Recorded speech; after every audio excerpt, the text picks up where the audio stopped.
scheduled for 11:45.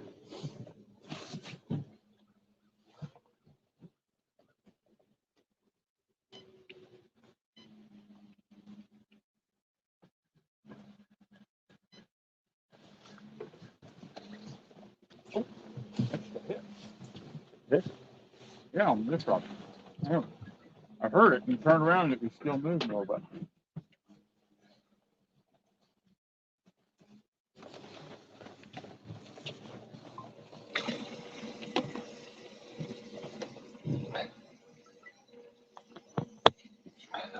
What's up, Mikey? It's cold out here, man. It is. We were right on the line of the freezing rain and sleet and snow, and all we really got was rain right here. I know lots of other parts of Ohio got some snow, but we just got rain. It's actually, we were going to go live earlier, but it's been raining pretty hard until now. So we actually set up on this spot here. We already put a few fish in the boat. 3 in the boat so far this morning. There you go. We got 4 so far, just right here in this spot. So we went out this morning, caught us some nice gizzard shad. Got fresh bait. It's snowing right there now. Staying inside editing. I was debating on making a video or going live. You can see what I decided. We just put 4 fish in the boat, so that kind of helped the decision a little bit.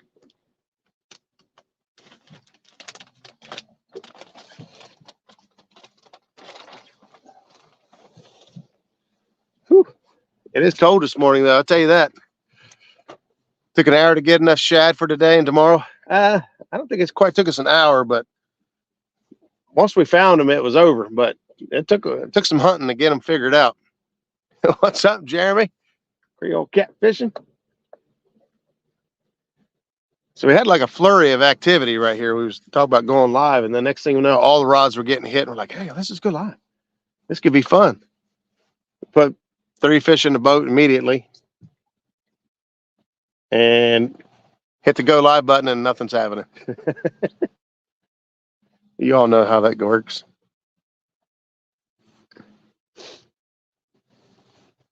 I've got hit a bunch of times on there. Yeah, we have got a ton of activity. Here, let me just show you our graph real quick. How's that? We like showing graphs. Now these are not catfish, all of them, but what do you think about that? This is where I changed the frequency. I went to a lower frequency, and looked at the difference in how it looks. Yeah. So there's activity everywhere now. That, like I said, it's got fish on. Fish on. There's a lot of activity. It's not all catfish, and we know that. But there's a lot of fish for them to eat and choose from here. Zach's got one on now. Hey, Roger. Yeah, but Would you reel this one in? It's going to be it's almost good. This rod went down.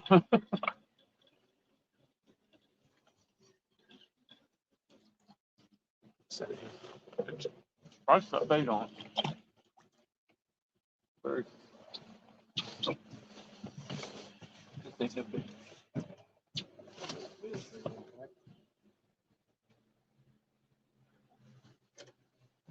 I have to check bait on a couple of these.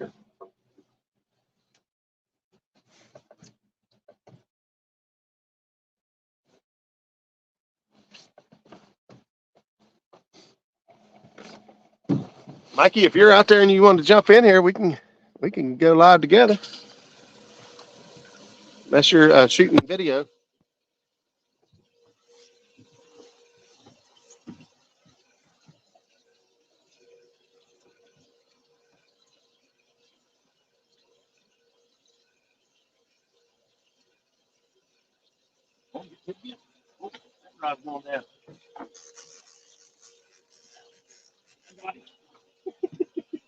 We got 2 fish on.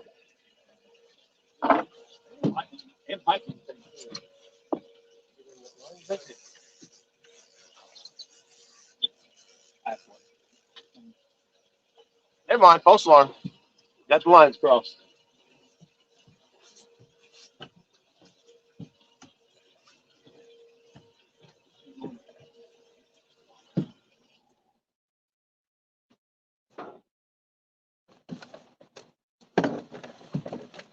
Boat.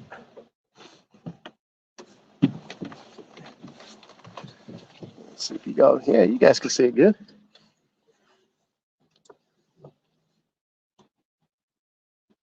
We got the Gizzard Shad live. I'll show you here in just a second. Ernie's in the house. Greenwell, downtown Ernie Brown. What's up, buddy? Mama Jammer. I know who that is. That's Jackie. James, Patriot Catfishing, Real Time Catfishing. Kevin Walters, what's up, brother? Get our mess figured out here, and then we'll get back in the action. Josh, Weekend Angler, what's up, brother? Might be shaping up to be a good day. It might. Every day on the water is a good day. Hey, Becca, welcome in. Tried to put a couple cold water catfish on the boat. So we got Winter Blues next weekend on Fields of Water channel. So he's kind of trying to get a feel for what the fishies are wanting and what's going on. We tried several areas and spots before we made it to this one, and it just wasn't panning out. We got down here, and there's just so much activity. There's got to be catfish in here mixed in.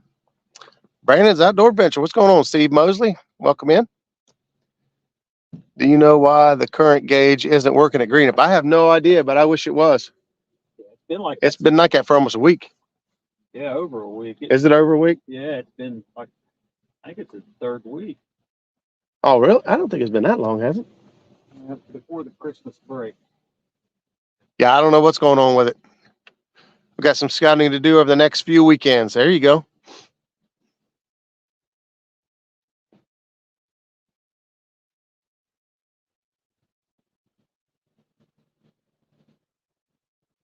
Yeah, we'll be out here next weekend. Our fishing day is on Sunday. We may come out Saturday too, just to get a game plan.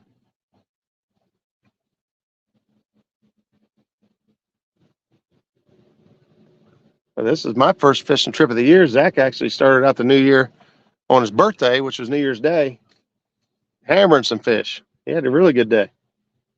When the day after? Or wasn't the day after better? The day before New Year's Eve was better. Oh, New Year's Eve was better. I got you. I couldn't fish very long on New Year's Day. I can only fish for a few hours because we had other things planned. He's trying to clean up his mess here before that other rod takes off. Chuck Wiley, what's going on, buddy? Thanks for tuning in. Hey, we're hoping it turned out to be good.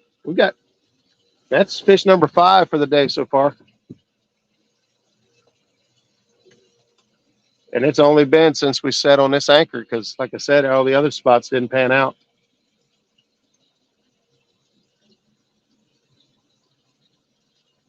May have been all subject to barge bite. We had like 3 barges passing us at the same time, 2 going upriver, 1 going downriver, I think. I'm going to go ahead and choose my bait out. You do it today.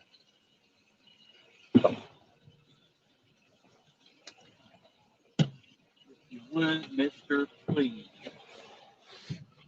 Here's what we're working with for bait today. Got some decent gizzard shad. Got them all live. You don't get much fresher when they're still flopping when you cut them up. Yeah.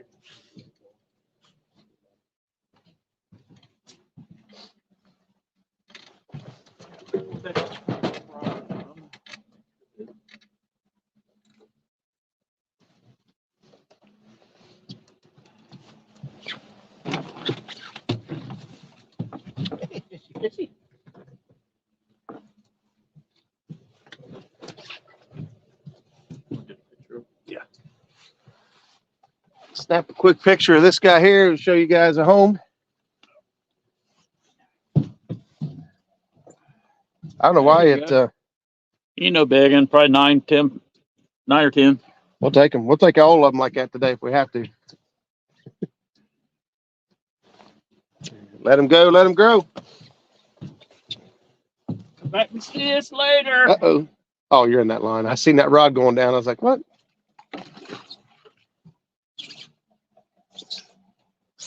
You going to do a fillet head chunk piece? Probably. I'm going to show these guys. So I'll show you guys what has become our favorite way to cut shad in the wintertime. And I'll bring this around here for you. Let Zachary show you. This is one of our favorite cold water baits. Make sure, I hope you guys can see that all right, buddy. Fillet on one side of the bait off, just one. Fillet that, cut the fillet off, cut the head off, and then you got you a good body chunk here too. And get rid of the tilt. So So you I got, got 3 good sized pieces there. I mean, those are medium. so that's The big shad, we get 5 or 6 pieces out of them because we cut the fillet in half a lot of times. Yeah. It's really good bait too. yeah, very. Well, you guys know how I feel about the fillets. I love the fillets. Okay. And There's a catfish here in the mix. is it? Going up and down Yep. too. You probably come check out our suspended baits. Now So if you, we're on 100. We're on straight 130. what's up, Joe? Joe Dingus is in the house. Oh, I'm probably gonna check some baits here in just a minute. Jerry Parker's in the house. What's up, buddy? I got some hits on these other rods before we went live, so I think I'm gonna check a couple of these. Now, most of the bite today has been very light, tentative bites. They'll hit it once, tap on it a little bit. First fish we caught today actually was, he just hit it and hit it and hit it, and Zach finally just picked up on the rod, and he was there the whole time. he wasn't so deep. There's Matt Stonefly 71. No, it's not raining here. It rained until about a half hour ago, and it quit. We decided to go ahead and bust the camera out and go live.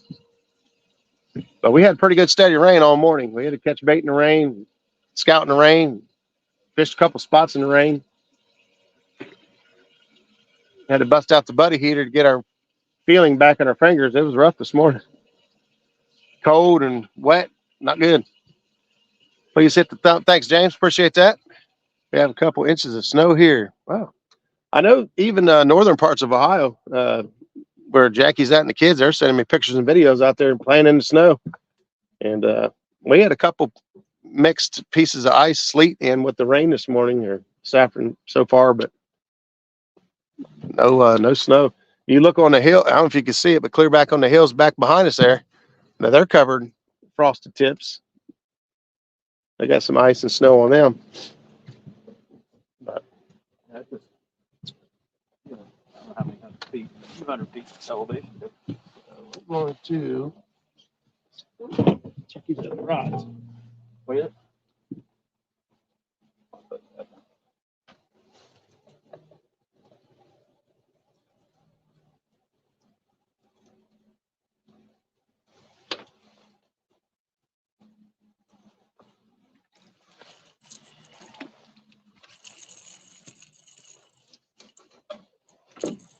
I've still got bait on it, but I'm going to freshen it up.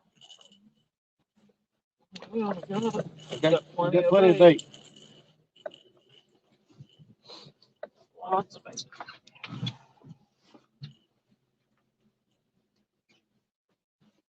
You taking that head? I'm gonna cut some more bait up. I've got what else do I even need bait? Well, yeah, I guess I probably should just cut some up because I'm going to check them all. Long over there. I'm behind you. Okay.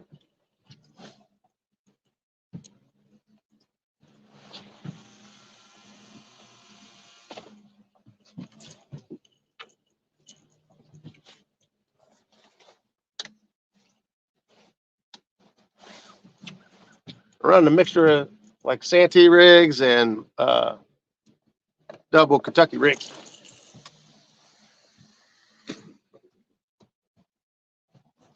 We're in some deeper water. I'm sitting at 45 foot of water right now.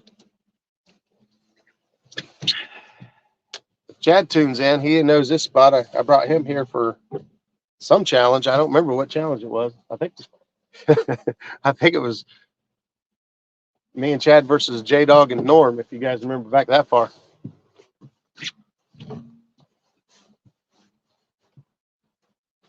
That's when the steering broke on the motor, and we had to come up here on the kicker motor, and we still won.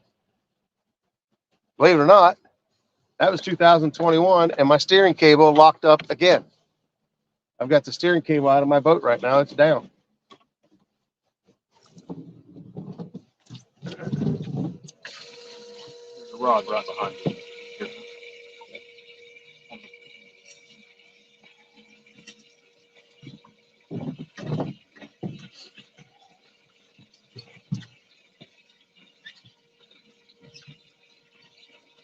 Hi, guys. Good luck. Be safe. Thanks from Facebook. Not sure who that is. Aaron Lee, what's up? Step out. Hit the thumbs up. Hey, man. Appreciate that. I'm going to try to put a few more fish in the boat. We might have to bound down a little bit. Good new spot in it. Good spot to bound down here. Now wait down to one of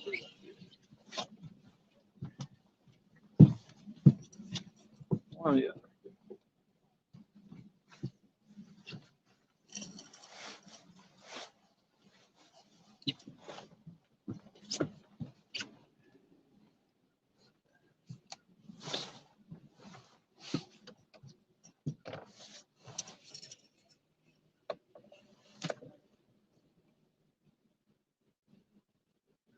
The old pin squall, send it for a haul.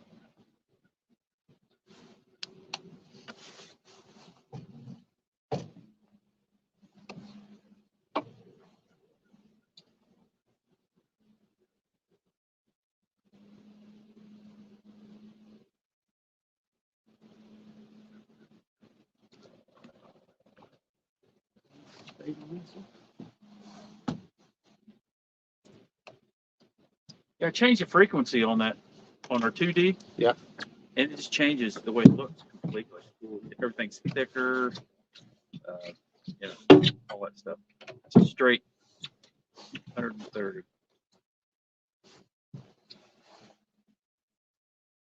Not on the multi chirp thing. I think that looks like a bite on that one, but I think it's just yeah. I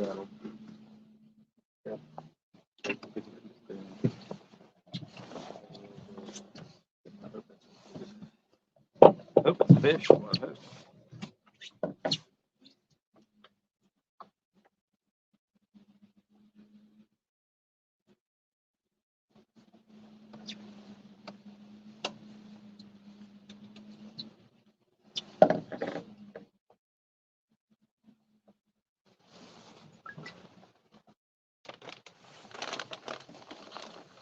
Just a minute. Check here.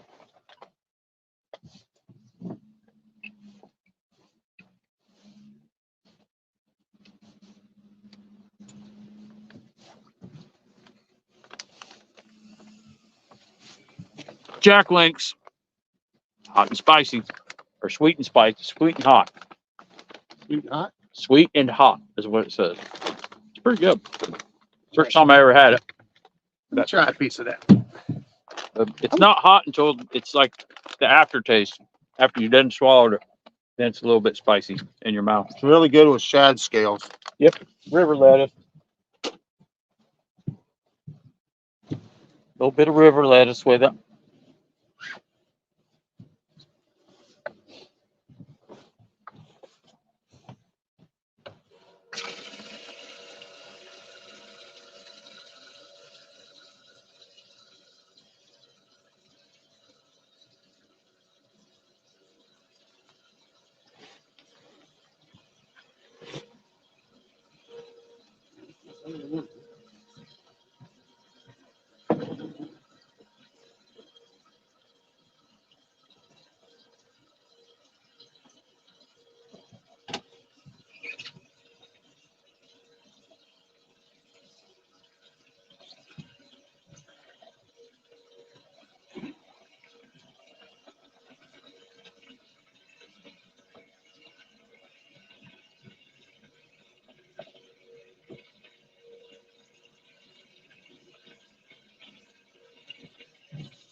Looks like we got plenty of service there.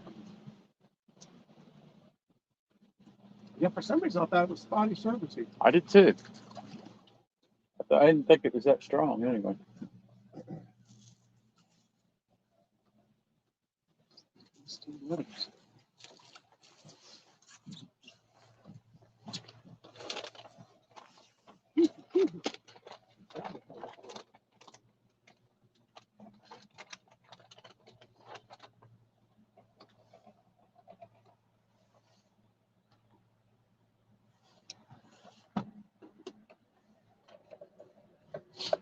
All right. All fresh bait. I'm out of excuses. That is good. Got some almonds up there too.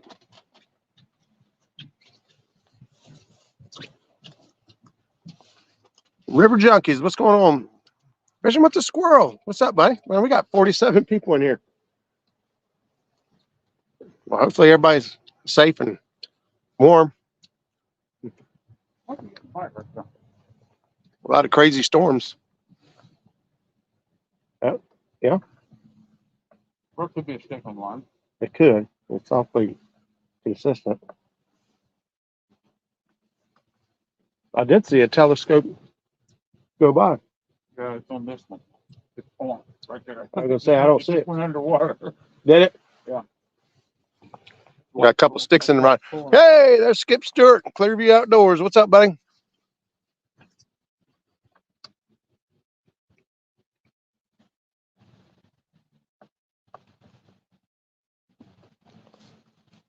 Skip knows this spot. He pulled a monster. Easy.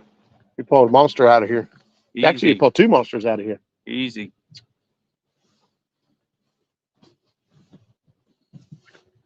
That wasn't publicized. Where? It still ain't publicized where. Did. Huh? Kinda did. Thermos.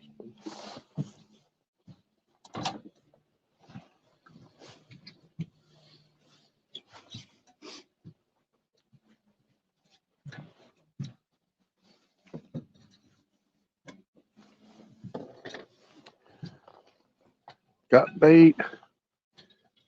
Anthony, what's going on? There's James, the Cool Cats. It's a little chilly out here. Maurice Cason's in the house. What's up, folks?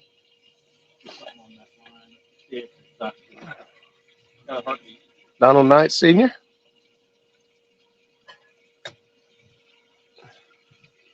Nubbies, what's going on? Frank? I'm sure I got everybody. Big Ranch, what's happening?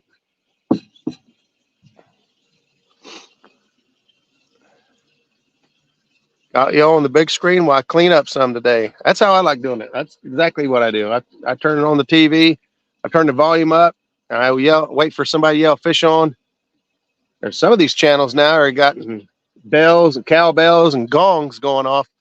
That really gets my attention. I come flying through the house, my socks sliding sideways. Trying to get in on the action. Yeah, we're getting a little bit of debris floating by us here. Main goal today is to get bait for tomorrow when I take David out, and I got you.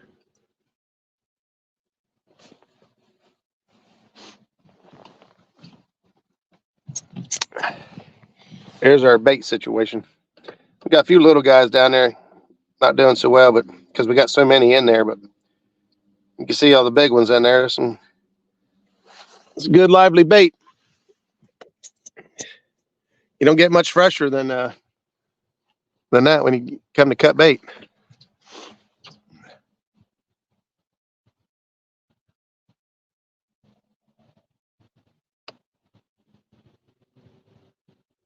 We got a lot of Kentucky rigs out too. I think I said that earlier, but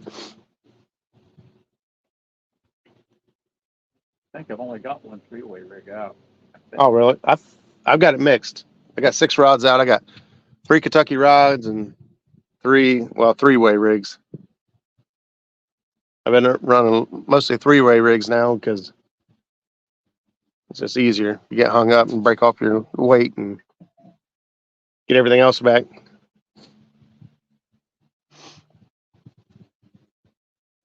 Property on there, 'cause it's got some stuff on it. I know that ain't fit. It's done that. No.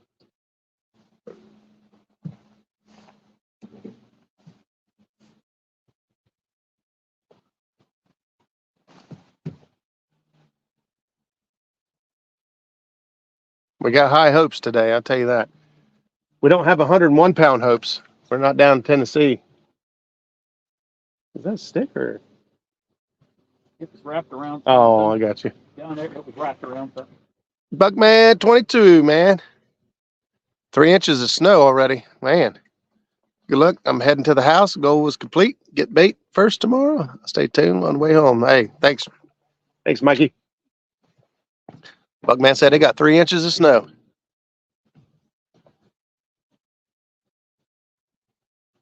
Looks like there's a little something on here, but ain't no fish. Stick or something. No, that's just that thing spinning. Both of them. Yep. Helicopter. It was wrapped around something. That's one thing about the fillet. If you maybe a setting auto. Oh, I see it now. Huh. Let me see real quick.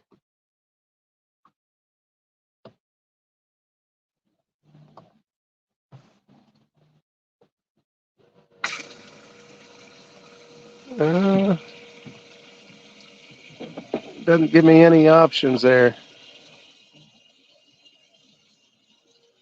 I don't see a setting to change that. I'm not sure what it's doing.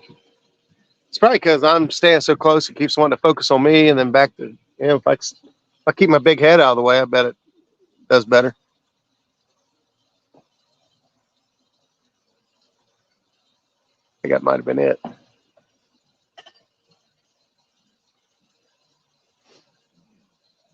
Everybody's New Year's kicking off good.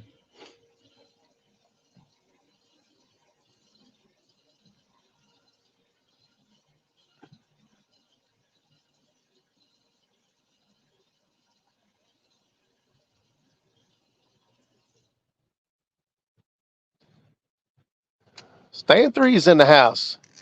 Well, we got all the big shots, man. We got Greenwell. I hated to start. Stan and Mike, but Mike, yeah.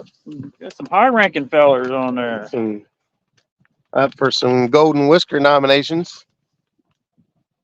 Angler of the Year, Takedown of the Year, Blue Cat of the Year.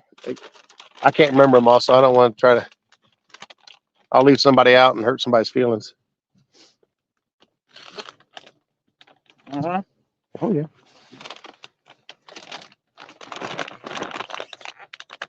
Don't forget, if you haven't voted for your Golden Whisker favorites, go in there and check them out. Jeremy and I have been nominated for Educational Channel of the Year and Live Talk Show of the Year. So we're happy just getting nominated, but if we pull out and win, we'd be fat and sassy. But I gotta be honest, being put in a category with Chris Souders is kind of, he's the one I've learned half of my stuff from, or a lot of stuff I'd repeat or teach is stuff that he taught me. So education comes from the top and runs down. That's not deer jerky. It's not. And I haven't even killed a deer in the last 2 years.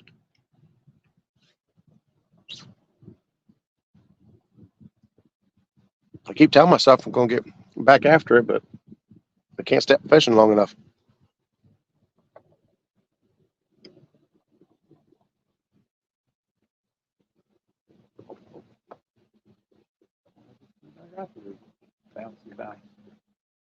I need some more barge traffic, apparently. Yeah, well, no barges. We had 3 barges run by, and then it was on. Oh, there's a bite. Number 5.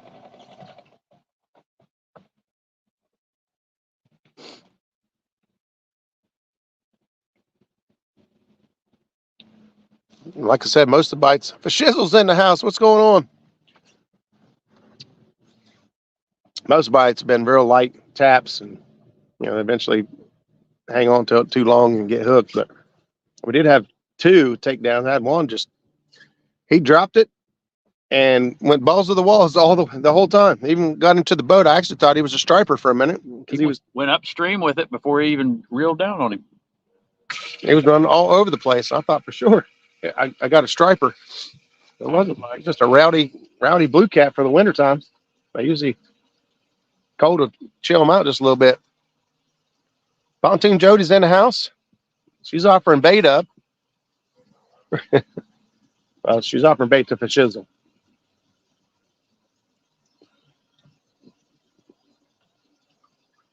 James and Jody have been on the water a lot lately. Trey, what's going on? I'm ready to watch a takedown. Me too, buddy. We got 5 or 6. 5? 5, I believe. I don't see you. I was busy talking. 5. We had 4. It was 3-1, and then you caught another one. That's 4-1. No, you caught one. Okay. Yeah, you got 2. You got 2. I got 3. 3. I forgot. I was thinking you caught the last one. It was. Yeah, you got it.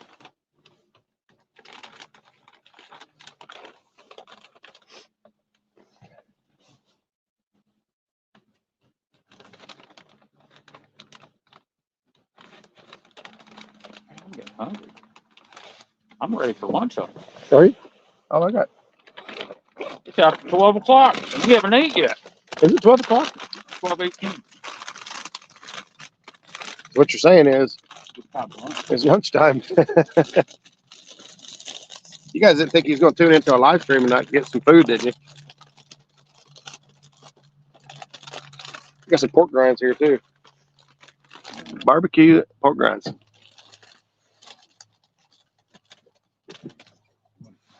There's up there.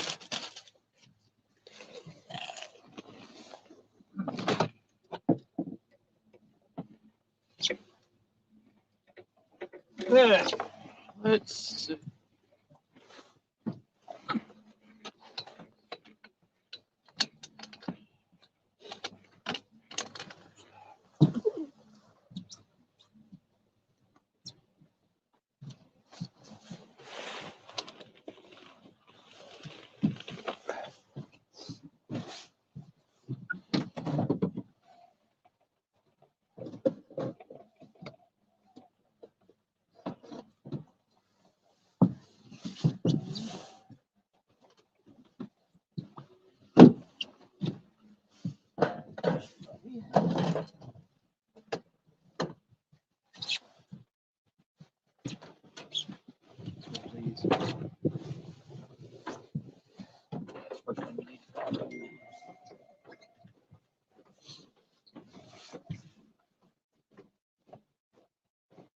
It's still nothing but nonstop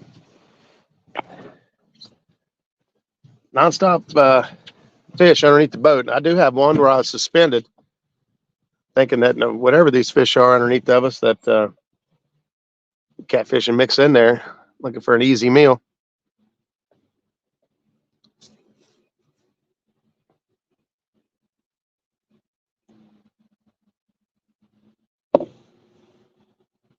See the lighter. These.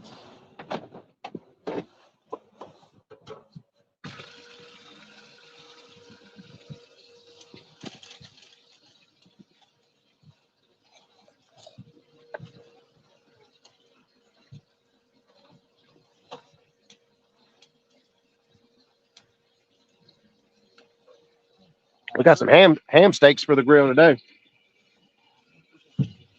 Get a can opener out of the cooler. I hope it's in there. I hope.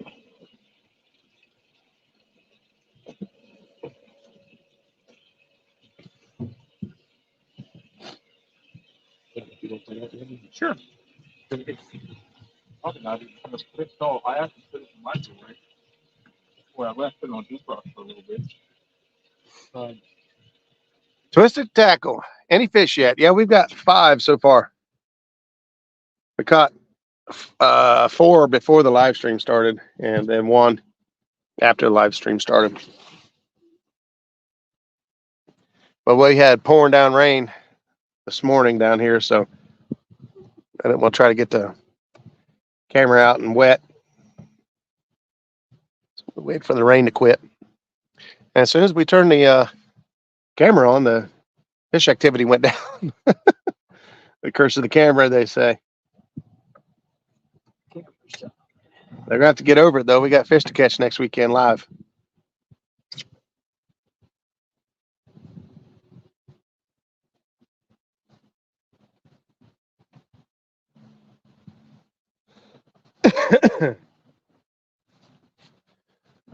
Wabash Nate, what's going on? Picture of never happened? We can do that. All right. There's a picture we just took of Zachary. There's one I caught before that. There's another one I caught before that. And then we started out the day with a double. There you go. There you go. Picture. Proof that it happened. Photoshop? Yeah, maybe. I don't know. If I was going to Photoshop them, I think I'd go do like everybody else is doing. Put my head on that 101 that Woody caught. I'm going to Photoshop. I go for a lot bigger fish.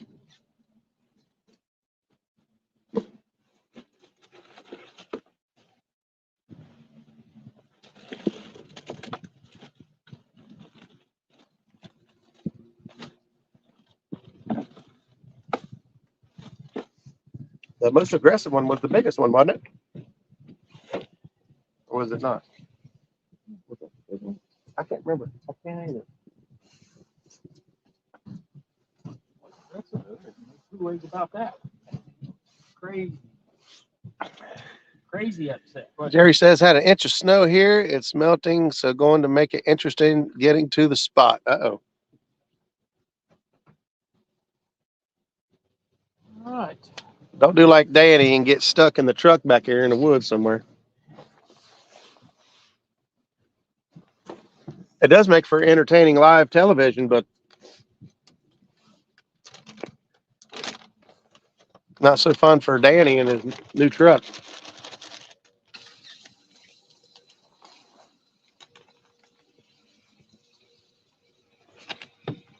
Oh, 3-second rule.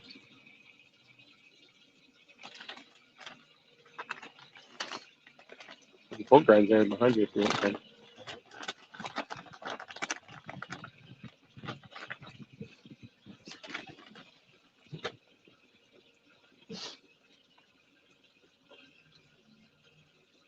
Careful, Chad, and the bait shop will steal your photos. Yeah.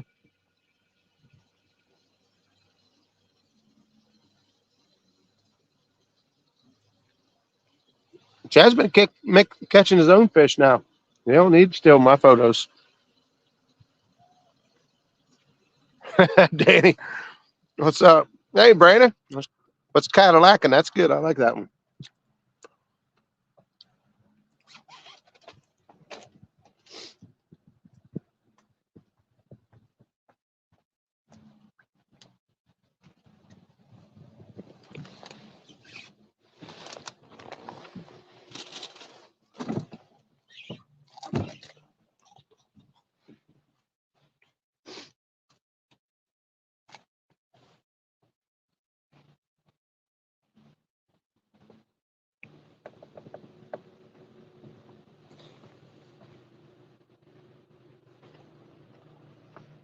David Smith, what's going on? Welcome in.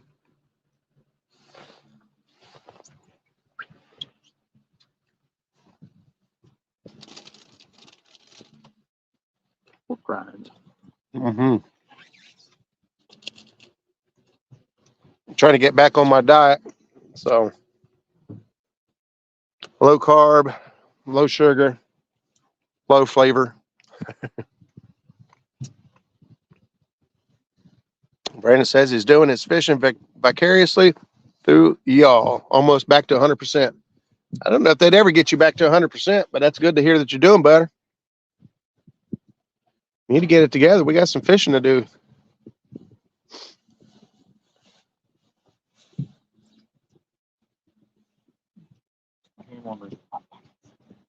Yeah, my hand warmers got ruined.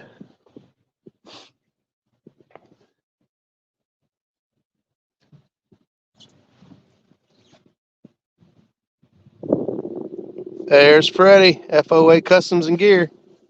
Talk about somebody running away with the Whisker nominations. Freddie and his entire FOA pro staff and running through the competition. Uncle Jeep's in the house. Wow, that water looks like glass. It really does. It won't for long, I'm sure. I know tomorrow's supposed to A little more wind tomorrow. 10 to 15, I think. But we'll take it. We didn't have to compete with anybody for spots today. There was one boat at the boat ramp. I don't know. I don't know if it's duck season yet or not.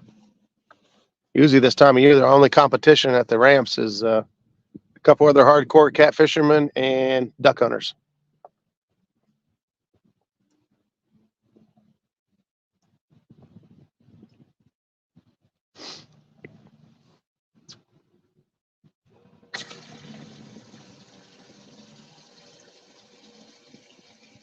I can't believe we went from that much action to standstill. It was chaos there for a few minutes. That was fun. We love pandemonium. Was it last year or the year before we got in all those fish in that snow and ice? Year before? Yeah. Yeah, year before last. It was almost this exact date. Real close. We had a weather system just like we had this morning. Snow, sleet, rain, mixture. Except we got the colder end of it. We had ice. Everything was covered. The windshield was just solid, real thick ice on everything. And the bottom of the boat was just covered with fish Yeah. a couple times. Yeah, that video is out there somewhere. I think it's called Pure Pandemonium. But it was ice and snow just like this. And I think we caught 37. Yeah. Roger caught 2 fish on one rod at one time. Yeah. Caught 2 on a Kentucky rig during all that mess. We've done that a few times now. It don't happen often, but it does happen. I know that Eric and Curtis, when they fished with me this year, they had a ball, and Eric ended up catching 2 fish on a Kentucky rig on a Patriot James's float. We was drifting down the river, and we had the float drifting way ahead of the boat. And I tell you that rod caught more fish than all the other ones put together. But at one point, he ended up catching 2 blue cats on a Kentucky rig at the same time. He's pretty tickled. He's still pretty tickled.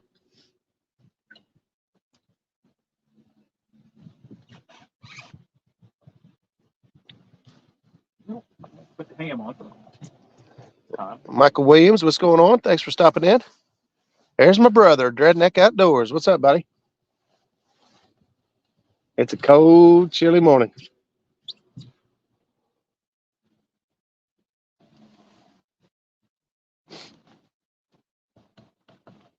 I lost my scissors. It's coming. Oh, really? Well, they were getting dull anyway, but I dropped them into the water last week. I thought those were your backup ones. Did you lose the other ones too? I got you. I guess because I thought they were still in the box. Huh, that's what I thought. I thought they. I thought Skip got me a pair and I had them forever. I thought that was them. No, you lost that one, or I lost that pair, I think, and I bought you another pair, but you had already bought a pair, So we put them up. That's what I thought. They're not there. I Huh. haven't even looked in the glove box. Fishing Fever. What's up, Austin? Man, we got 63 people hanging out. Thank you guys for tuning in. I don't know if anybody else was live today or not. I didn't see anything scheduled when I looked. I think I was looking for videos yesterday, and I didn't see anything scheduled for today.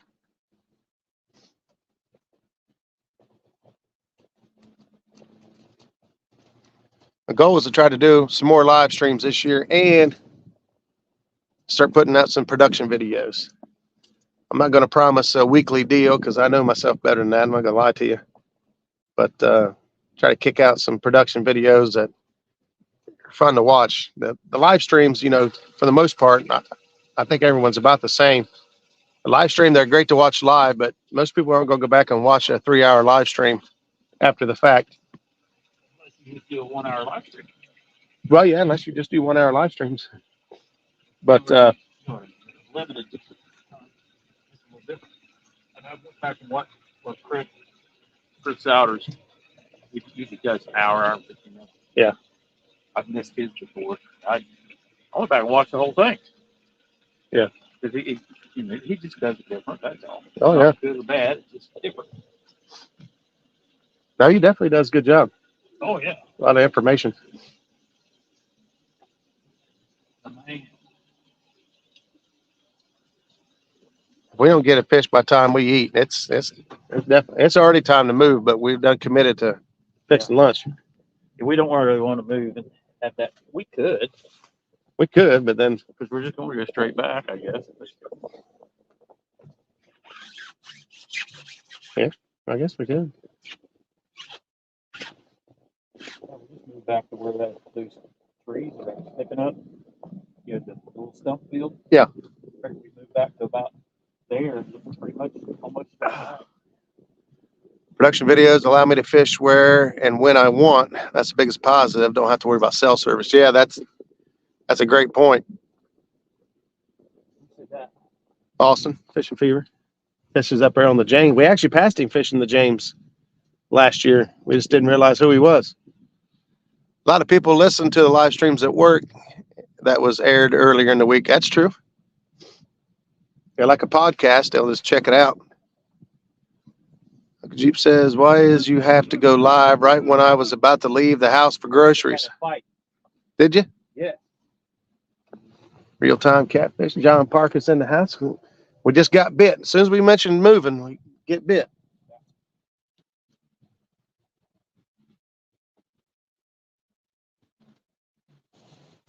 I got some ham steaks on the grill. Got some green beans heating up. It's a meat and veggie type of day.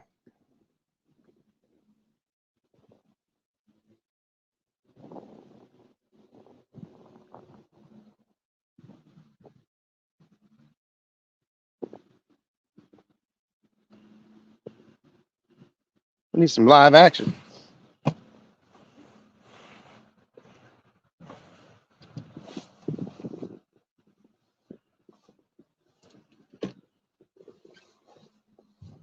My little fingers got cold. Hey, Pam in here? Feeling catty? What's up, Pam? I'm at work living vicariously through Roger and Zach today. Hey, man, I do it all the time. I catch most live streams when I'm driving. You guys always see me popping in when I'm driving. Everybody everywhere I go is an hour. Oh. Banging it. Yeah, rod number 1 back there just got hit. Thought he was going to hang on to it there for a second. Let's Get out of the way here.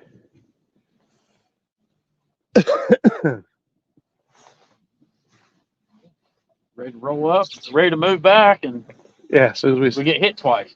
It's a trick. says me too, always driving and listening. Yeah. Trying to stuck a tree into what it is. Yeah. Is that all you guys think about leaving? Doink, doink, doink, doink. 31-pound flathead, 22-pound blue, 8-pound blue, 217 caught 2 blues. I'm guessing that's from last night. You caught a 31-pound flathead last night? Must not be from Ohio. No, Tennessee. I I think they were fishing There's Watts still Bar. 50 degrees down there in the water. 51. Jody, what's you guys' water temperature down there? I need a flathead from the yak again. There you go, Pat.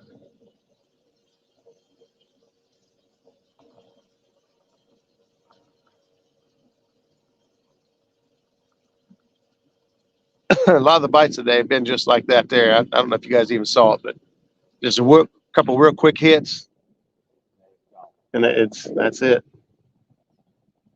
Every now and then, they taste it just a little too long, and that Diachi stings them right in the lip. Move it? Yeah, why don't? All right. Think it's all right? Yeah. While the ham steaks are cooking, we're going to relocate. We're just going to drop back a couple 100 feet and throw them again. A lot of fish in this area. You can probably sit in this area all day and do whatever you wanted to do, but we feel better when we move. Huh? I don't know how many giants are in here. There have been giants and caught in here. That giant one could be anywhere at any time.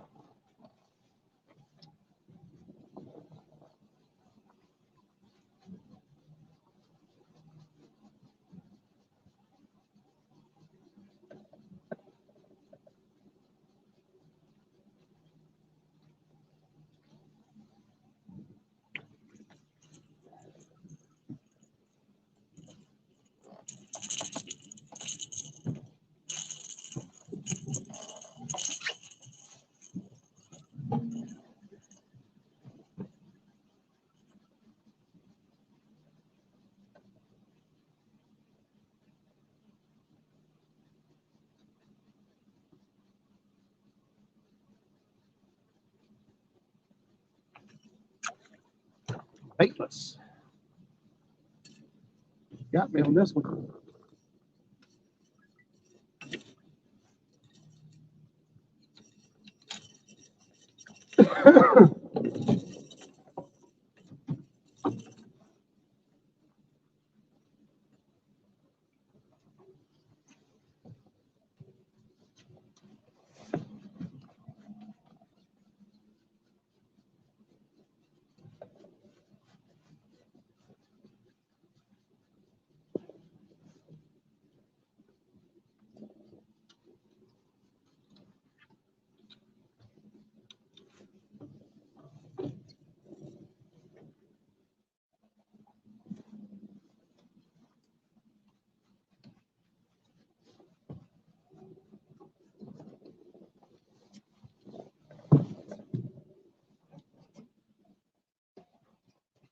Oh, boy. Spin it around.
Get a little Blackstone. I'm telling you, I love my Blackstone. The possibilities are endless. On the boat, highly recommend. We can do bacon and eggs. We can do fajitas. We can do burger. We can do anything we want.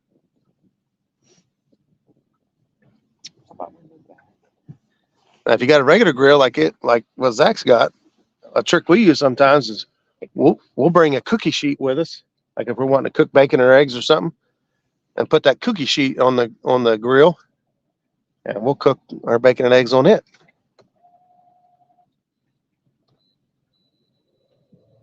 It comes in handy. We was at the Sea Arc Invitational this year, and we was frying bacon and egg. You know, they're launching 200 boats, so you're sitting there for a while. So we decided we just take our breakfast with us and cook while we was waiting to get launched. And Chunky Cat come down and said, "Is that you cooking?" I said, "Yeah, what made you think so?" He said, "I smelled bacon and I knew it was you." There's Mike Wazowski. Any fish yet?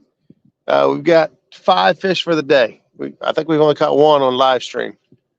We caught 4 right before the stream started. We're in the middle of a move right now. We're just going to bound down a little bit. Way safer than a regular grill on a boat as well. Yeah, absolutely right. Now, like this boat here, all aluminum, right? There's really no wood to catch on fire. You could get a grease fire, I guess. That could probably be pretty bad news. But for like my boat's half wood, and you know, a lot of other boats, you got wood and carpet and everything in them, and you run into a potential danger there. So with the grease and the food not coming in contact with the flame, it does make things a lot safer. That's actually how we got ours. Becca helped us get a Blackstone. She saw us cooking on the boat one day, and I guess it didn't look very safe. And she said, "You need to consider changing your equipment." So I got a little Blackstone with a top on it. Love it. Okay, that's about where we want to be, I think. Yeah. I mean, Yeah. When we came through earlier, it looked like this.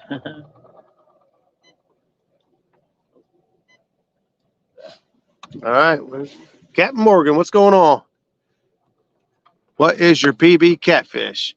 If you're talking to me, my PB is a 78-pound blue, but I caught it at Nickajack Dam down Tennessee River. My biggest on the Ohio is a 55.3-pound flathead. My biggest channel cat is a 21 or 22. It's either 21 and change or 22 and change. I can't remember now. Channel cat out of Sandusky Bay. But I had another one that was like really, really close to that. Oh, dog, might be having you too close.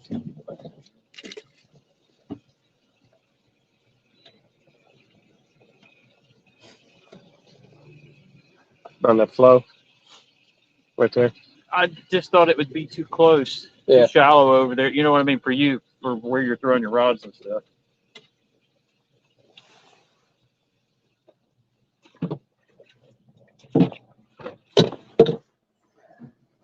All right, try right there, buddy. Let it rip, Tater Chip.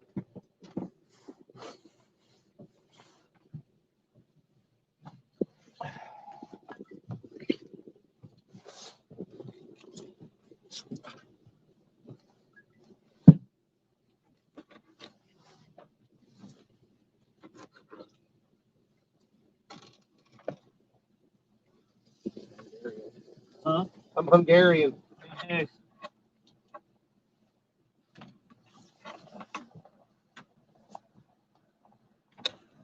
There's a reason for us depriving ourselves of food this late in the day.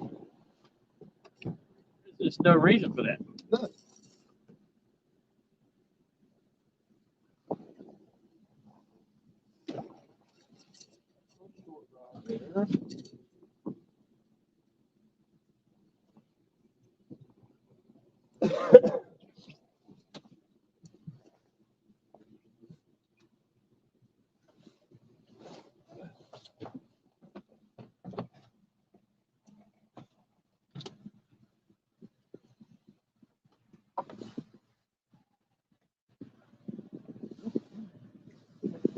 Farther, straight back.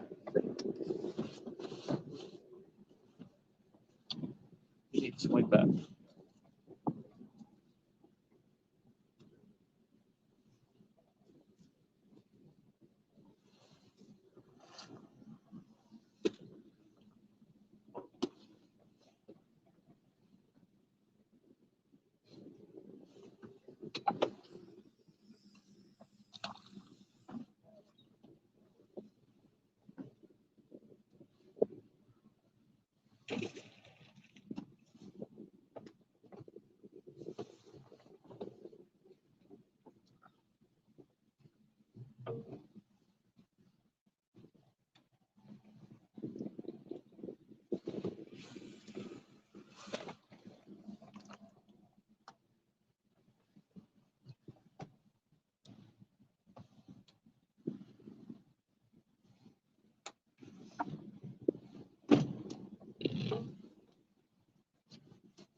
Behind you a little bit.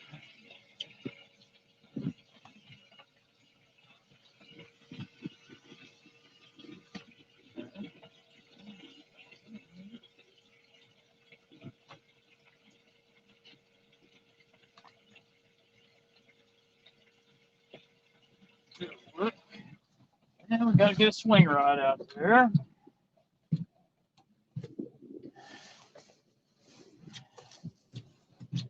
Mr. Swing Rod. We gotta get him over there. Way out there. Way out there. Towards the center of the river.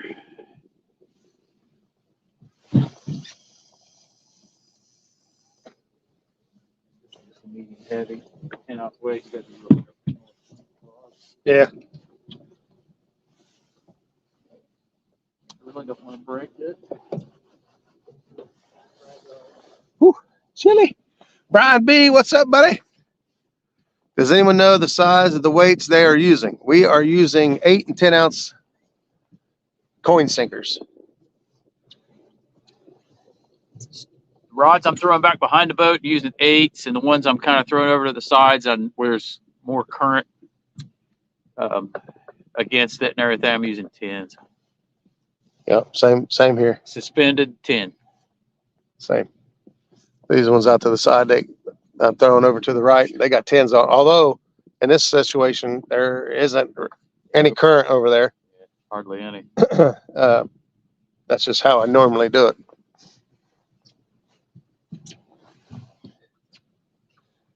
And then the lighter ones, I just generally send out the back. We don't have a lot of flow today. Of course, we're not sitting on the main river channel either, but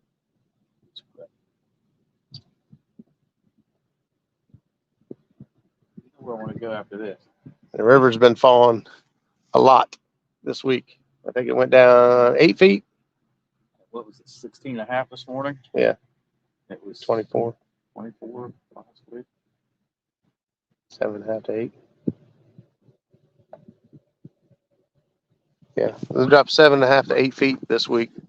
It's been a pretty steady decline too. Yeah, it wasn't a severe like instant drop, but it's been pretty steady decline all week. Over a week, period of a week. It's been like pretty steady. But for whatever reason, they're not reporting our flow rate. So It's like about 50. 50. What it looks like, just looking out there.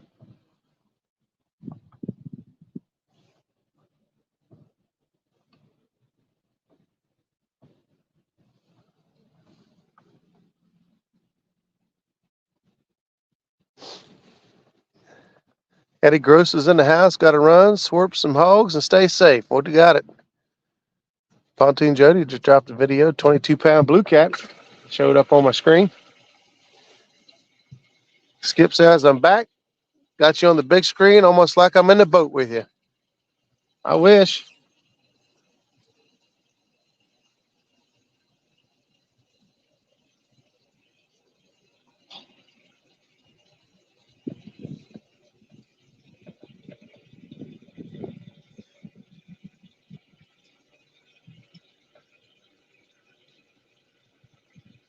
looks like there's many fish down here under the boat, but there's still a lot of fish under the boat.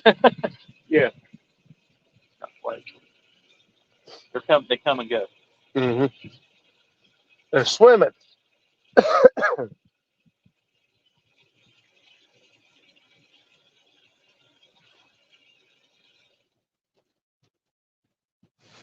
See, we'll need our silverware. Utensils.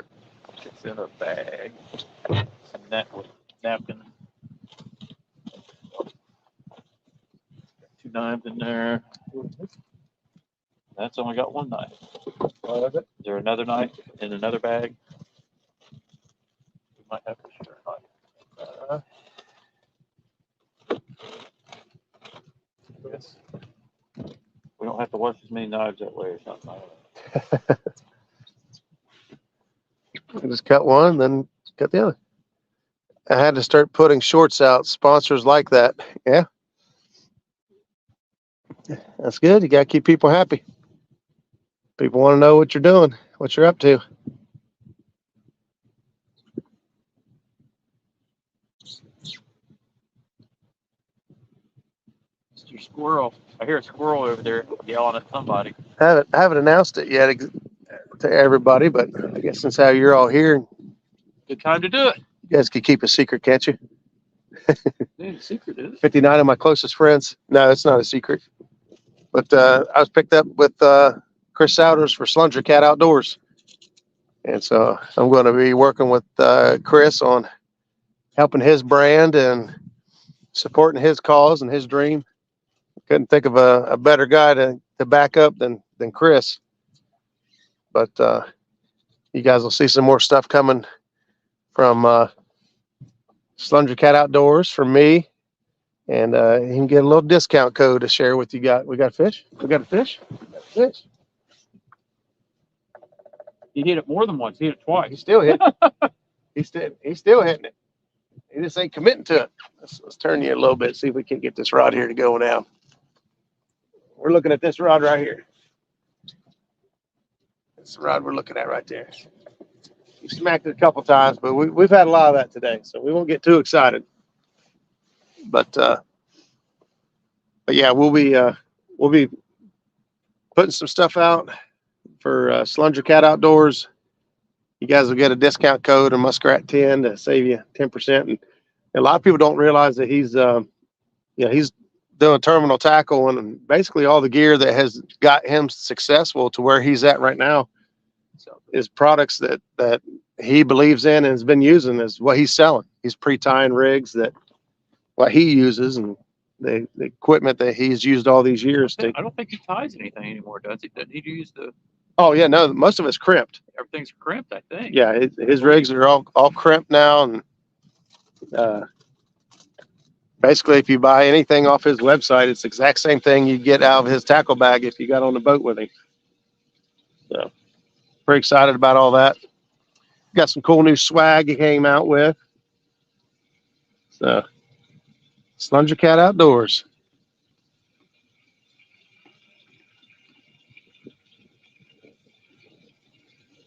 Pretty excited and honored.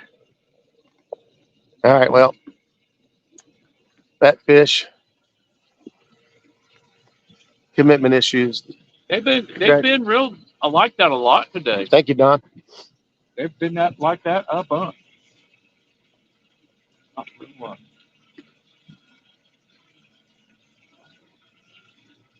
Yeah, it's not on fire, that's for sure. We had a quackers. Got 2 ducks flying over, prepared for life.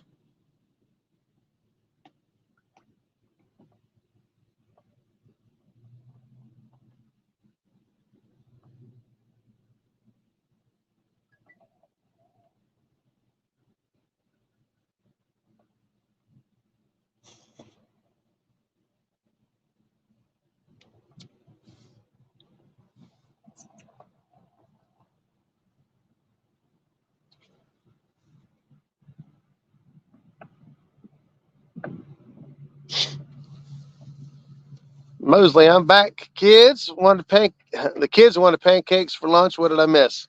I don't know if we had one in the boat when you left. We caught one on the live stream. That's all we've had. We've had a few hits. We just relocated. We dropped back a couple 100 feet from where we were set up. There's still a lot of activity, a lot of fish in the area. So we're going to set up here for a little bit. We're going to eat lunch. We've got some ham steaks on the grill, green beans. If your rod don't go down once you got a plate full of food, and you just shouldn't be fishing there. That's when it's going to happen.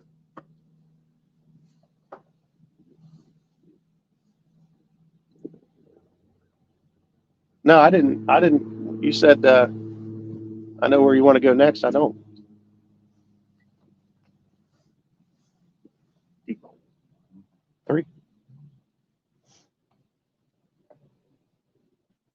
That seemed good place. Mm-hmm. This time last year. Kind of like this, you know. Bees too. Sit there for a while, but you get several.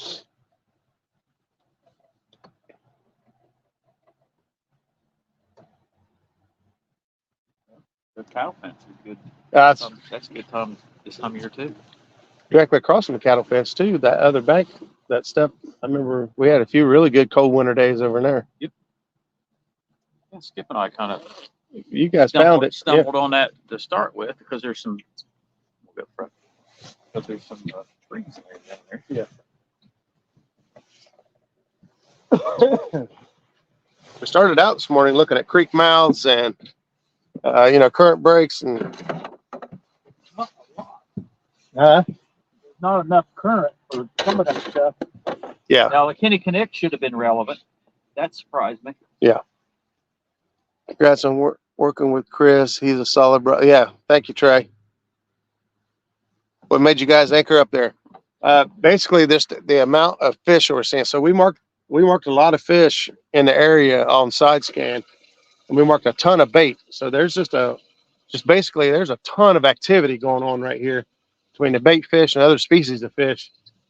And we figured there's got to be some. We did mark some catfish in here as well, but it looks like this area where there's a lot of activity, a lot of things going on.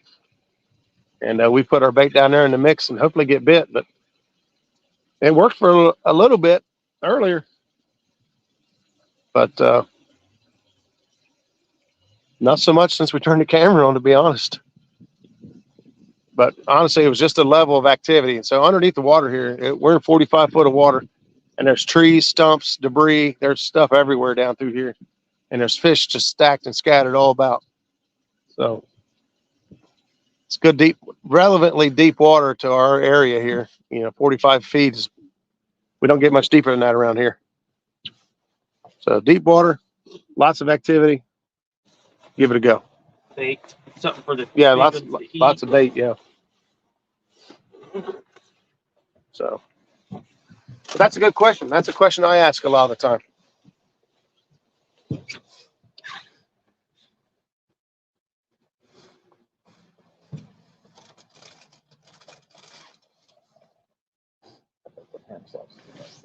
Huh? Now here, I kind of show you real quick. That looks like a fish right there. Shadow. Maybe not. That's a big shadow.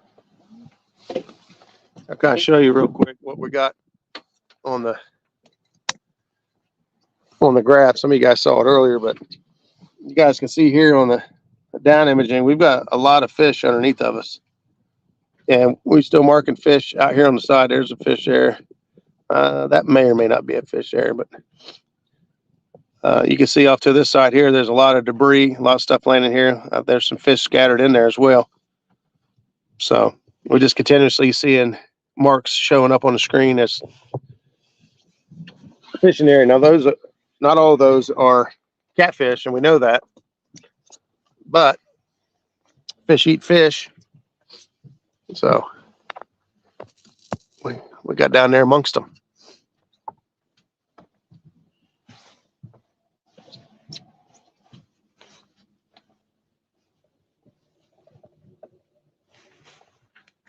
We'll give this a go until Probably till we're done eating. And if we ain't got nothing by then, Possibly leave. we're probably going on downriver. Nope, I'm getting a bite right here. Yeah, well, he just hit it twice. That's it. Can't even get the camera turned over there for you fast enough. He done quit. Real light, finicky bite. Except for two fish today. Two fish just hammered it like For real. full of For realsies. piss and vinegar, man. They didn't even know it was wintertime.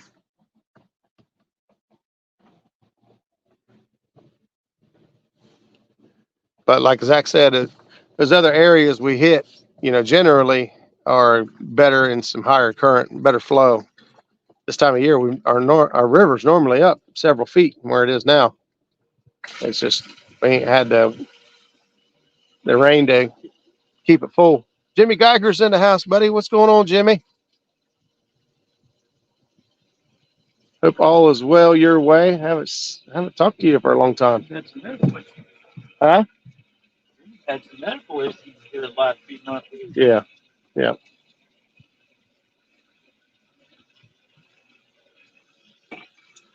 Yeah, we've all kind of had our hands full here lately. I know my family's gone through some medical crisis. I went through some bad medical spells there.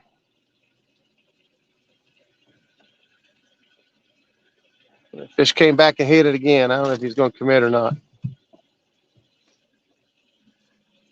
Hey, Roger, here's your napkin. About the time I sit down to eat, when he's going to commit.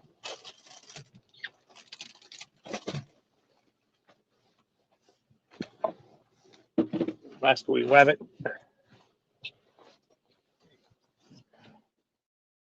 Cut it up first. You got another? No, I'll use yours. Oh. Go ahead and cut yours up, Okay. and then I'll cut mine up.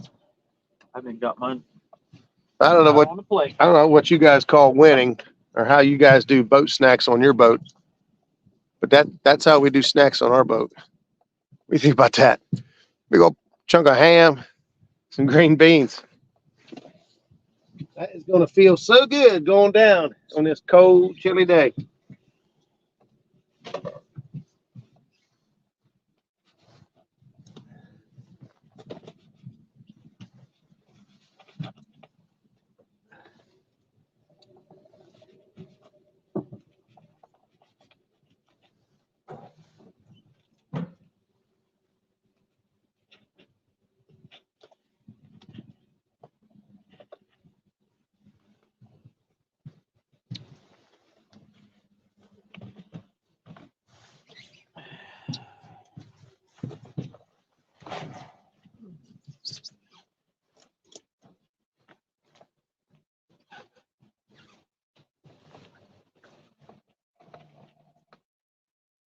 Man, that's good.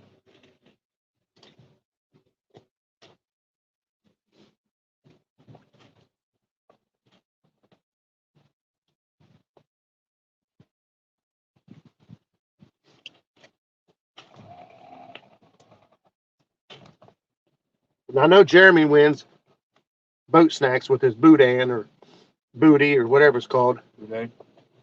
Boudet. Jeremy's boudet. There you go. But I call this one, in my opinion, tying your rigs as we speak. There you go. Yeah, Jeremy's on the wagon with cripping rigs and passing out rigs. He's donated some, gave some away from here and there. You guys have to pardon me. I'm going to sit down and eat my food while it's hot.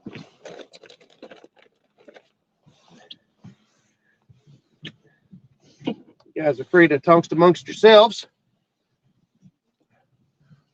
I'll take a chat reader if anybody wants to jump in. I don't know how long we're going to stay live, honestly. We're going to have to make a run down river. We might keep us a short one today since how the activity isn't there.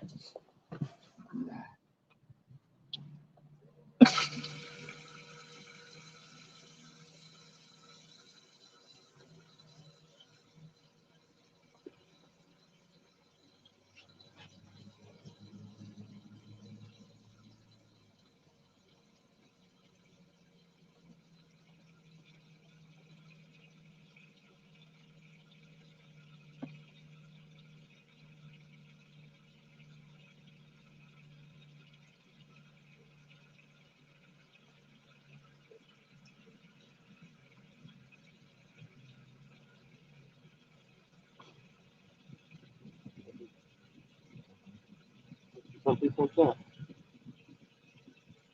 A lot. Mhm.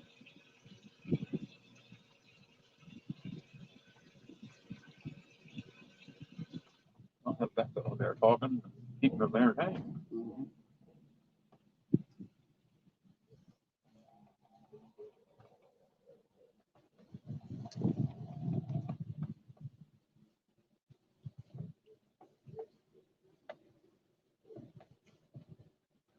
That ham turns out pretty good. Mm-hmm.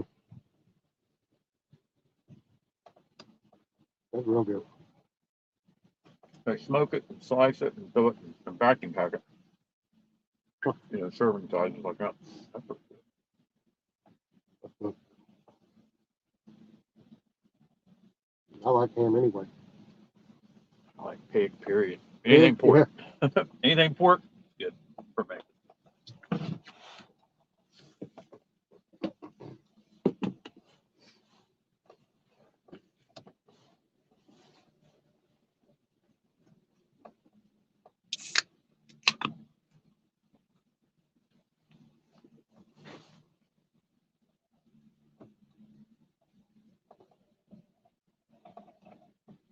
Chrissy Brown sent me a chat message, said, catch me a fish. I'm working on it, Chrissy. I hope you're feeling better, girl. She ended up being in the hospital, same hospital my dad was in. Oh, number one just got hit. One little tap. Did anybody see it? Was anybody paying attention? You gotta be quick on these guys, ain't? It might, you know what? It might just be fish running in the line. I'm not kidding. As many fish as down there, that might be it half the time. Yeah. Because that's what we're seeing. Bam. That'll be it. It half the time. Turn that down. Veggie soup, fried cabbage in, and a game on the side. Is there a game or something today?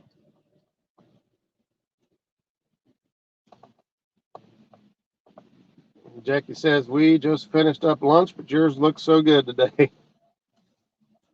Yep, it is good. Hey, Skip said he saw the rod. He was paying attention. He got eagle eyes today.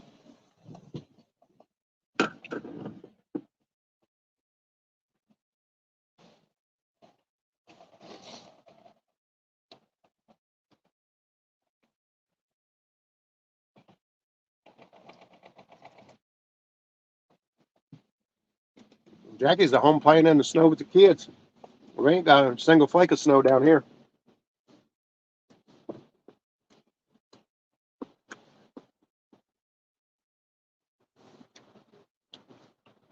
Clouds are low, ain't they? Mm-hmm.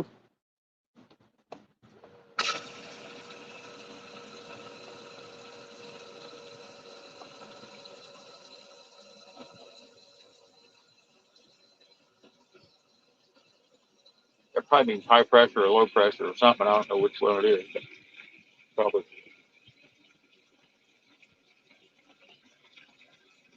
I thought you're pushing it down, maybe.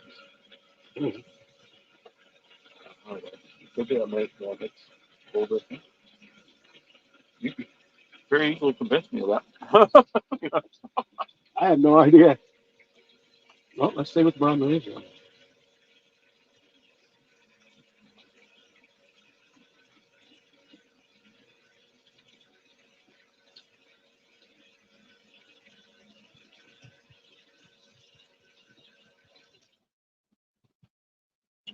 The barometer now is 29.7. A little bit low. Yep. On the lower side. Below 30. Yep. It says Portsmouth, the past 3 hours, or past 24 hours, we had 3 inches of snow. Same thing. Yeah. we ain't got no snow.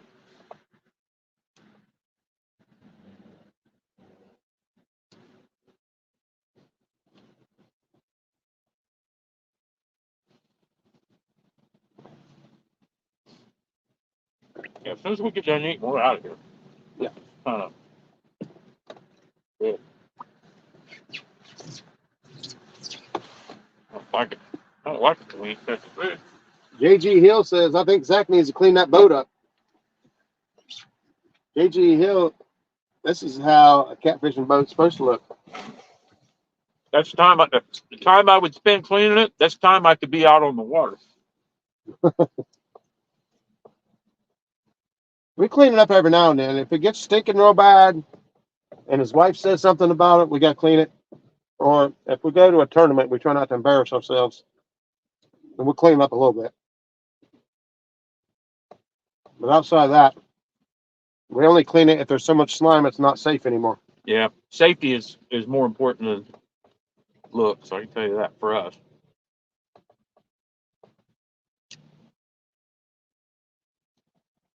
I think it was Harley Neal. He was on the boat with us one day, or with me, just me. And I'm not kidding you. That back deck was so slick. As soon as the first fish hit, it already had like slime all over it from the previous day.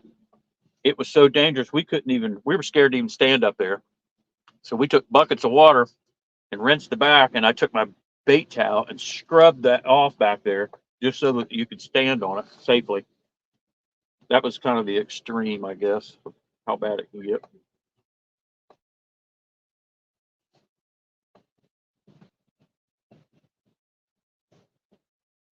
Fishing with Big Mike in the house. Says, come on, 80 pounder. JG, I know you was joking, buddy. I'm teasing you.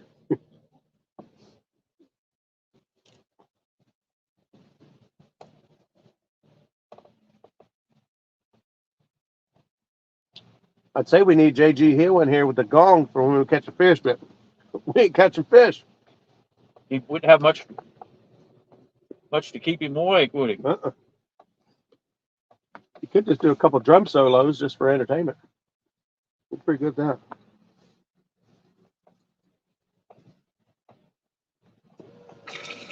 They do a cowbell and a gong and some other stuff on stand days.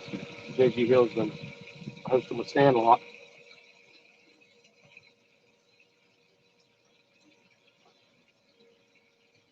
It helps too, because when I hear that thing go off, I come running. I know somebody's got fish on. I need you to do it when they yell fish on, so I can see the whole fight. They usually do it after they catch the fish and release it. And I gotta go back and rewind it.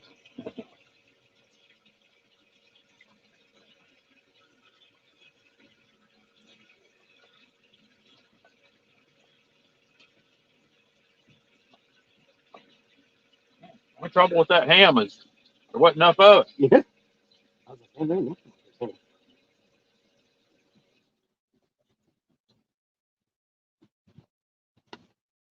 Yeah, they put it in servings for 2 people. Everything. mm-hmm. Which is normally fine for me because Sue just eats a little tiny bit and I get all most of hers. You're not getting any more.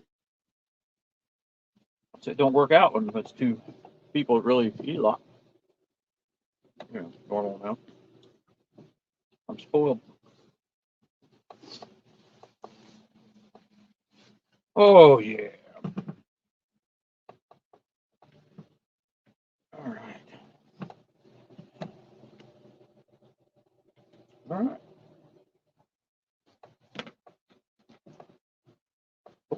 Something around that piece of bone. Oh, right there. Yeah, you're talking about that. We got fish going on over here, maybe far left side of the boat. Hopefully, I don't know if the camera sees that. It doesn't. I'll turn the camera if it looks like he's going to get serious. It's on our swing rod. It bounced a little bit.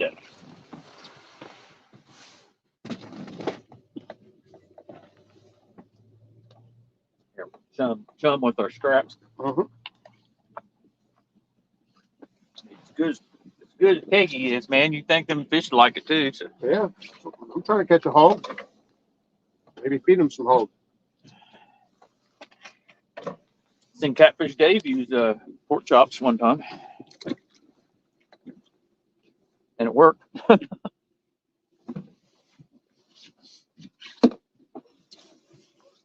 Clean plater, man. Got an apple. They're really good. 650 pesos. Yep.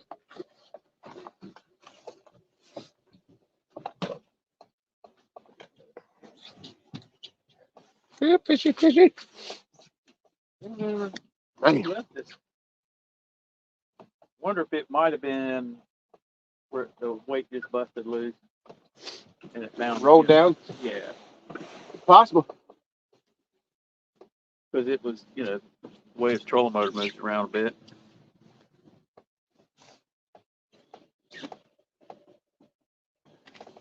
Good apples, huh?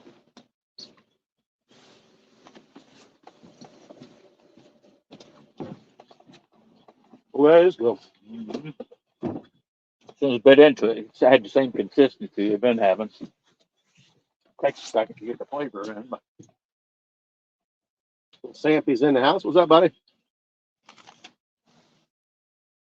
oh, he's back. He's back. I might get a takedown right here. Like fooling was over here. Is that very, very farthest rod on the left? Last rod there. If you guys looking at your camera. This one right here. It's something hit it a couple times there. Not real hard, just bam, bam. That's a swing rod. I actually threw it straight out the side of the boat, straight out. So, usually what happens, it goes out to the deeper water, and then it'll bounce back until it gets caught on a little something, and it'll stay right there.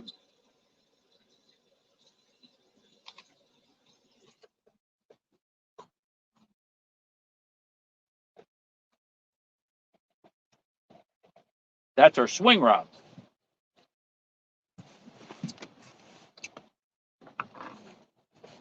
On average, we catch more fish on the swing rod than about any other rod. It's the most consistent.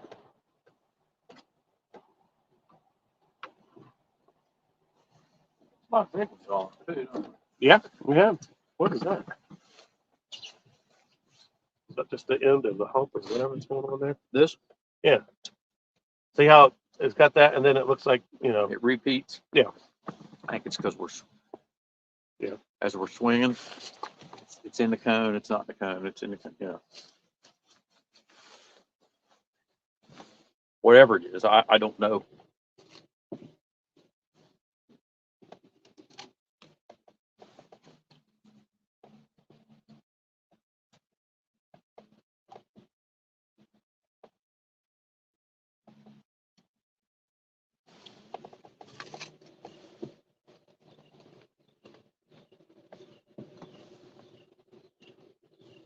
a good apple. She's been getting these. I think Kroger's, and I love them. They're really good. You know which one it is? Like Pink Lady, Honey Crisp, Honey Crisp. what the sticker says. Honey Crisp is my favorite. They're kind of the larger size Yeah. too. Seems like Normally, Honey somebody, Crisp are small. I know, but usually the bigger apples don't have as much flavor. It seems like. I don't know what if it's true or just in my head.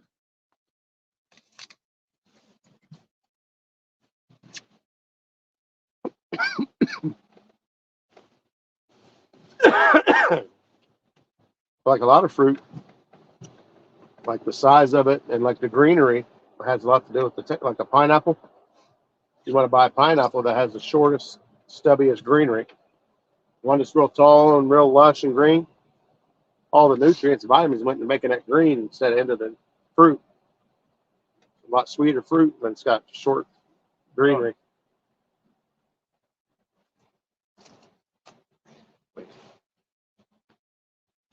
I used to do quality control, Walmart distribution, where they test it. They had a gauge that would check the sugar content.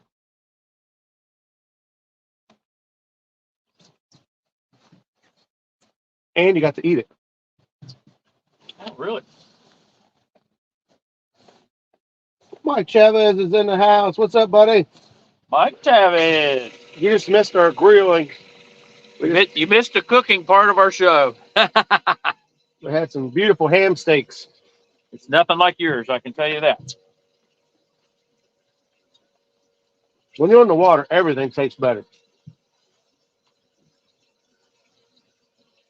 The best bologna sandwich you ever had is on a boat. Mm-hmm.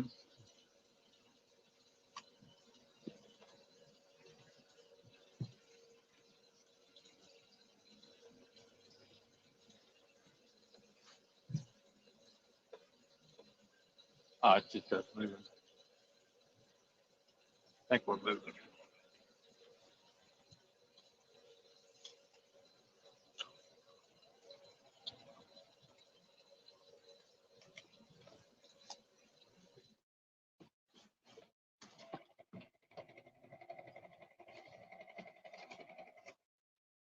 Out of coffee.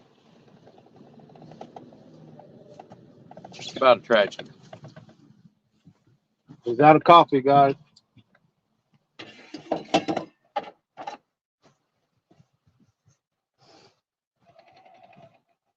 think I got a couple of coffee.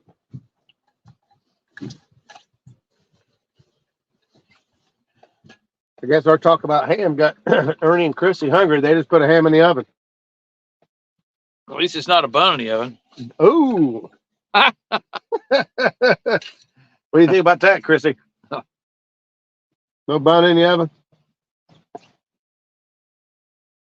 They can do that, but just don't tell us about it. We don't want to hear about that right now. Chris Hill's in the house. What's up, Chris?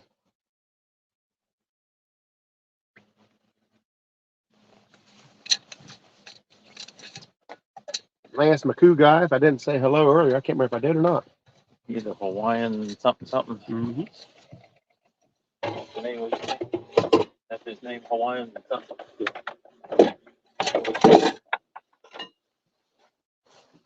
Well, get a little nicotine and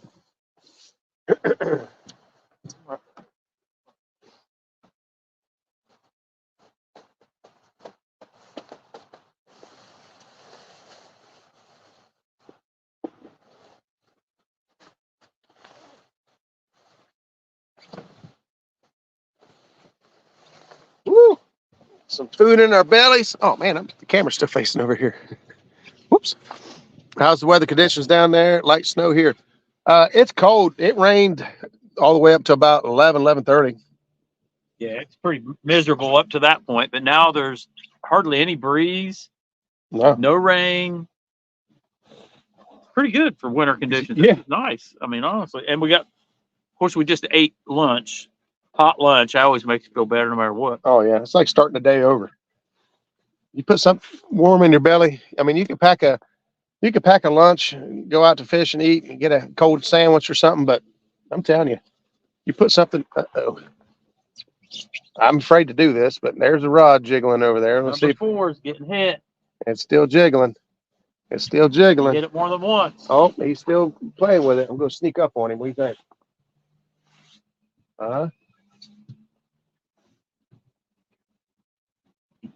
He's very quiet. Eat it.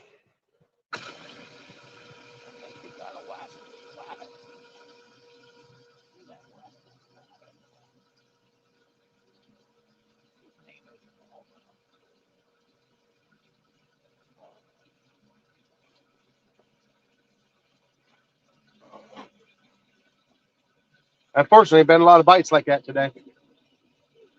Yep, that was That was a lot better. that was a lot longer and more to it. A lot of times they're just hit like bam bam done. They're not doing any more than that. Seems like. It could be the fish. I'm not kidding. There's so many fish down there. It could be fish swimming into our line and hitting them at sometimes the way they've been. The one hits. Yeah, the one hit one. One hit. See, look. Oh, that was marking on the left. I was saying, what was that? Now it's on your side.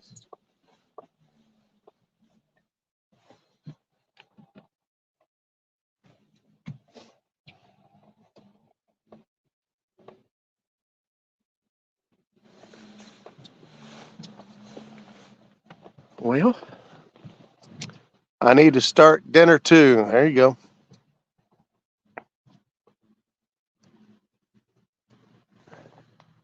Oh, he's back. Let's just leave it right here for a minute. See if this thing's going to go down or not. There it goes. Going to the Columbus Expo next month? Yeah, Chris, I should be there. Chris Hill. Uh-oh. Uh-oh. He's getting a little more serious.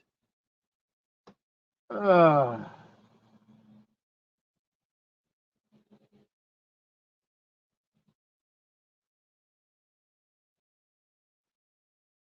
playing with it.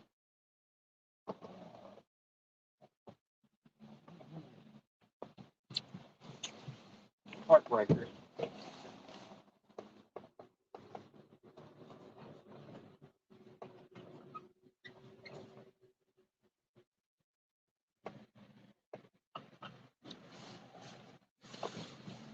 Thought he was going to go for it. I really did. I thought it was over. Wasn't Ernie Ham that got cut on your boat, Roger? Yeah. Ernie took a Bubba blade to the pork chop. Like the first 5 minutes on my boat this year. He backed into the cutting board, which had the Bubba blade sitting on it. Okay, buddy, let's put away a couple of things. Put away our cooker and our heater.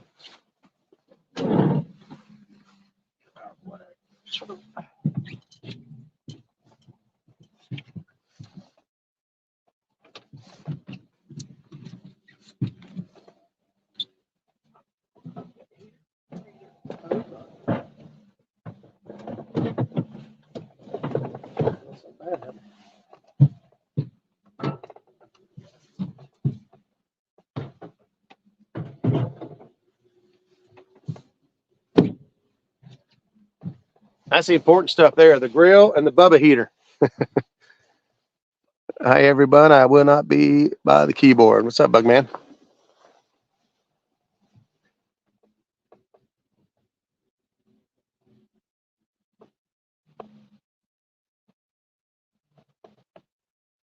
Yeah, I don't know what the date is for the Columbus Fishing Expo, but I usually go attend it. I should be there.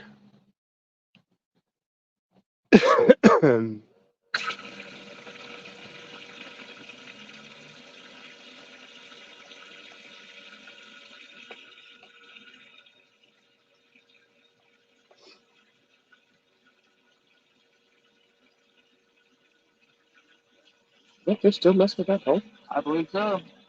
I did see the rod move. I saw the string. Yeah, so I'm seeing the line's moving, but the rod's not.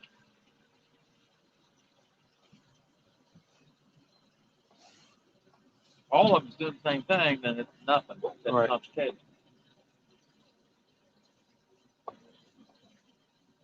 Right there.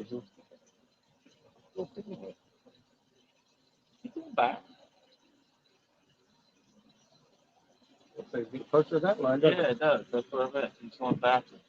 Maybe in towards the middle. He's tightening up more than that. Or did you do that? I did that.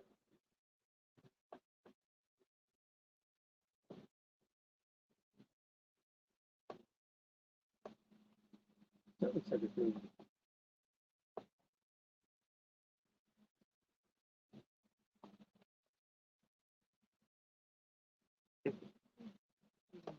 Yeah, I don't think it's anything already. This is like the longest bite ever. Just Well, keep. in summertime, man, it's kind of like Flathead doing Flathead stuff, but this time of year the water's so cold, you don't catch very many flatheads now.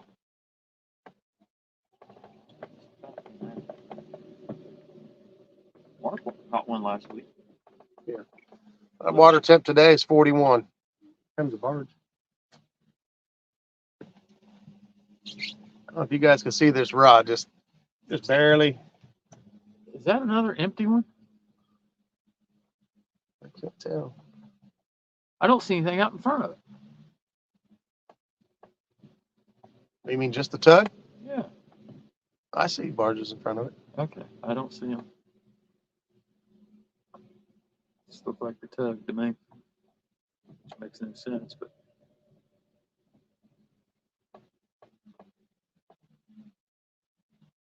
I think just barely keeps putting pressure on that rod. As soon as he feels pressure from the rod, he just kind of lets go.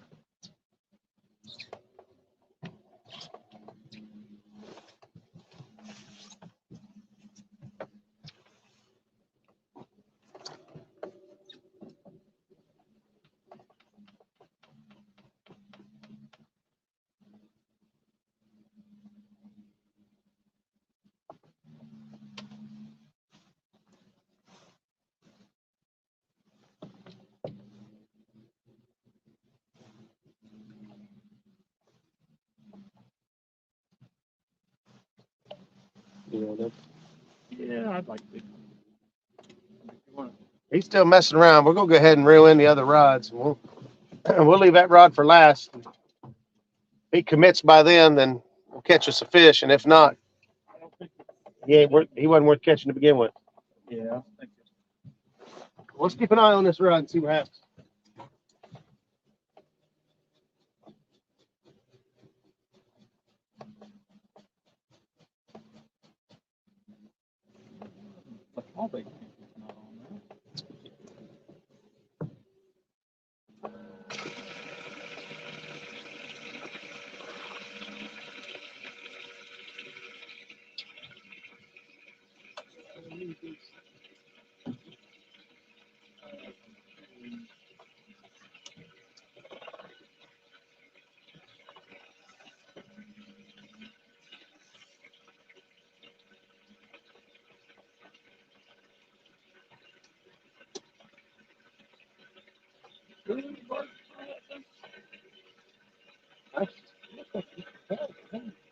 I think you might be right. I looked down, I see the reflection, and the reflection was all the way across the boat. I didn't see a break in it. It's kind of weird. That one came back here with one barge in front of it.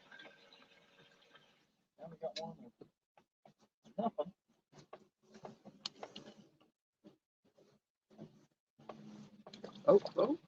Oh. You going to take it? It was, yeah. Bounce. He had hold of it.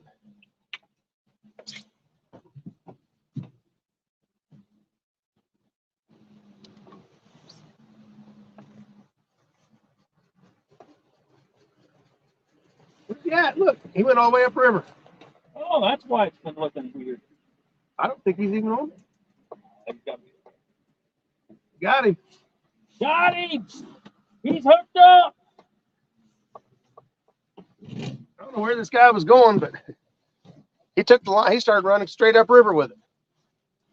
We was just watching the slack, and it's just a little guy. Barely hooked. He's hooked good. As a matter of fact, pull real hard and it'll hook him better. It didn't even puncture through. That's one of those you give him slack and he can get off. Yeah, we came all the way through.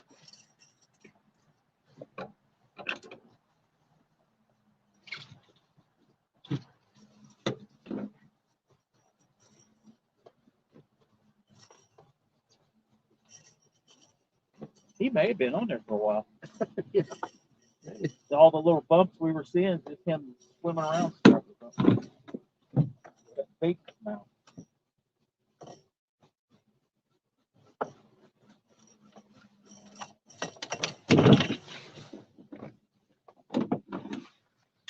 Come here, little buddy. Got a little tiny mouth on him. I kept seeing bites on there. Look. Yep. Wasn't anything to mouth anything, but that was it. Some evidence. Yeah, there's nothing in front of that guy except a wave.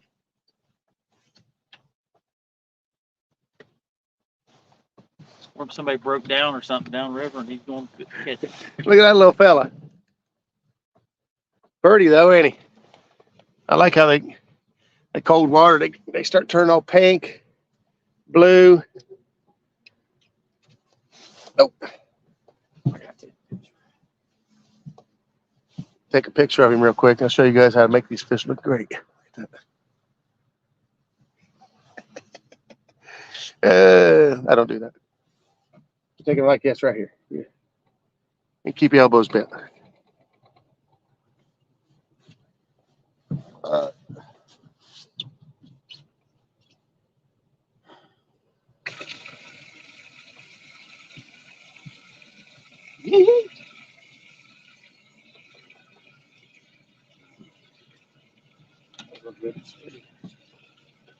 We waited all that time in anticipation for that little dude right there.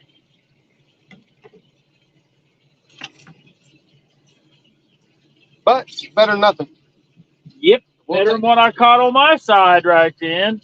I'll take it. Big old bowl with nothing.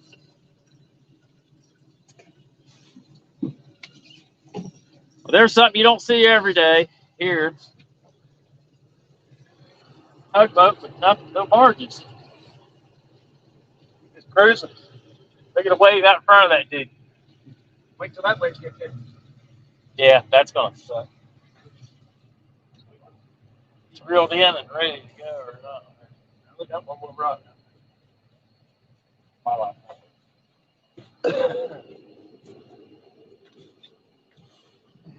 Speedy back around this way here. Give me a second. I'll catch up with chat with y'all.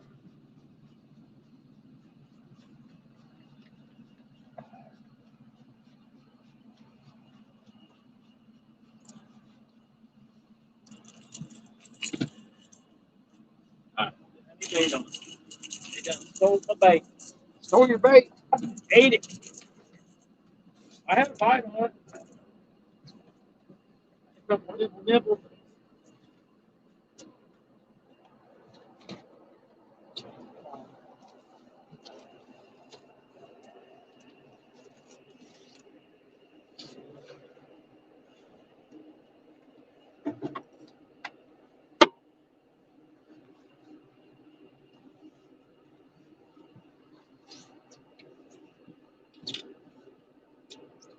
All right. Is that your last?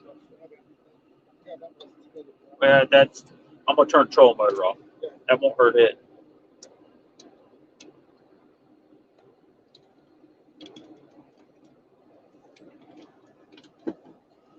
All right, go pull the trolling motor up.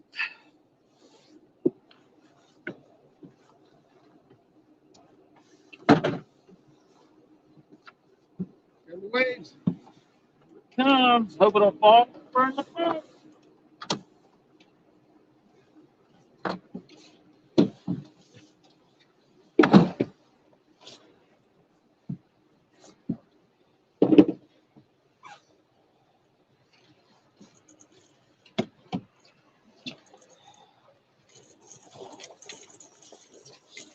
We're getting rocked. That way it didn't get hooked on any cord. Yeah. Everything. Rock the boat. So you want It to close. Yeah, sure.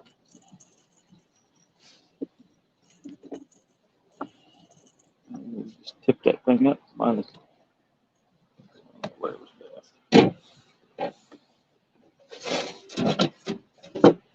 Unlock the reel, let him swim.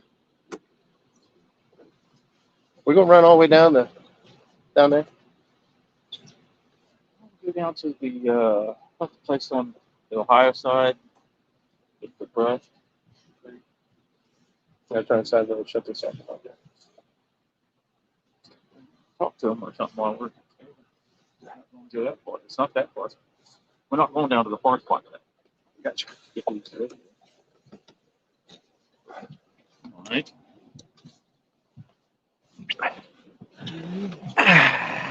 We're gonna move. You guys are gonna go for a ride. How's that? For a ride. Go for a ride. See the captain getting ready to go.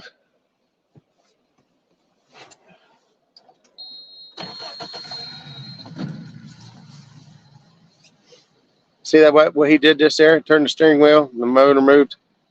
My boat don't do that right now. You can go back and move the motor with your hands. Yeah, Jody called shotgun. I got shotgun right here. You got to bring more than a shotgun to get me out of the seat.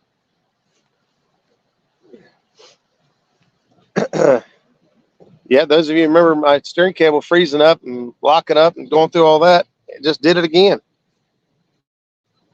It's ridiculous. Got a little warning this time. Yeah, this time it didn't break. It just got real stiff, hard to handle. I thought it was just, it was in a bind. Willing to make a deal. Willing to make a deal. That's right. But I pulled the whole steering cable out and straightened it out and tried to get it freed up. Man, it just Dale heard you. Try to get it straightened out and see if I can get it to working, but it ain't. So I gotta buy another steering cable. It's only been like not even 3 years yet. Almost right at 3 years, but still. You should get more than that out of them. Hey, this is where we had our baits. Oh my goodness. That's where our baits were at. That's why we stopped here. Hey, This is where we had our rods thrown, was in this kind of some of them were in this area right you there. guys see the side scan up here, you see all the trees, debris, just contour on the bottom. I mean, it's just, you see the down imaging over there. It's just a piles and piles of wood and structure. Ted Ellenbecker would tell us to fish these elements. Right here is, these are probably catfish right there. There's some little black dots that you can see there, and there's some white ones with it. That looks very catfishy because of the, not that I can see them that well, but the location. See all that, these may or may not be over here. These are lost, who knows, whatever these things are. Something with scales, it looks like. I was just wanting to.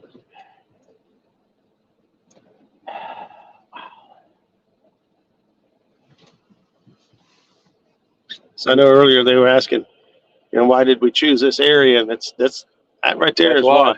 Just there was lots of activity, lots of bait. We were marking bigger fish off to the sides. We was in piles and piles of wood, See debris. if you dart some of these shadows over here. Yeah. It's 120 feet over here to the far side, and So what you gotta remember is when you look at the yeah. bait stops. It's going back at an angle like that. What you gotta remember is when you scan out that far, 120 feet, everything gets really small. So when you start marking fish at 120 feet distance on your side scan, they're significant. They're decent. Of course, I mean, you can, like, I want to take a look at that fish. I can just put my little cursor on it, blow it up more, see what we think. Now, I don't think, now that one right there, I can see it's a fish. I can see the shadow. This other, I don't know. Pick it right back up. But it's kind of cool here. You can see the bait and so forth kind of in a line right there. It's like they want to be over here. They don't want to be there. And it's angled. But look, I think these are catfish stationed out here. The ones, those dark shadows, just staying out of the bait. As soon as they poop one time, then they'll run over here and eat some more, and then they'll run back over here into their staging area. Hopefully you guys can see that. I can't really see what the screen shows, but I think they can see. All right. This is one of the things we love to do. We like to just scan and look. We like to be confident when we throw our baits. Yeah, we like to have something to throw. We don't like going there. We went to one of our top places or areas was going to be this big creek mouth this morning. And we went there expecting to see just all kinds of stuff. And we went there and we didn't mark anything hardly at all. Yes. So, why I know they could be down in the soft stuff or down in the dirt and mud and so forth, but the activity we saw, we just didn't even set up there because of it.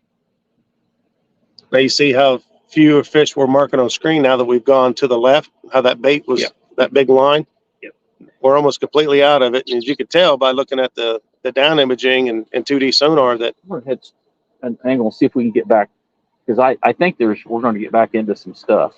So we're gonna turn the boat here and we're gonna We're see. gonna see if we can turn over this way and get back into the bait, because you could kind of see the angle of the bait, how it just kept getting closer and closer to the bank.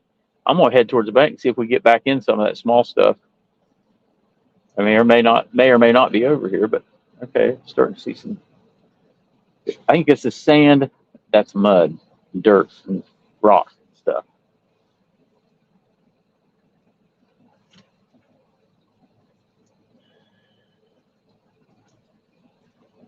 A few small ones.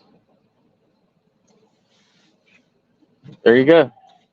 There they are. Here, there it is. There it is.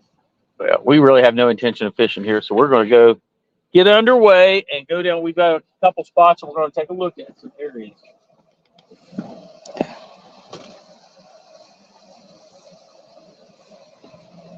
Roger, you can look at Roger's face here for a little bit. They don't want to see that.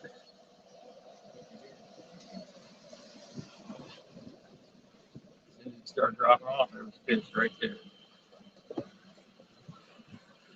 But look.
Curtis Cunningham's in the house. He says, you guys are going to Country Mile. Hope it pays off.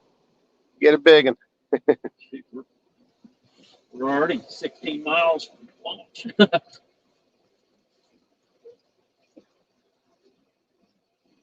Bird poop on that up there, whatever sticking up, it makes it look like weird like it up in that creek. I don't know. Looks like a heron's been sitting on it and pooping. Yeah. I don't know. Yeah, Curtis, we did talk about that. But the difference is we're going to a higher probability area, and then we're going to scan it, see if we find any fish.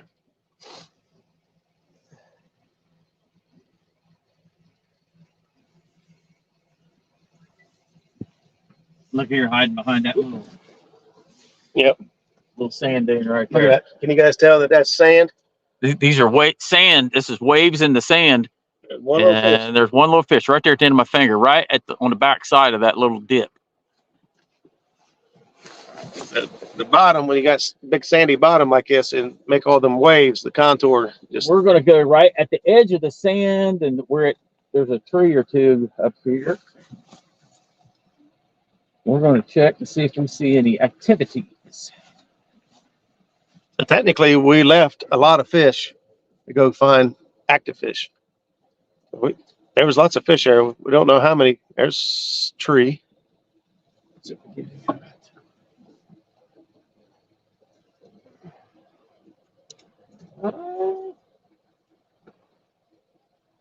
Little booyah right there.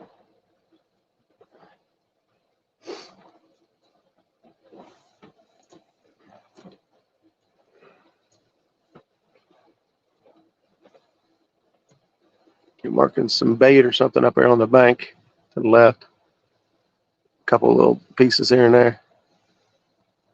Should be another tree up here on the right. I need to reclassify. There it is. There it is. It's a rock on the right. Tree off.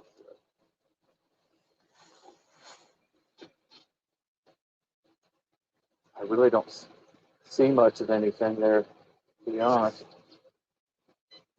Reclassify it since we're here.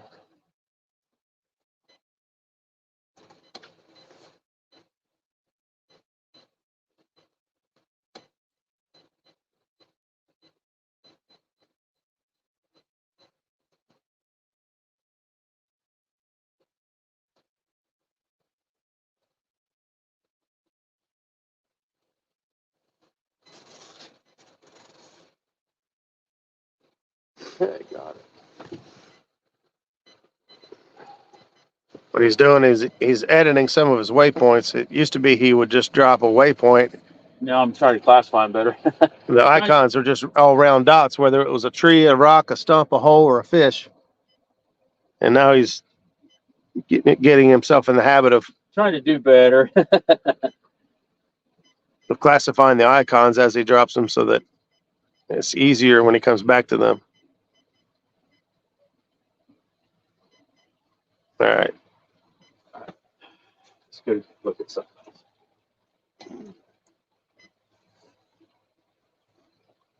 I didn't see any fish over there. That's why I wanted to go down. I don't think it's a good place to look at. Or fish.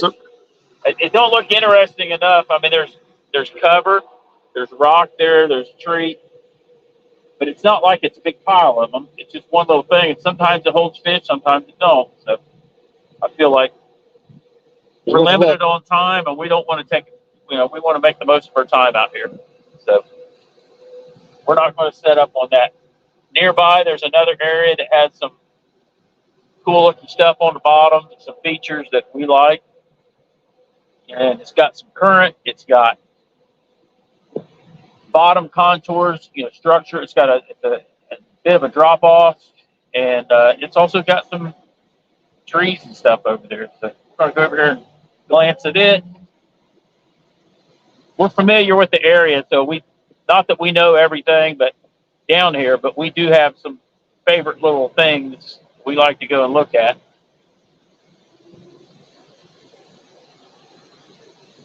And we got names for all of them.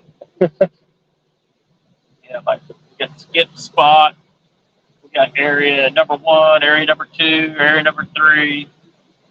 This hole, that hole, in a different names. We got salt mines, Walmart, Walmart, outhouse. names like that. To some people, it might make sense. They can probably figure it out.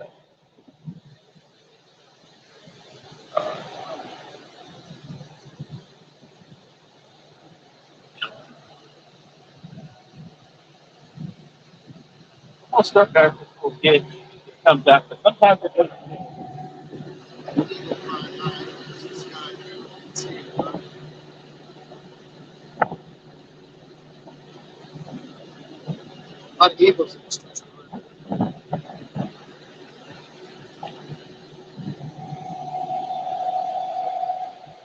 Suki.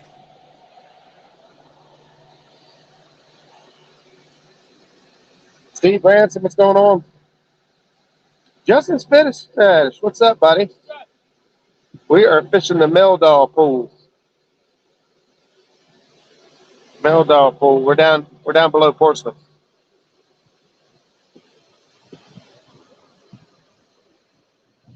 We're in a van down by the river. In a van down by the river. Somebody's burning stuff up there on it. Of the Helix 10 and 12, which do you like best? 12. Yeah. But the Helix 12 is it's a generation 3, and the 10 is a generation 2. And the difference in the screen quality or the pixels and so forth, it's a big difference between these two units. I mean, it's just, you can't even, it's apples and oranges. So I'm not sure on Humminbird when they change screen sizes, how much the pixels per square inch resolution changes. And plus, it's different generations too. So Yeah. that might be, I really don't know all of the Processors are faster. between these two, but you can tell the difference. All right, that's a fade. You'd want to take a little more time to research it. I could tell you more about Garmin because I've researched it, but Humminbird, between the generations and Between generation 2 and 3, there's a big difference. Whereas generation 3 and 4, there's not a lot of difference in what you are looking at and what the presentation. You can't tell the difference just looking at them. Whereas between 1 and 2, not a lot, but between 2 and 3, there's a huge difference. That little spot bit back there, it's not really what I was. You see there was some bait, but yeah. Is that a tree sticking up? Yeah, there it is. looks like the bottom of it, don't? Yeah.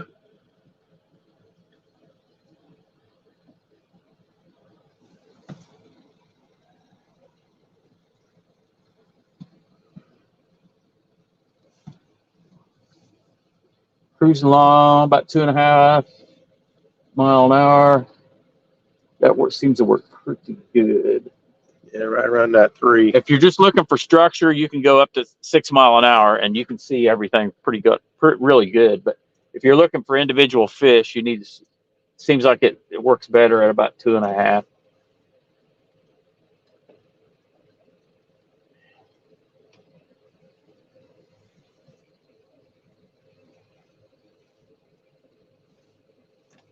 We're going to run right down. There's a ledge here, and we're going to stay on this. You can see it on the contour map.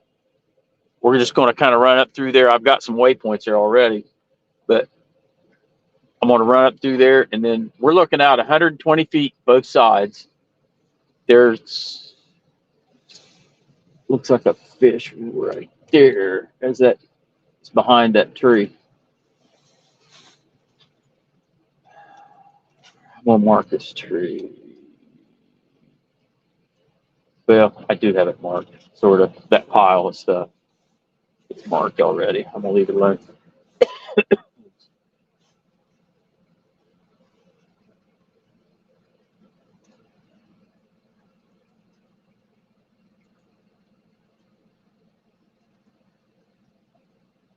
Usually mark a lot of fish right here. Yeah. Up here.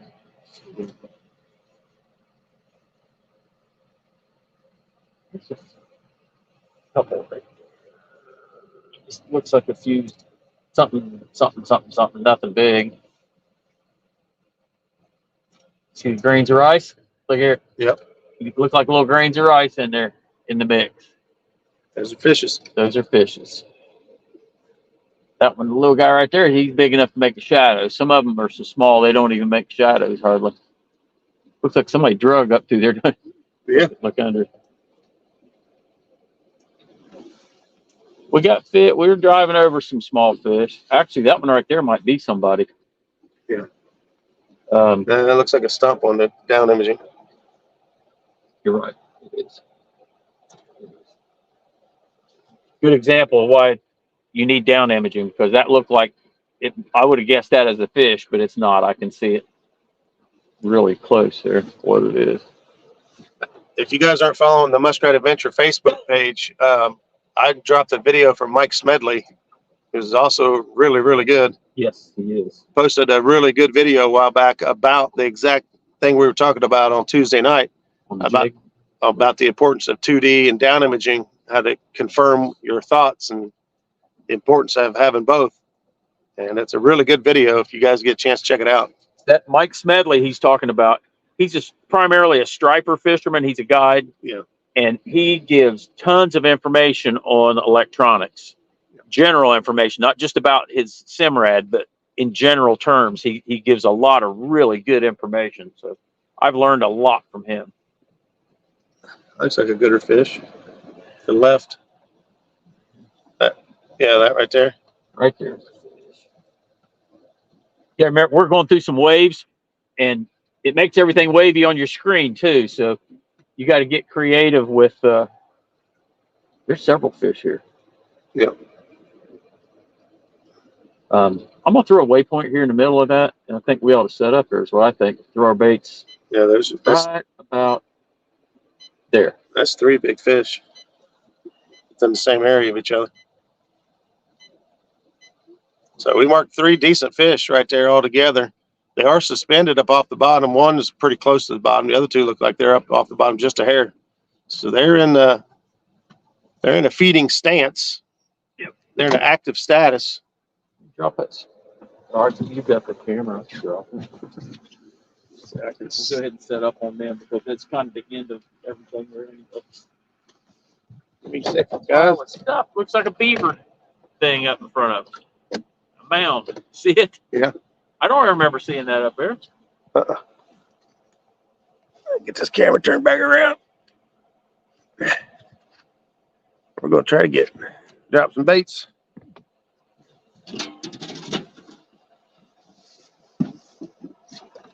Keep your live well back on. Thank you.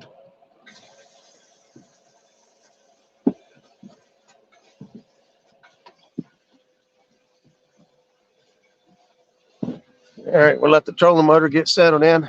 I have an older Humminbird 929. When I upgrade, been looking at a lot of different units. I'm telling you, if you, The biggest unit you can afford. yeah, Size, yeah, the biggest you can afford is really, because it makes a difference. I'm telling you.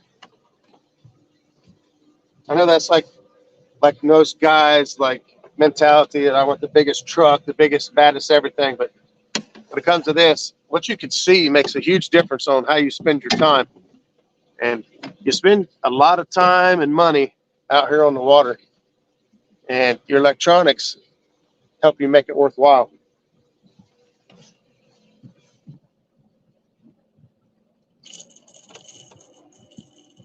I'm marking a few fish, buddy. Well, we're going backwards. Yeah. Yep.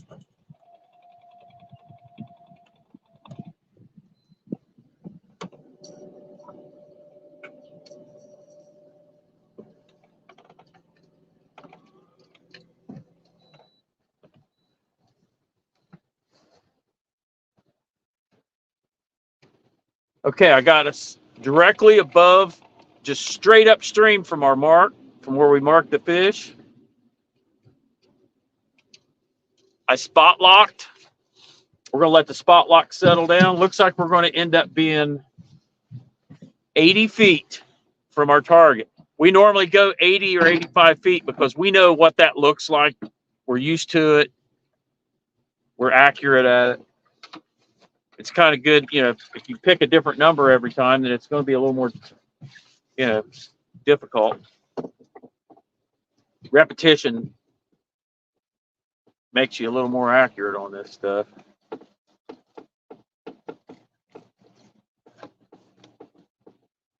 Looks like we'll be 80 feet.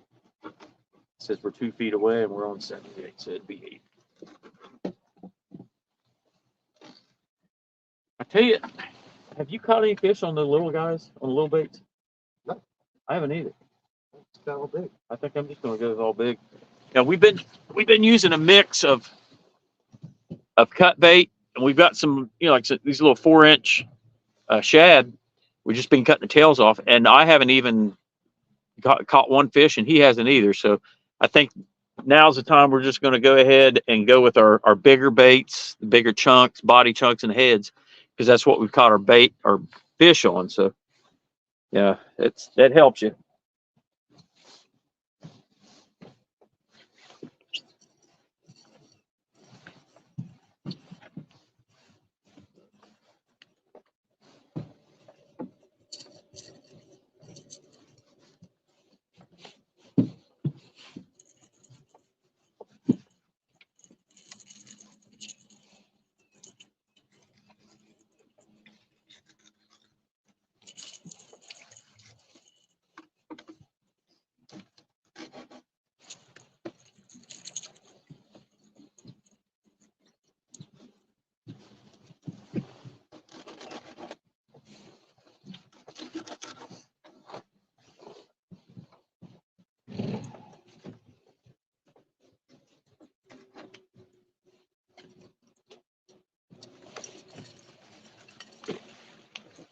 That's lit.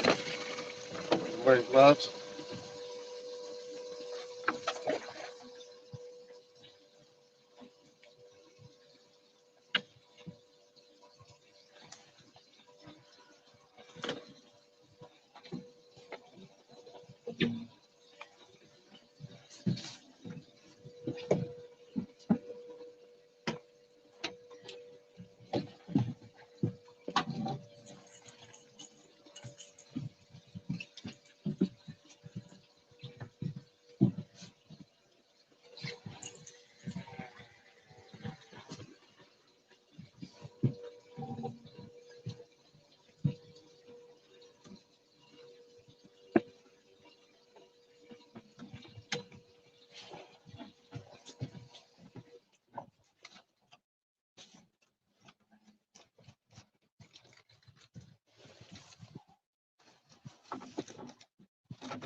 Bait everywhere.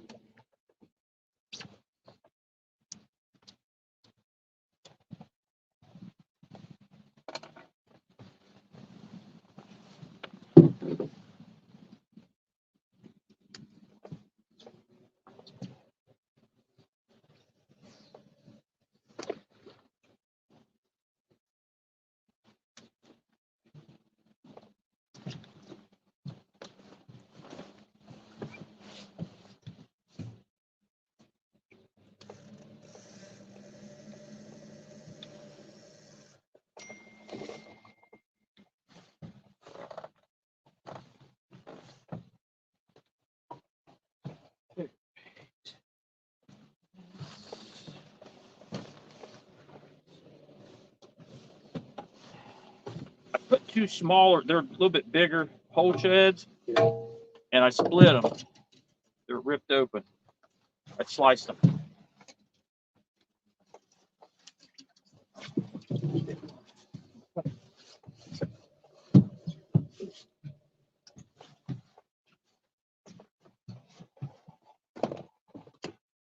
back at our 80 foot.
Had a professional overrun. Yeah. What's going on, everybody? Buck Williams. Much White came up your way. Appreciate you guys being patient while we relocated. Hopefully we put ourselves in better odds. We only got a couple hours left of daylight. We still got our one really high probability area to hit too. Yeah, we got one area we've actually been working towards all day. We say made it there yet. Imagine if this don't pan out by 20, 30 minutes. Yeah, if we don't get action, we're out of here pretty quick, I think. Head down there and Too long, because that down there sometimes takes a couple hours. then we still got to make our way back in there Good drive back. with daylight. You can't do 35 miles an hour.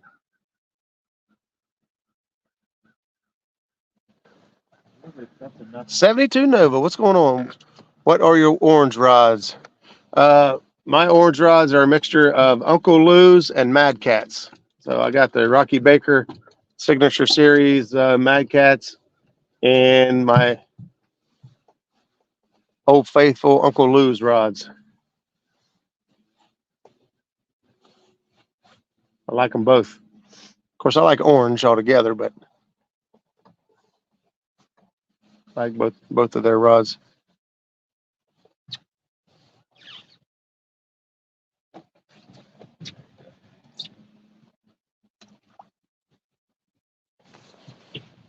It's still alive. Not for long, I'm sure.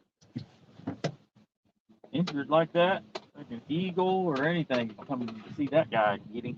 Yeah. What's your attention? I think I had a text. Give me a heads up when you're getting ready to leave. Did Roger meet you at the ramp or your house?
So your address is 2015, right? 2015. Right.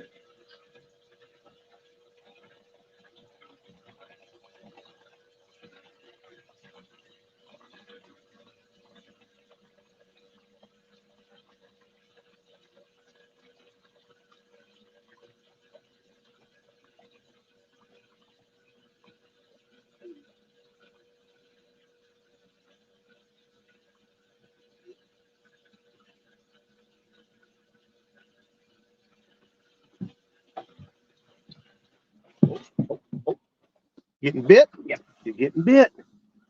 Got somebody fooling around here. Get him. Fool around. Get See him. What happens?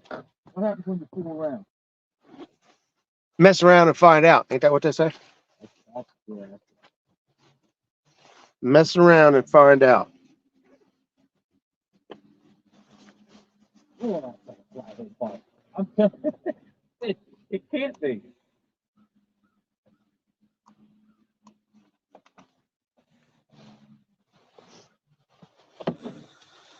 Get him. Did you get him? You get it. Swing and a miss. Swing and a miss.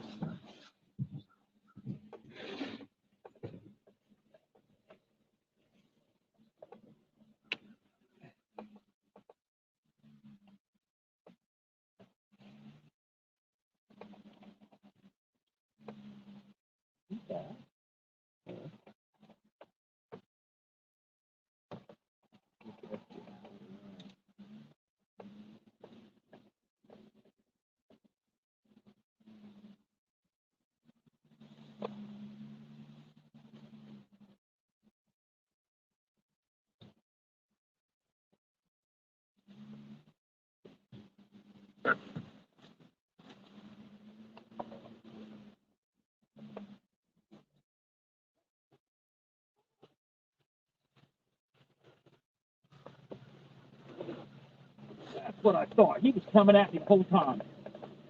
Running at him. Yeah. Fish and on. He was on there. Fish on. I got to look and he's crossing up one of my other lines. Weird. You know what I mean? That's what happened to me a couple times today. He's like, please.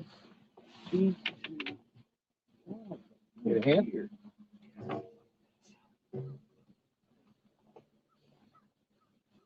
He might be in this other rod because he was I took the rod I threw way out.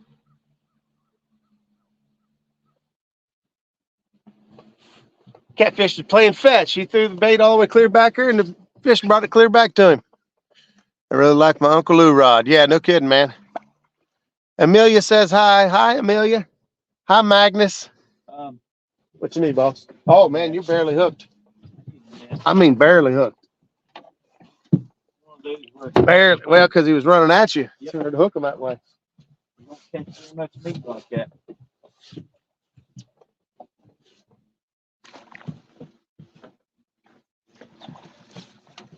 There you go, Amelia, just in time. Fish on the deck.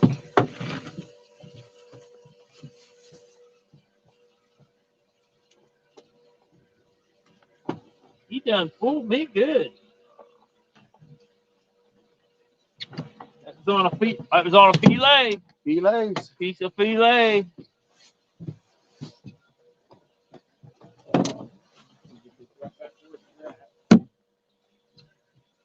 Amelia's been dying to come out and go fishing. I just told her it's just too cold right now. You don't want to start a kid out fishing in the freezing cold. They might not want to go back. I want to make sure she has a good time. Oh, I got a fish going here too. There he goes. He's on. Fish on. I don't think so. Well, it sure looks like it. Sure. I would have caught him by now. Caught up to him, I mean. A little premature on that one. Oh man, I thought he was done. He was pulling that. I should have kept my mouth shut. You listen to me. I know. We're getting this every time, man. It's a whole different ball game. All right. All right, we'll take a look at this guy here. Hey, if we look like we're cold, it's because we are cold. Out of all the rods we have, the Uncle Lou rods are the best in my opinion. I really like my Uncle Lou rods too. For medium heavy, yes. Yeah. For medium heavy, I like them. The action of the tip, you got good backbone in the back, but they're not like telephone poles. They're still fun to catch a fish on. A little better. There you go. Look at that pretty fish. Got pink on his fins. Oh, yeah, they're so iridescent that when this time of year too, you look through the rear, the fin back here on the back, It's all pink and everything. It's pretty cool. All right, we're gonna get a picture. Yeah, pretty good. There it is. Put him back. See you later, buddy. Gonna Grow up a little bit. We'll catch you again some. Make that blue cat Facebook famous.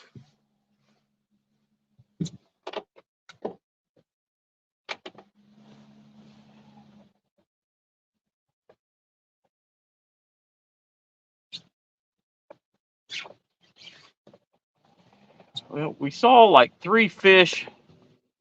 at least three fish back here behind us. They weren't in one spot. They were like scattered about, which means there's, who knows how many's really back there. It wasn't like sometimes we mark bigger ones behind something and so forth. But this is just scattered about. That means there was fish scattered behind us. So far, we've got bites scattered, left side, right side. Yeah, they're all over the place. Up ahead of us, there's actually a point that comes out. And right here where we're at, because of that point, and there's current coming down to the point, it causes all kinds of eddies and stuff back through here. So there's weird stuff happening all down through here. I think that's why it holds fish in certain little circles down through here. There'll be another little circle of them and so forth. It's not like a straight line current seam either. It's kind of odd. And it's really deep too. It's 30 feet deep right over close to the bank over here. I mean, it's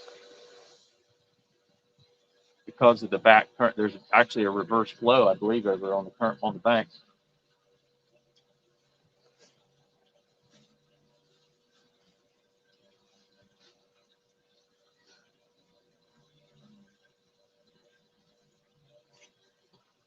What's this?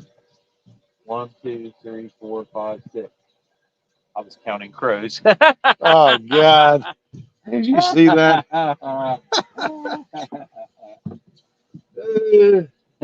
Counting crows. Here comes some more. You want to count crows? What band am I right now?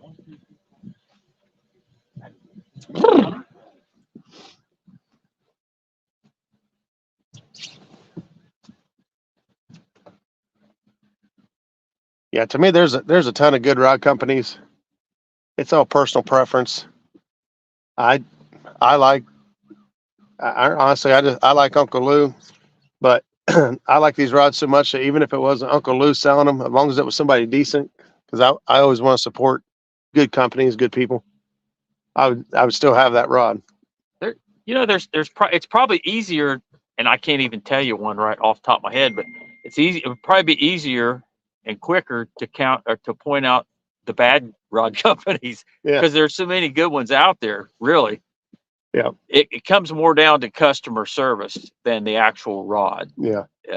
Just to be that's just my opinion. A company that you can contact easily, and they take care of their warranties easily without making you jump through hoops, or they don't answer their calls and emails and all that kind of stuff. That I think is a big factor. Yeah. Makes a big difference. I know in the past there's been rod companies that I couldn't get them to answer, their emails and their method that they wanted you, the hoops they wanted you to jump through to even talk to them and stuff was too difficult. Just don't deal with those guys. Deal with the ones that'll, Mad Cats is easy to deal with. Yeah. Catch the Fever now. Yeah. They had a period there where they weren't the easiest to deal with. Now they've got their issues taken care of, the best I can tell. They had to rearrange some folks, but I like it. I've got Catch a Fever rods. All it takes is one person in that chain of event of people you have to deal with. All it takes is one, and your attitude towards their attitude. That one person having the wrong attitude can make the whole company, whether it's best company in the world, it can make them look horrible. And that's what was going on with one of the rod companies that some of our friends are dealing with and stuff. They wouldn't deal with them anymore. They stopped using their product because of one person. You know, so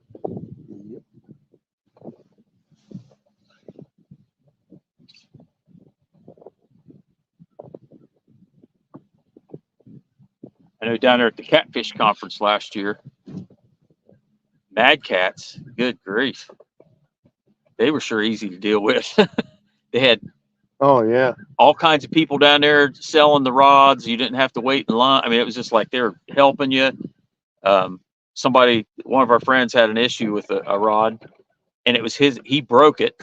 It was his fault. And he even told him, he said, said something to him about it. And he wasn't even trying to get a new rod. And they said, well, you have the rod with you? And he said, no, no reason to. He said, I'm not trying to get anything. He says, don't worry about it. And they went back and actually grabbed him a rod identical to what he had, just gave it to him, took his word for it.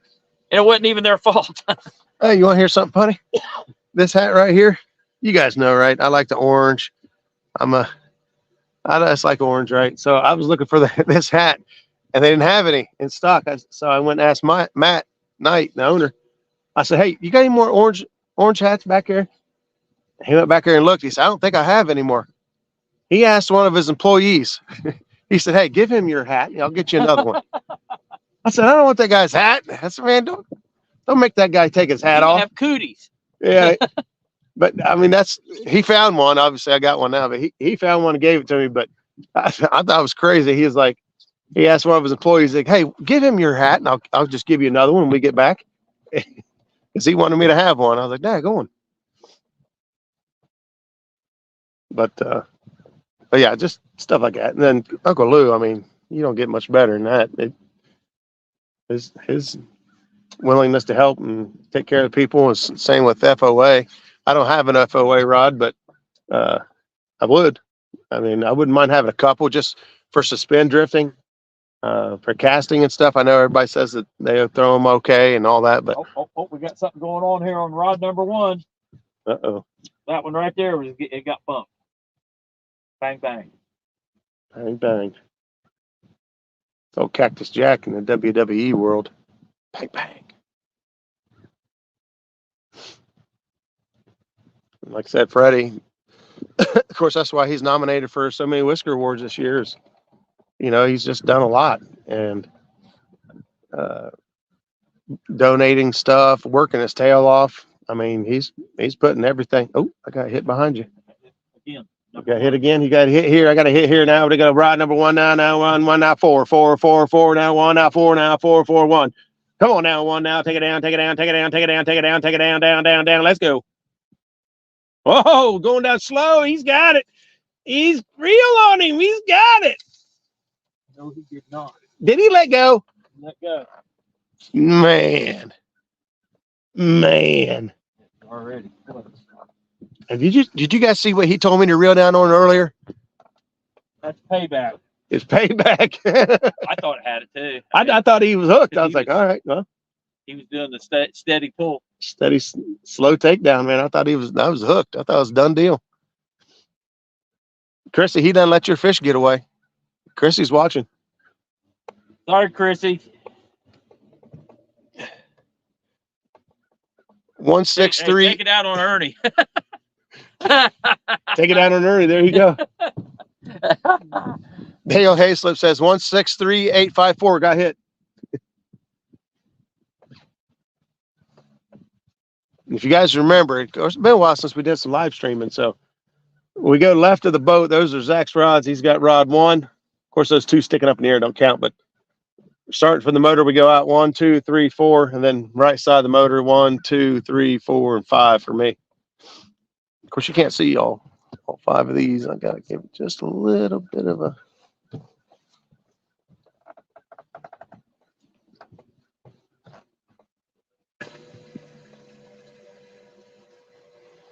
Yeah, we're pretty lucky. We got some good folks in the community.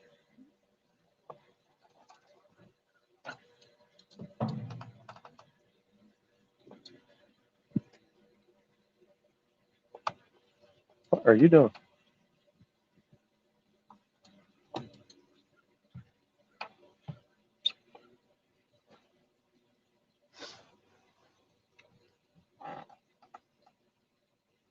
Yeah, so if it's Zach number 3, you would say 3.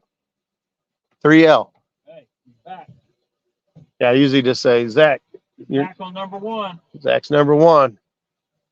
He done reeled it in 15 feet from the fish, but the fish found it. I let some line back out there before it hits bottom. It took some of it back.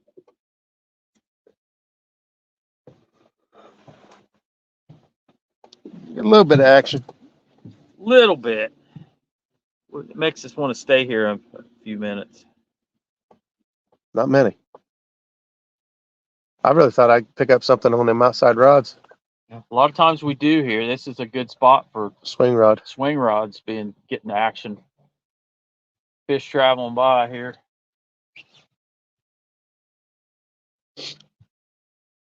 Yeah, the difference between winter and summer is something, man. It's Hot and cold.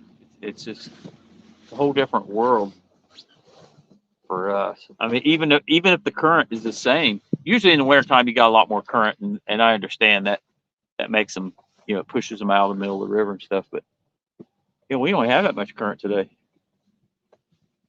If the water temperature was warmer, we'd be dragging.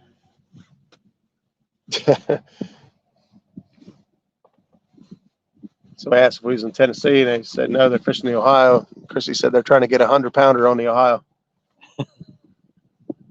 It's funny because the state record's only 90 something here. It's Yeah. been that for a good while. Yeah, long time. Of course, the hoop net guys have probably caught all kinds of them over 100 or close to it.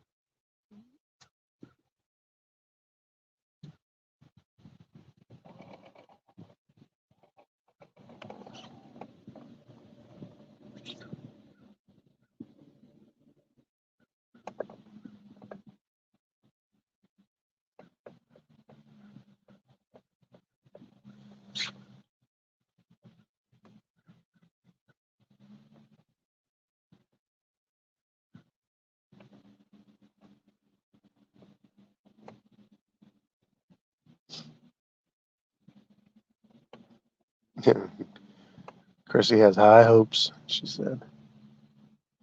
Well, if we stick a 101-pounder, that would be super duper.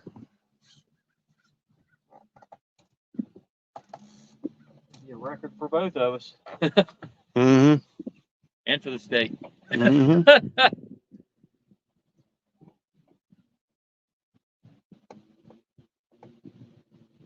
I needed to hit one of the Mad Cat's rods, though. I got my Mad Cat hat on. I get a Mad Cat. I'll get a custom designed Mad Cat rod. We catch a state record. Thing is, there's so many combinations of colors out right now. I don't know how you come up with something different. I know one. What? Purple rod with a black handle. Not the digital, just plain black. That's why. Like that rod right there? Yeah, like the Uncle Lou's, but in a heavy. That would be awesome. Oh, get on that #1 rod. #1 rod. Will he catch it this time? Don't go anywhere, Chrissy. Looks like it's got weight on it. Oh, That's what it was last time. When I reeled down on it, it didn't do anything. I think it may not even have bait on it. It's a Kentucky rig.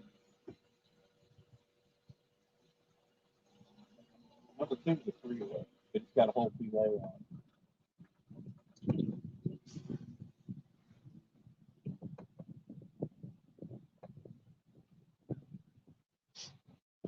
Jody's in the house. I love my 100th anniversary Abu reel I won. Yeah, that's pretty sweet.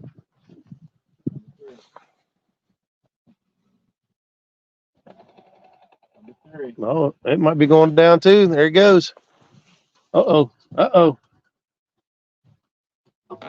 No? Nope. Swing and a miss. Yeah, doing it. Hey, Jody, what's your guys' water temperature down there? 51. Zach is guessing 51. Okay, I had no idea what it is.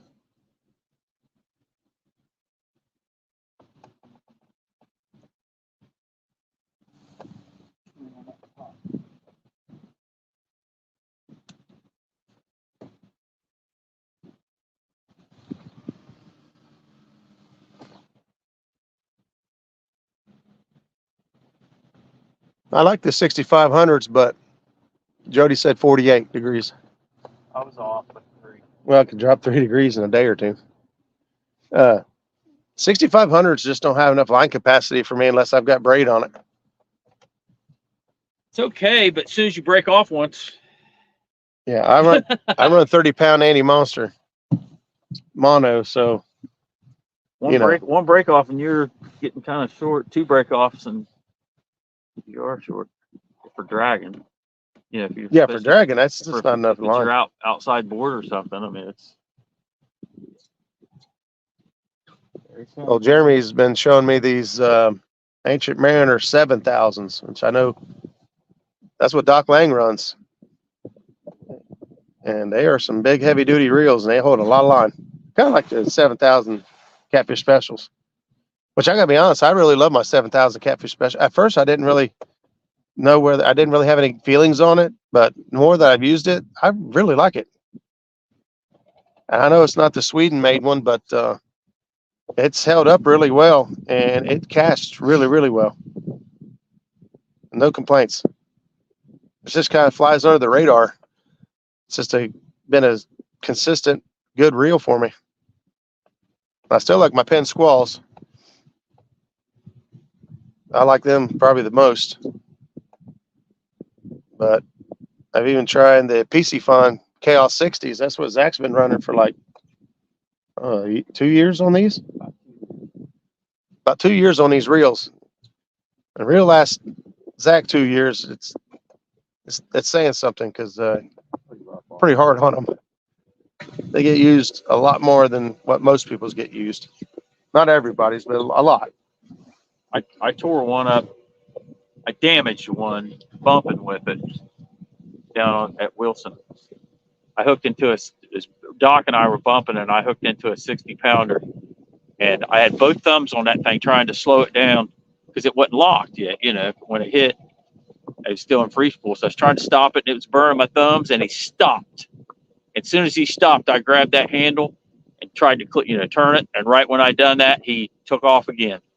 And that's right. When I was trying to engage it, and he was lunging, and it knocked a burr on one of the gears, and I got the fish in, but man, it made all kinds of racket and noise and stuff. And I took it apart later and just filed off a little place on one of the gears, and it's fine.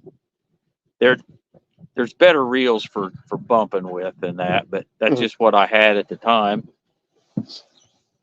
and it works. But did you get a 400 Alios?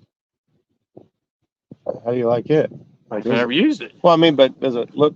Oh yeah, it looks like it's going to be. Yeah, I got an Alios 400 PC Fun, and that looks like that's actually the 300 would probably work fine most of the time for bumping, but when we go to the Mississippi or you're bumping in deep water and stuff, I can see where the 4000 or the 400 would be better. It's bigger. It's a little bigger than 300.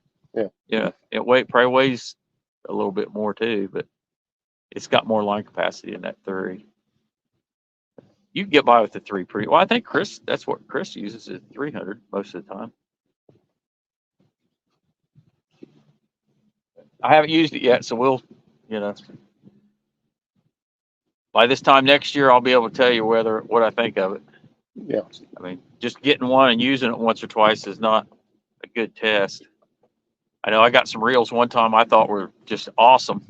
And after I had them for about 6 or 8 months, I didn't have the same opinion of them. I mean, they're decent reels and they're worth the money I paid for them, but they have no longevity. They're not made for heavy duty use. They're more for, people don't use them a lot. We won't mention names of them because there's just no reason to. There's probably lots of the point was there's products out there you need to try them out for a long period before you make judgment on them. Or find somebody you trust that doesn't have a dog in a fight. So many people are affiliated with companies that you're going to get an unbiased opinion or a biased opinion. I mean.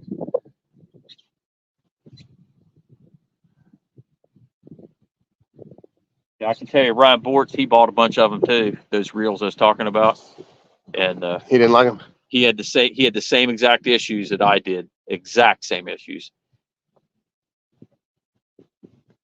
Ordered a new no-name reel for bumping called a Camecoon 400. Afternoon, gentlemen from Facebook. Not sure who you are, but thanks for joining in. Welcome. Hey, Jim Butts is in the house. What's up, buddy? Hey, Semper Fi, Jim. We got a tugboat trying to sneak up on us here. You guys see it in the background? You're almost there. There it is.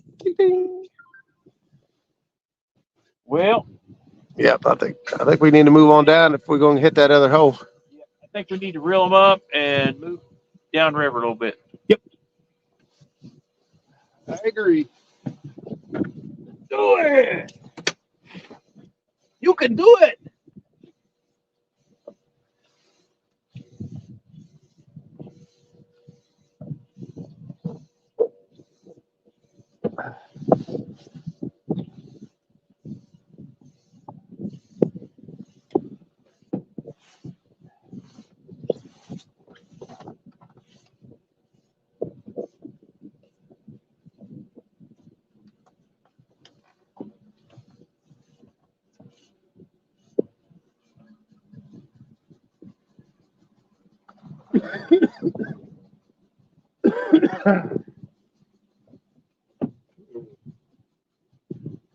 Brewery going on here.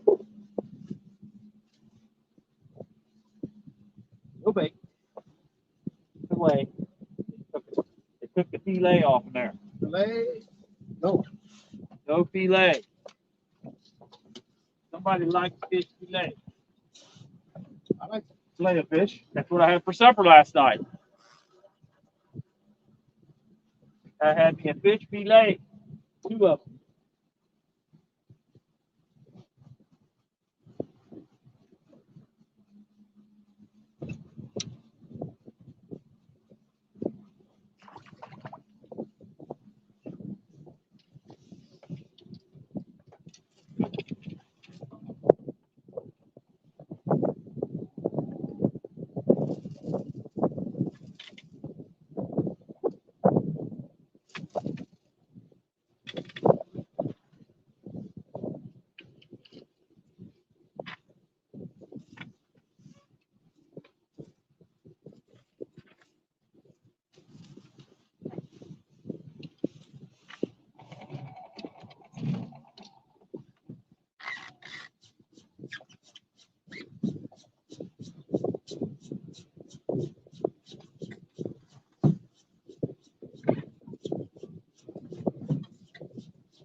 Inches per crank and hold 290 yards of 60-pound.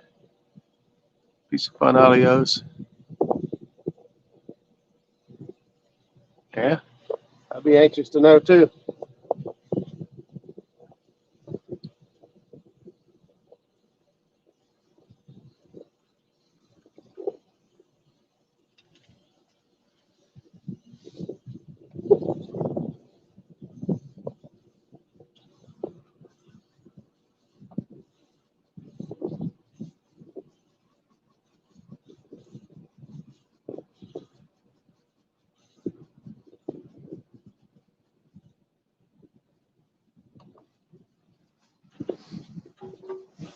Hey, Paul Edmiston, what's going on, buddy?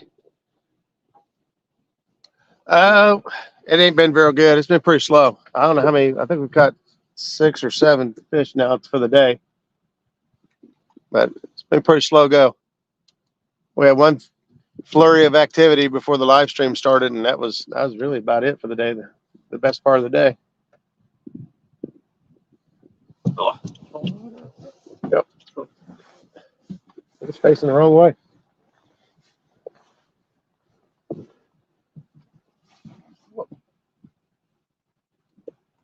Off.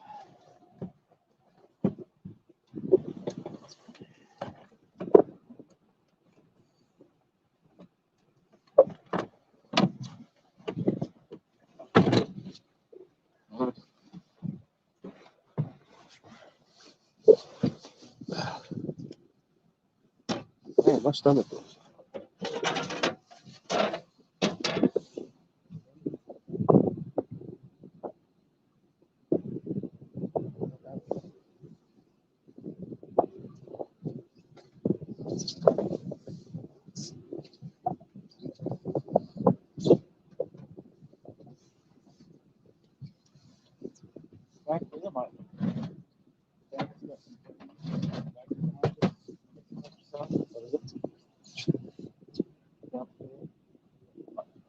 Maybe we'll take a look at it. There's a lot of houses over on that other side, over there, and the bank's not as accessible. There's a couple of them. Really?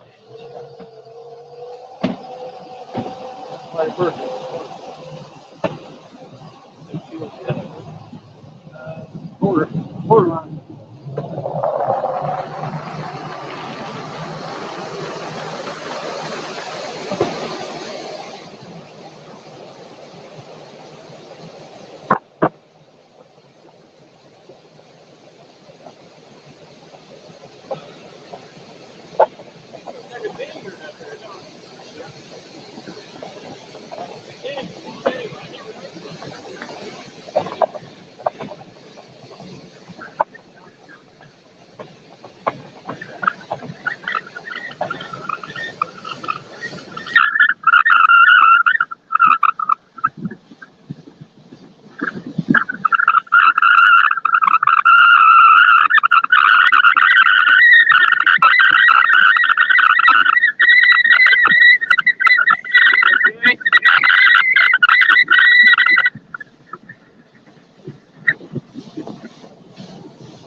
Tire. Wrong.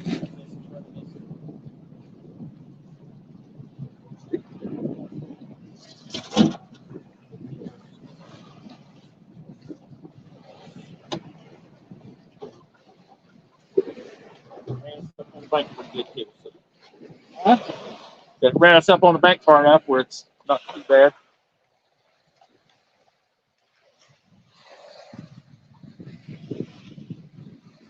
Roger saw something up on the bank. He wants to investigate, see what it is, get a good look at it. Oh, you can't?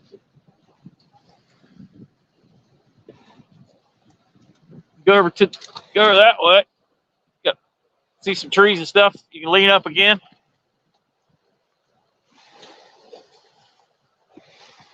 All right, let's see what we got going on in the chat. I'm not trying to be stuck up. I got to get my bifocals up here where I can see.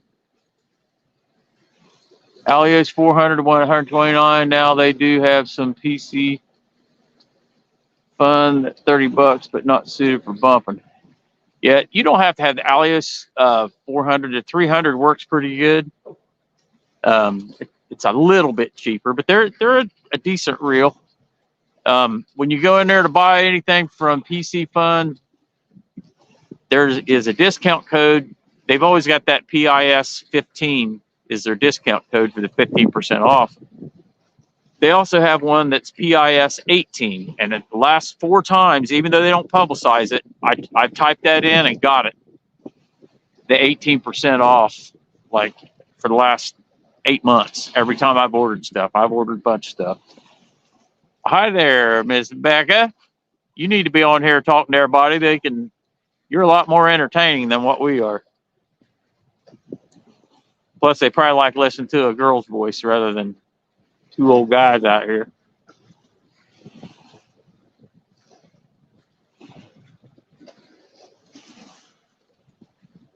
Maurice.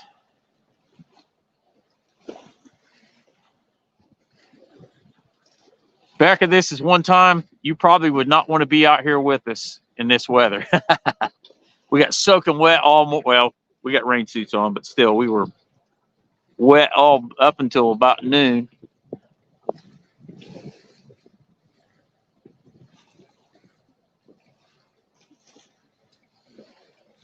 Well, Mike Chavez is still in here.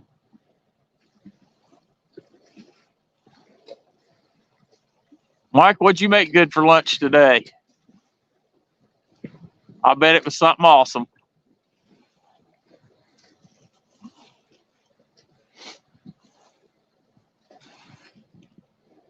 I watched some of Mike's videos that he puts out. I could have just finished supper and watched his videos, and then I'm hungry again.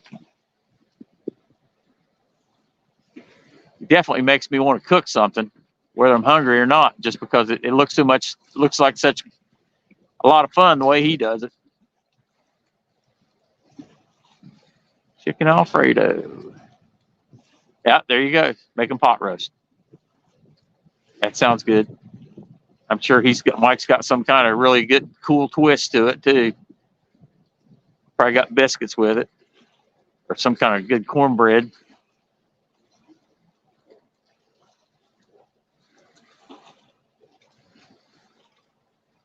I make what I call a Mexican type of cornbread sometimes for certain dishes.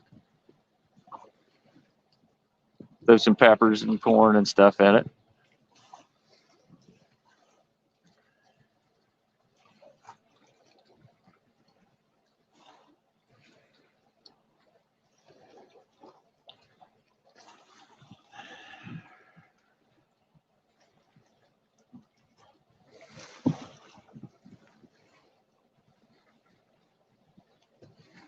Well, up here on the bank, somebody has poured concrete into what looks like plastic barrels. They must have used them. They're all scattered up the bank up through there. They must have used them as barricades or something. I don't know what, but they've made their way. Somebody made their way down here to the river. There's a pasture field up above us, up a steep embankment.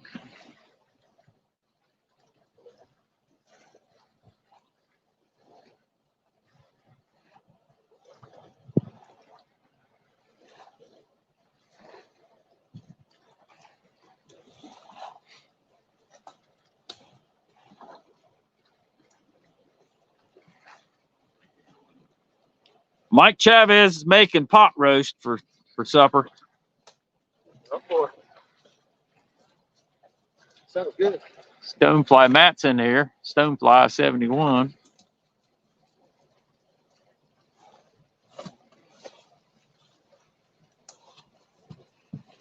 Catastrophe diverted.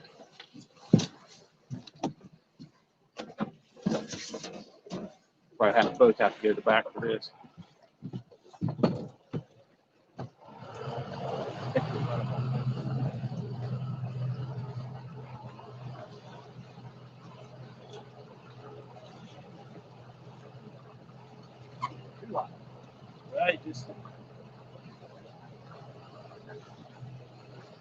Hi, y'all.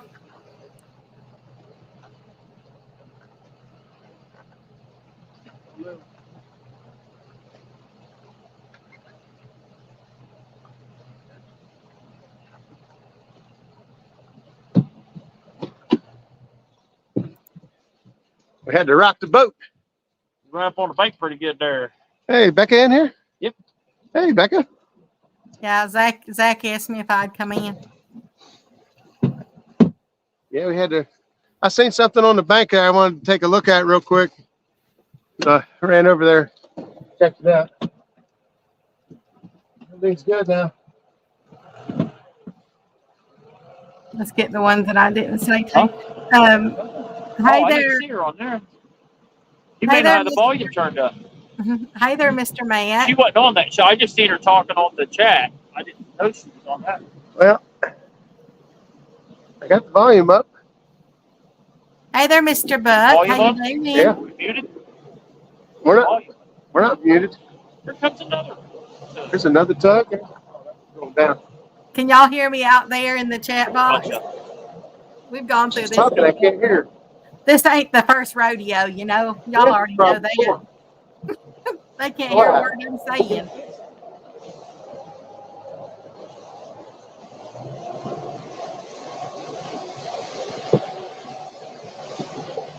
Okay, yeah, I figured y'all could hear me. They can't hear me, y'all, so we can talk about whatever we want to, and they can't hear us. What do y'all want to talk about? Well, I'm not really sure. If they can't hear us, it's not going to do me any good to be up here. It's happened before as far as with Roger's phone. Usually he has to, I don't know, do something with his volume or, get out and come back in or adjust something or, man, they're always adjusting something. Hey there, Mr. Terry. How you doing? So once they come back up here, then I'll have to let them know they can't. Either he's gonna have to do that, or I'm gonna jump down.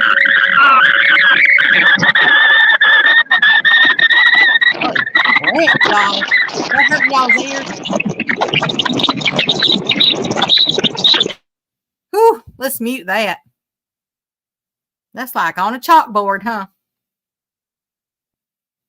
Hey there, Mr. Dale. How you doing?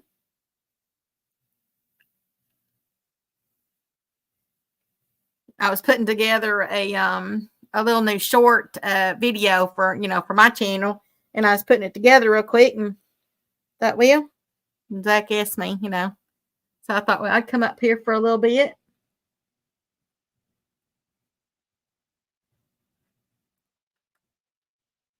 How are y'all doing out there?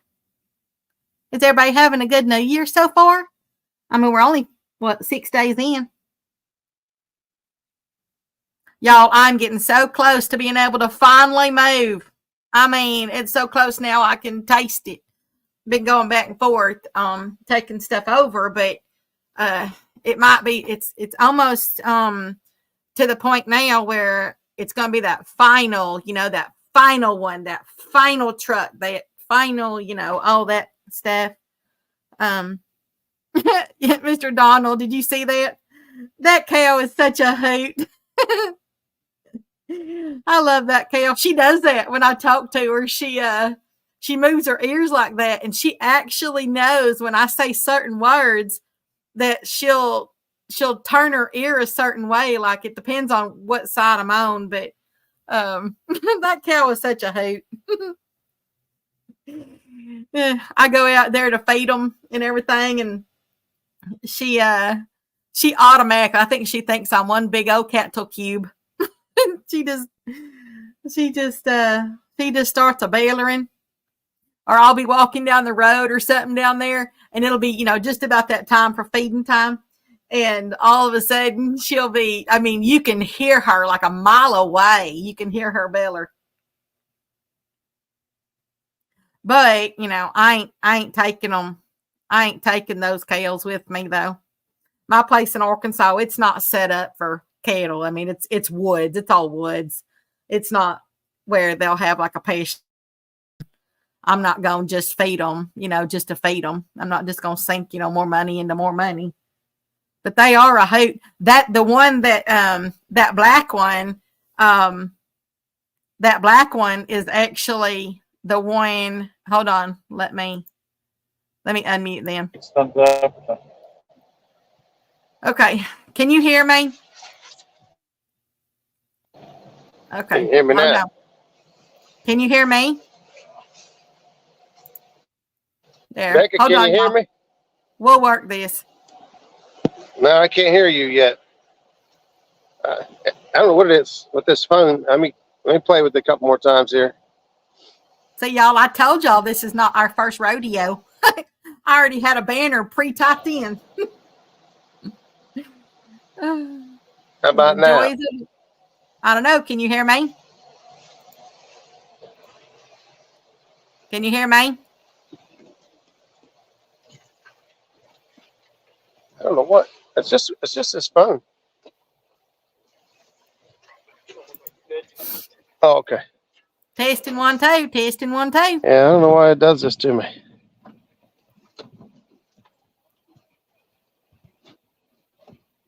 We'll see in a minute if they'll be able to hear me.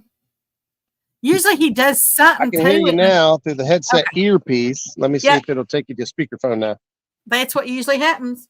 Here we go. Here we go. Here we go. Here we go. Okay, fish off to the right.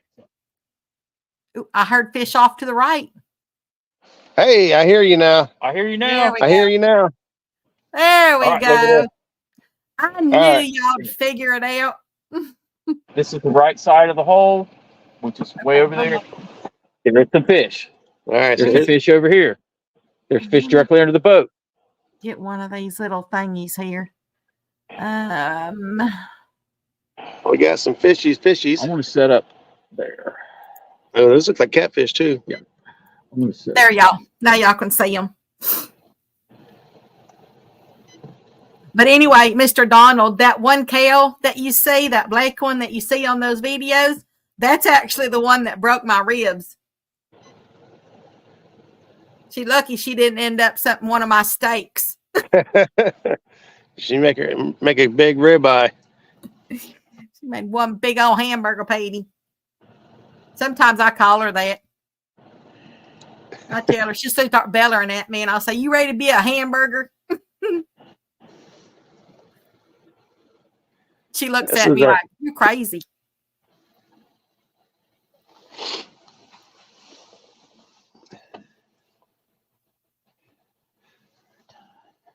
This here's an area. If you guys kind of see the screen here, we got some shallow water right here. If you see, my finger says 16 feet. And you come over to here. It's 50 plus. Yeah, right there is 50, 52, 16, 50. Now that there's 48, 49, 50 in that hole.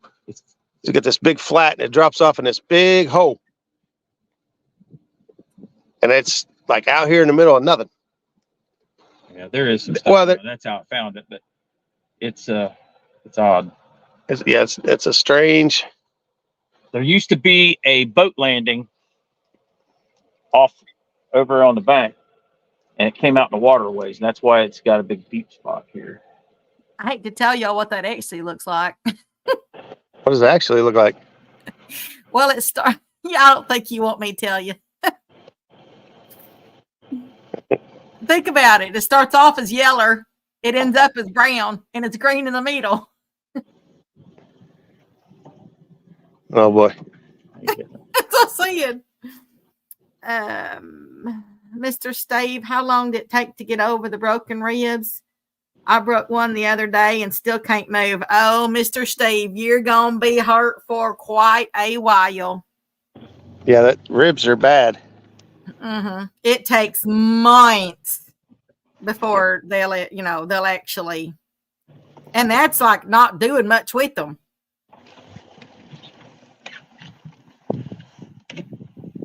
And it hurts. Oh, it hurts. You don't even want to laugh. And that's my problem because I like to laugh too much. You say, hey?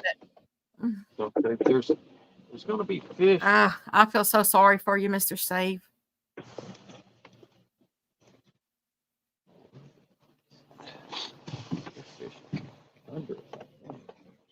Oh, shoot. Past the back of the boat. You can go from behind the boat back to 150 plus. There's a lot of places. This is it, huh? Set up here, and if anything, we might jog over towards the bank at some point. It'd be the only thing I would say we'd want to do different. Oh wow, Mr. Dale, yours only took about a month.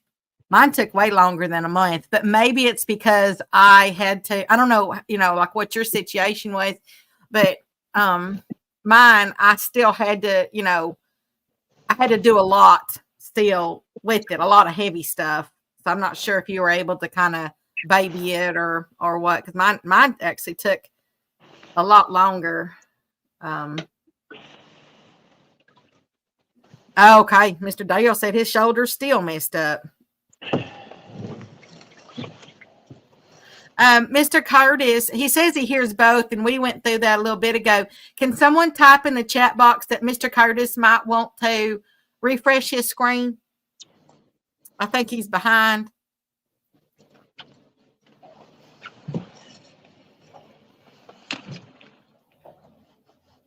Or if y'all need me to do it, I can go do it. You behind? Is he looking They to Willing make to a deal?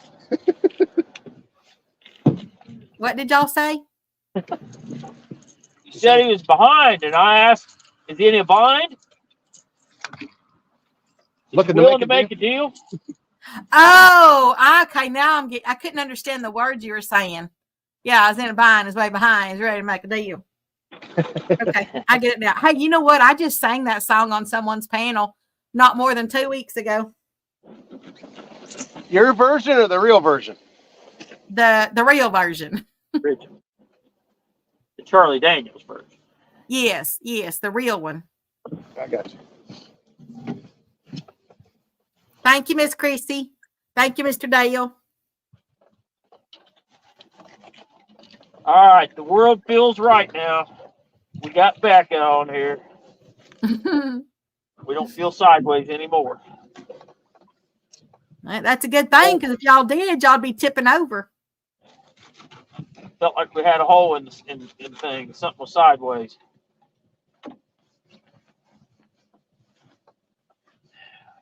We got our equilibrium back. I don't know about mine. My ear's still messed up. Miss Christie says, yeah, Zach, now you can catch fish. All right. Permission granted. Operation Get Chrissy a Fish. Caught one back here. I hope you're feeling better, Miss Chrissy. I mean, you're like kind of, Up there. more on the, I mean, I know the upswing, but you know what I mean. Everything, that head is going to stay. The blades, I feel like they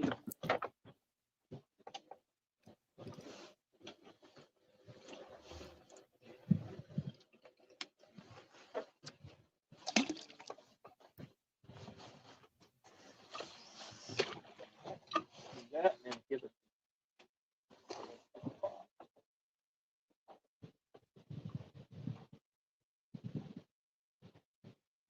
Drizzling rain again.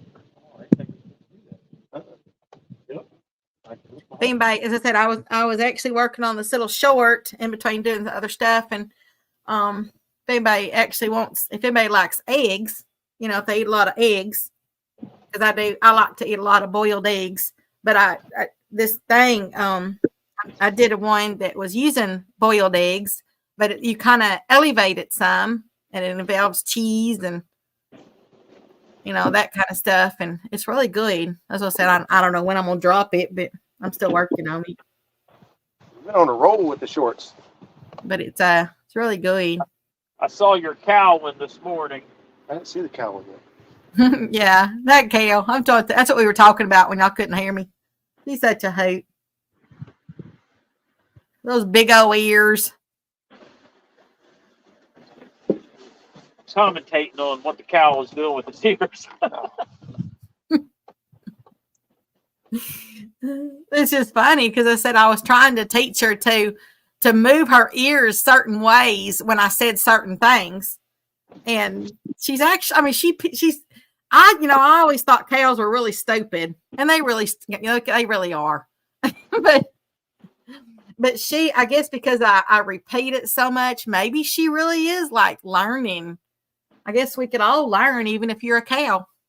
I mean, they learn, when to eat, and they learn the bell, the dinner bell. So we can all learn. Hey there, Mr. Monty. How you doing? When it's related to food, it's strong stuff. You can teach them anything. Teach a lot, Well, yeah. a lot of people and animals. Monty Sheets is in the house. What's up, buddy? Every time I walk out there, they think I'm one big old cattle cube. They want to lick you? All they want to do is eat me. Mr. Dale says, Curtis, I just watched a video on the PC Fun Alios 300, and it looks like a nice reel for the price. That is the bumping reel that Mr. Bobcat uses. Well, it used to. I don't know if he switched up now or not. But yeah, Alios 300 is what Bob Britt uses. Hey So, there, Mr. Harold. How you doing? is that Harold Bolton?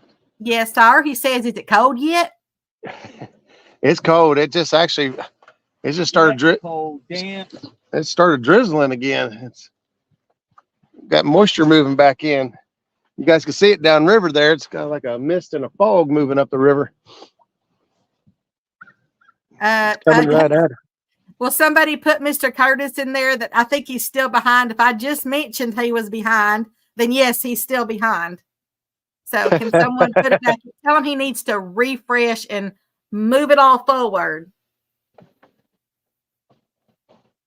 Okay, he says he always has this issue. He'll exit the app and do everything. Okay.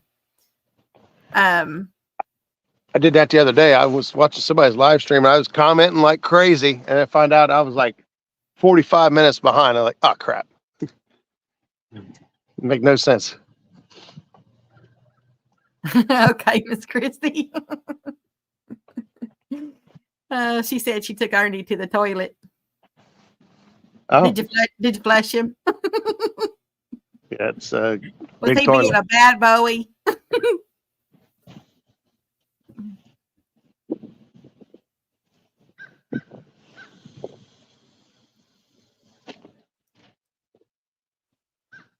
It's funny. I posted my squirrel and dumpling recipe, and on that short, Miss Lori, she sat there and says, "I'm sorry, but that does not look appetizing." He's like, "Black." Really? She was laughing. There's lots of people that don't like squirrel. Well, They ain't never had squirrel gravy and biscuits as well. yeah. That's all I can say. I love it. Very Oh, okay, Miss Chrissy said, no, you're talking about training animals. She goes, I said I trained him to use the toilet. good. Oh, Oh, that's funny.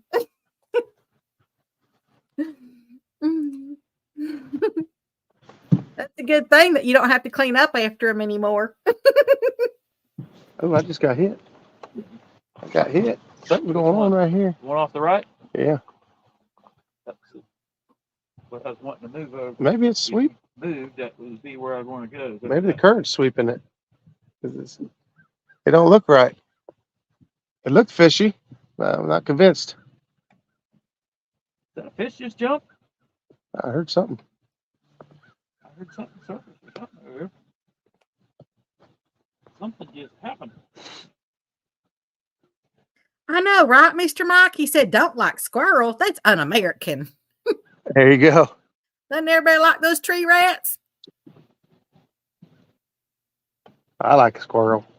I haven't had squirrel in a long time though.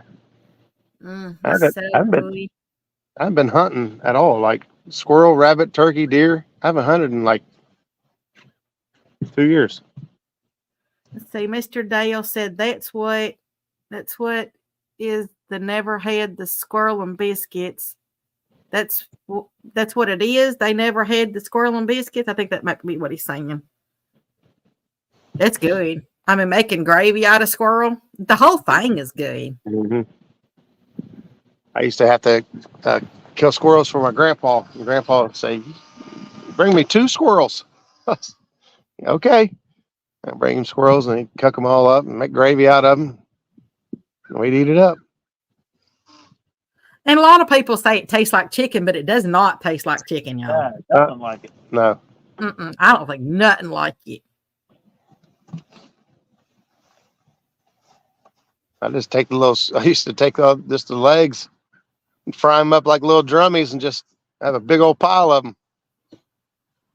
I like to use it. Well, the big red squirrels or fox squirrels, they're tough. Yeah. I always pressure cook them. It seems to tenderize them a bit. You know what else you can do to tenderize those little suckers? Take you some. This is what my grandma taught me, and I've taught a lot of people this. Take you some baking soda. Okay, put your squirrel in the sink or a bowl, whatever you want to put it in, but put it in there. Take your baking soda and sprinkle it liberally over your squirrel. Okay, and then on the side of that, don't do it like right over the squirrel. On the side of that, then take water and fill it up just to the top of the squirrel, just to that very top of the baking soda. And then let it sit there anywhere from, you could do 10 minutes, you could do an hour, but the longer it sits, the more tender your meat's going to get. So you don't want to make it mushy. But the longer it sits, the more tender it's going to get. And then what you want to do after that is make sure to wash off the baking soda. Make sure to get every bit of that baking soda off. And I'm telling you, every meat that you ever do like that, you're going to be able to put it between your finger and your thumb, and it's just going to mush right together. I've never heard of that. I mean, My grandma taught me that. And matter of fact, when I was in Arkansas last, when I was frying some of that hog that I got, my uncle, he didn't believe me, and he's like, "Yeah, you show me." He's kind of laughing, "Yeah, you show me this thing, this method that you say." And I said, "Well, it came from your mama," But he said no. He goes, "She ain't ever taught me that." And so anyway, so I fixed it, and he goes, "Well, I'll be dog." He said, "I'm doing it like that from now on." Yeah, if you've tried to fry a squirrel in a skillet, it's pretty tough. I don't mind tough meat, so it don't really bother me that much, but that would be neat to try that. Not me. I like nice and tender meat. Mr. Mike said baking soda works with a lot of meat. There you go. Huh. Mr. Dale said, whatever it's doing to that squirrel meat, probably do to any meat. More Mhm. likely, it must be breaking down the protein or something. I don't know. Yeah, What? it does. Probably, It breaks it down. it's like a meat tenderizer, I guess. Yeah, you just have to be really careful. You have to wash it all off, because if you go and you like fry it in oil, then your oil, if you get all that baking soda still in it, your oil is going to bubble up and boil over. So you have to make sure. Plus, baking soda actually can give you gas as well. So you don't want to eat a bunch of baking soda. I definitely don't need that. Yeah. So you just have to wash it all off. Mr. Dale said that groundhog gravy and biscuits is just as good. We used to fix a lot of groundhog. Now we didn't like full grown groundhogs. We did not cook. The younger ones is the ones that, the ones that were younger and didn't have as much fat on them. They were really, really good. We always enjoyed that. The bigger ones, you could go through and you make sure you take all the fat off, every bit of fat you can get off of them before you cook them, and they're kind of okay, but that fat's got a lot of wild taste to it. Miss Christie said she don't like squirrels, but Ernie does. Mr. Mike says, "Don't want no gassy squirrel." No, I'm gonna tell you, you're gonna poot up a lot if you do. Now, I use baking soda, soda water, and that's what I use for antacid. Mm-hmm. Mr. Harold said that breathing gives him gas. Well, I mean, as soon as you drink that stuff, if you got heartburn, as soon as you drink it, I mean, you burp like you would never burp, man. It until you burp, it hurts till it gets out of you. Apple cider vinegar helps for heartburn as well. You just can't have don't use it if you're gonna have an ulcer or something. But matter of fact, I said there's always something about gas and farting that gets me every time. As far as I think that's funny, But I posted a short of the squirrel farting. Well, yeah. Yeah, That. that one actually did really well. It's still slowly climbing. People, that one got a lot of shares on it. That's the first probably thing I've ever had that had a lot of shares on it. But I mean, come on, who doesn't laugh at a farting squirrel? It's pretty funny. Yeah, Mr. Mike said that baking soda counters acid. Yeah, it's if you put, we used to do that when we was kids, take baking soda and vinegar and it, boils up Oh yeah. until it neutralizes. Well, that's what you make like volcanoes out of for kids. Yeah. Bubbles over and all that. Yeah, sometime when you here you have a go. little gas, you do erupt. This rod right here. That rod back there got hit. He's ready to pounce on it.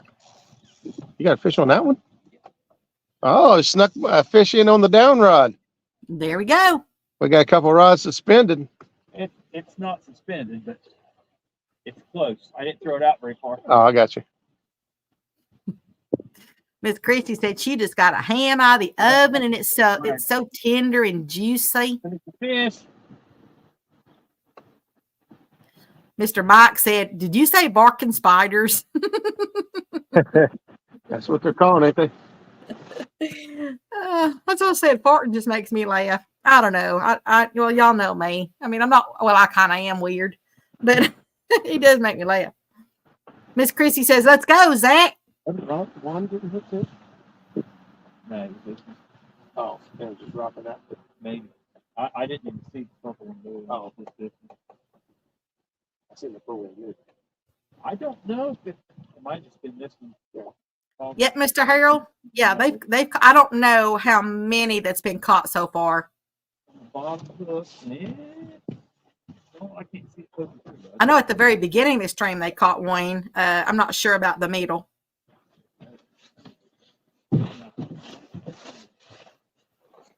How many of y'all caught today? 6 or 7. I think it Seven. might be number 7.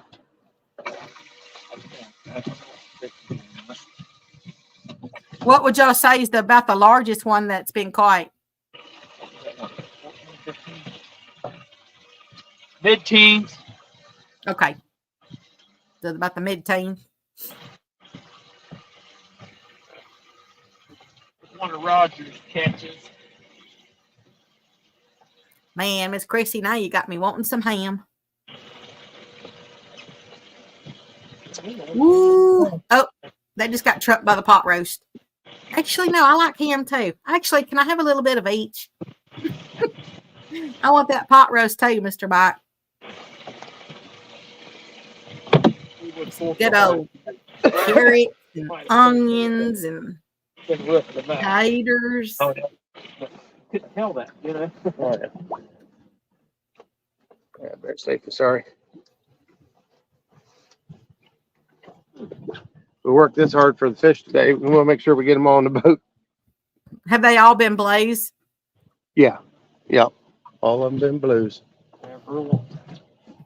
Been a lot of real tiny bites today. I was hoping they'd been a little happier than that. Yeah. They wouldn't all be so blade. We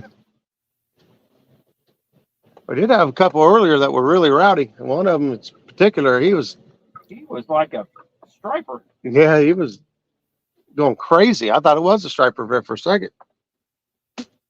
He fought hard all the way to the boat. And he went everywhere. Went At the boat. upstream, downstream, Hey, sideways. number 4, 3.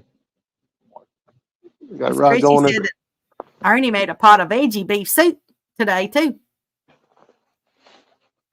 Think Got- I might have another fish. Got a rod going right here. Watch this one. Think he's on. He's on. There it goes. Nice and slow. Got him? Yeah. Fish on? All right. Okay. Mr. Harold said it beats his day at work. Mr. Mike said that Roger and Zach had ham and green beans earlier. Yeah. They try to do the whole low carb and everything when they're out there now.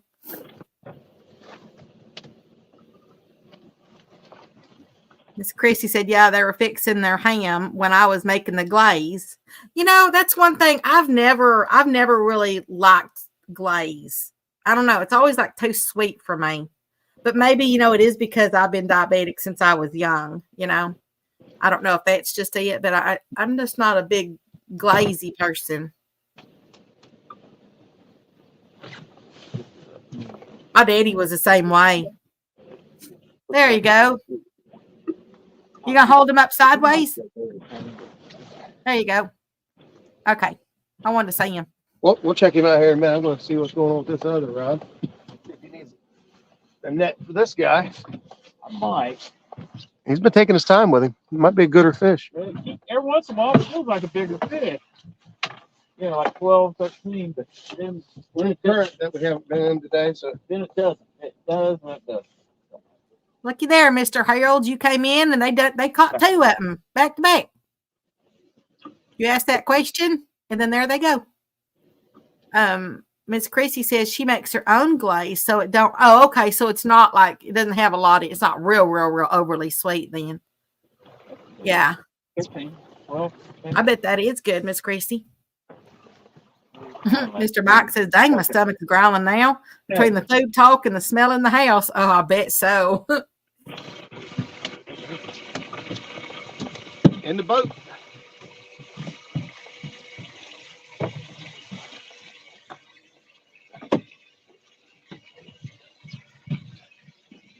Most of our fish today come deep. So fish we caught earlier were in 44 foot of water. We're in 48 foot of water now. Parasites on him. He's down on the bottom, buddy. Got parasites on him. He's been laying up in the mud. He's trying to warm himself up. Been getting dirty. Down and dirty.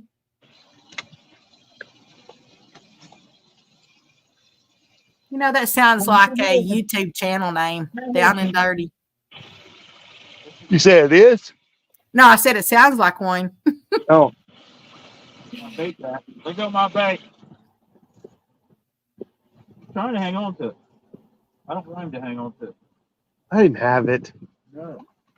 I want to use it again. All right, now you get a double picture. All right, here's the second one that I caught. That's the second one. The last one.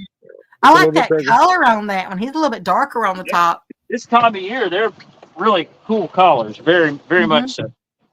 They're not like summertime colors. Here's the first one we brought in. Yeah. And Roger's going to get a picture of it to hold both of them. Yeah, hold up both of them. As soon as that guy straightens out. Turn him toward me. There you go. Quit wiggling your little tail.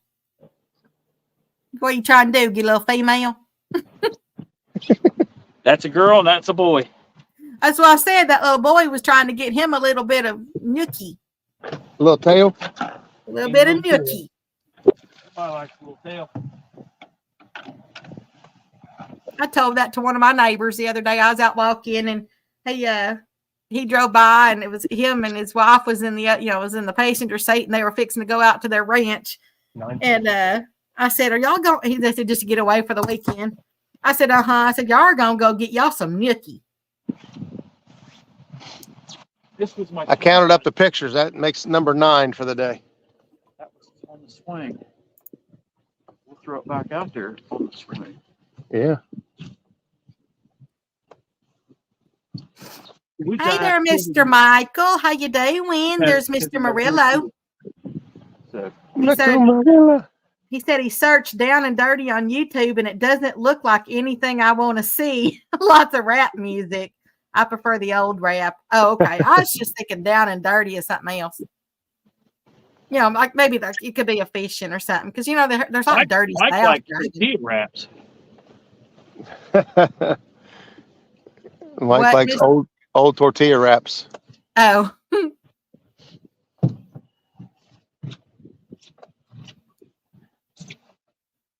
I found some new tortillas that they're the texture of a corn tortilla, but they've only got one net carb and pretty clean ingredients. So, and they only got 15 calories per tortilla. Is it Mission? No, sir. They're called Mr. Tortilla. Oh, I think And, Mission's two carbs. Yeah, but Mission is usually like a flour. one, but these are like corn, and Oh, okay. yeah, and the one I get there's 4 different flavors, but I like the 3 chili brand because I don't know, it's real flavorful. Mr. Michael says Zach is right. I wrap it all in tortillas. There you go. I wrap a lot of stuff in tortillas if I, these ones that I found, they don't seem to mess with my blood sugar, so I really like them. And as I said, they've got really fairly clean ingredients. Little bit on the pricey side, but not too bad. Mr. Mike is a show off. He says he makes his tortillas. One upper. Well, I tell you, they sure look good too. I've watched him make that. They really look good. I like those big old thick ones. You get a bite from them. Still talking about tortillas.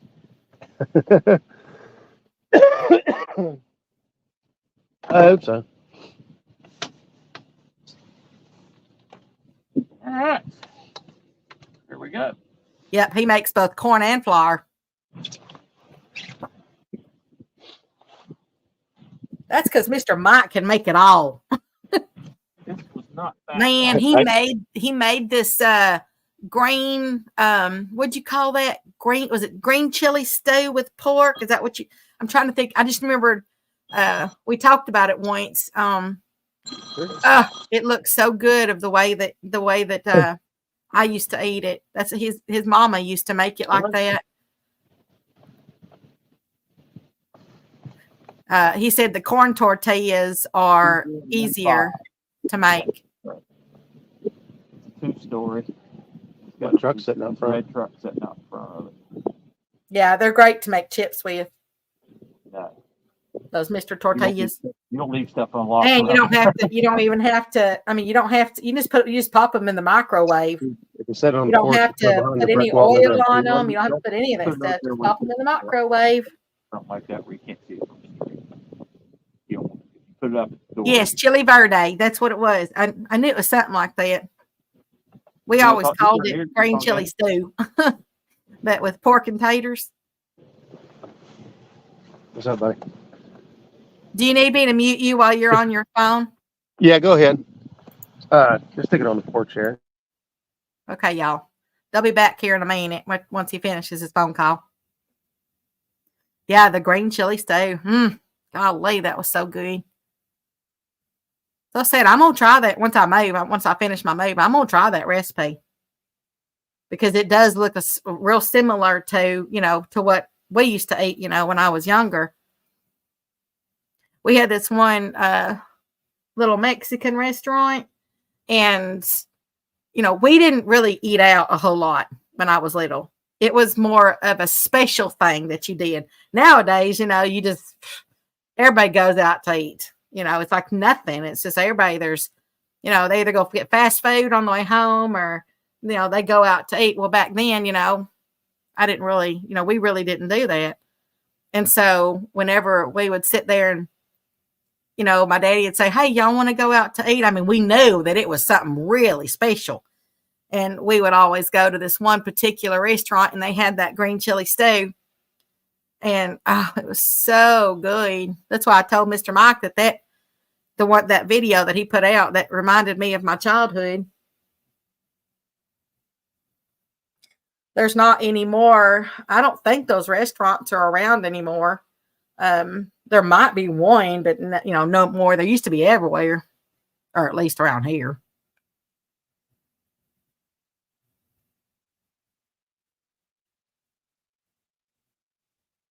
Yes, sir, Mr. Mike. It is. It is so good.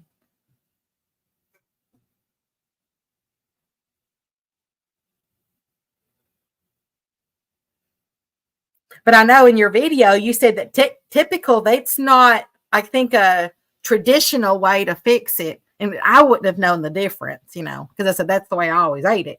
But I think you said it's not really the traditional way, but it's the way your mama fixed it. So that even made it even more special.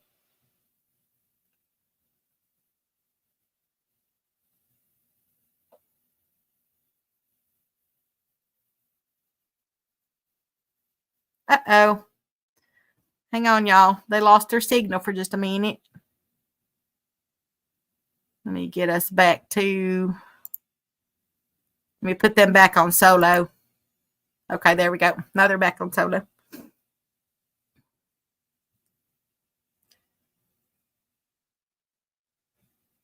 Mr. Zach, I've got y'all muted because Roger's on the telephone. All right. Is that unmuted now?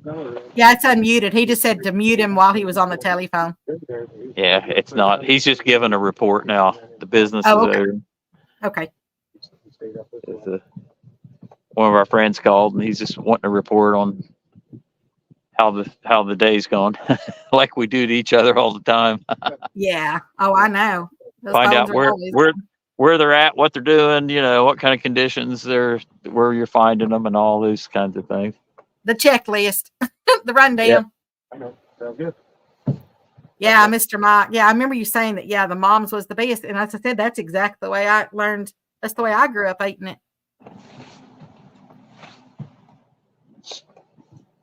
The only thing though, I did tell that restaurant when they were dishing it up, I'd say, "Can I have more of the meat than I got the taters?" Because a lot of times, they give you like most because it's cheaper. They give you most taters and just a little bit of meat. And I was like, I'm a meat girl. Well, we got some. I like my meat. Throw again when we go in. If we want to. We probably got enough now, but yeah, one more throw would make it nice. We don't have to go all day. I like chilerianos too. I love those things.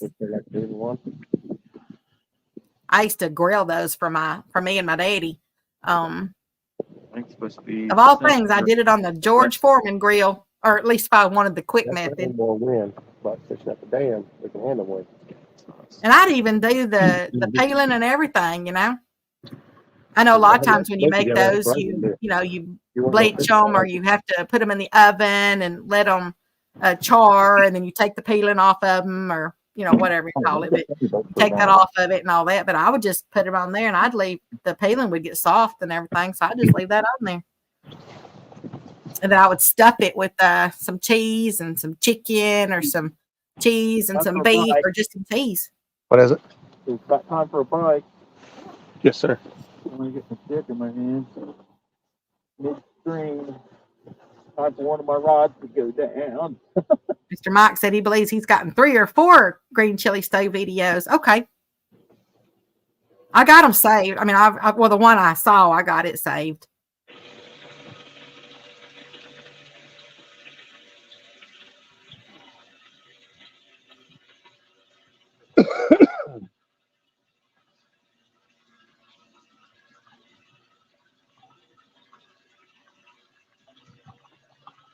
I was talking about food, and I got to figure out what I'm going to eat for dinner. Food. Yeah. They're one of my favorites, Mr. Mike. I love those things. I used to get those at that one restaurant, same restaurant, but then I just started making my own. I've even made them where you bake them in the oven. I tried them one year. I took them over for Christmas when we had Christmas. I did the braiding like a tempura type, and See the rock right here. where you use your Where the landing was yolks and everything and fold them in to the whites. And anyway, I'd put that around the papers and everything. I wonder why the toe doesn't fill in now after all that. So I'm telling you wrong. It's that rock and then up I'd there. bake those in the oven. That actually came out really well.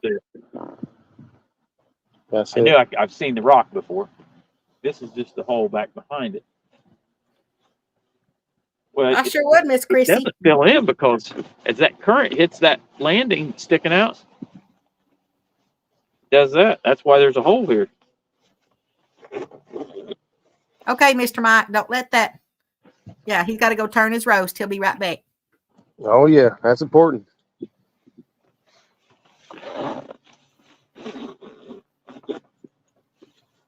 Well, I thought we'd get bit right then. Yeah, I was hoping. I'd like to bring one in on my side of the boat.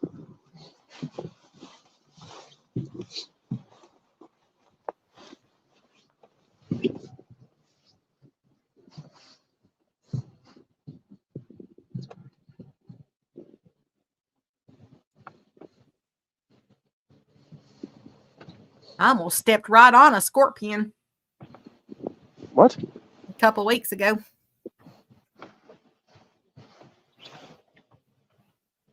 That was not good. By your house or Yeah, it was in the house. in the house? Uh-huh. Oh God. That's That See, happens. when I lived out in Arizona, we got, and not just there, but other places in the world, we got used to, before we'd put our boots on in the morning, first thing you do is knock your boots, make sure if there is something in there, it's going to come out. You know, I still catch myself doing that once in a while here. I yep. like to knock boots in the morning before I get going too. You know, over in Arkansas, I don't even put my shoes on the floor. I put them up on the table. Because there was another scorpion over there when I was over there last. There was another one walking right there inside. And as I said, I put them up there on the table. And I always look under the pillars too. Yeah, because them little boogers hurt, man, especially those little ones. Those small ones, I'm telling you, they hurt worse than the big ones, I do believe. Well, they do. It's because they're more potent when they're little. They're like a snake. They don't know. Like they don't know. They might not have. That might be Control. like Roger said. Like the snakes, the bigger snakes can control how much venom they put in their target, and the little ones can't. They just dump. Maybe it's the same for them little fellas. Kind of like a man. Wah, wah, wah.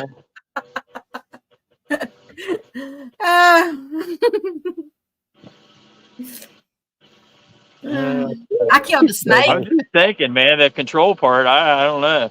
It don't get any better when we're It older. don't really get any better.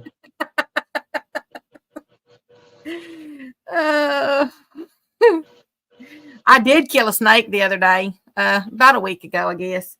I was walking up and it was going right towards the pasture, and I happened to have a T-post down there in the ditch, and I picked up that T-post, and I didn't want that thing in the pasture, so that snake ended up having a big old hole in it.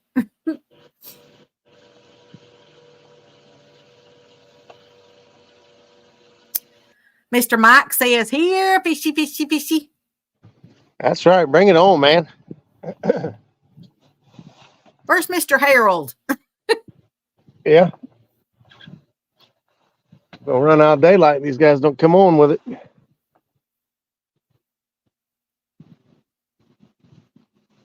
Facebook says work is done and cheerleading and basketball game is over. Filled the water bottles for coffee and time to go home and eat and rest with the family.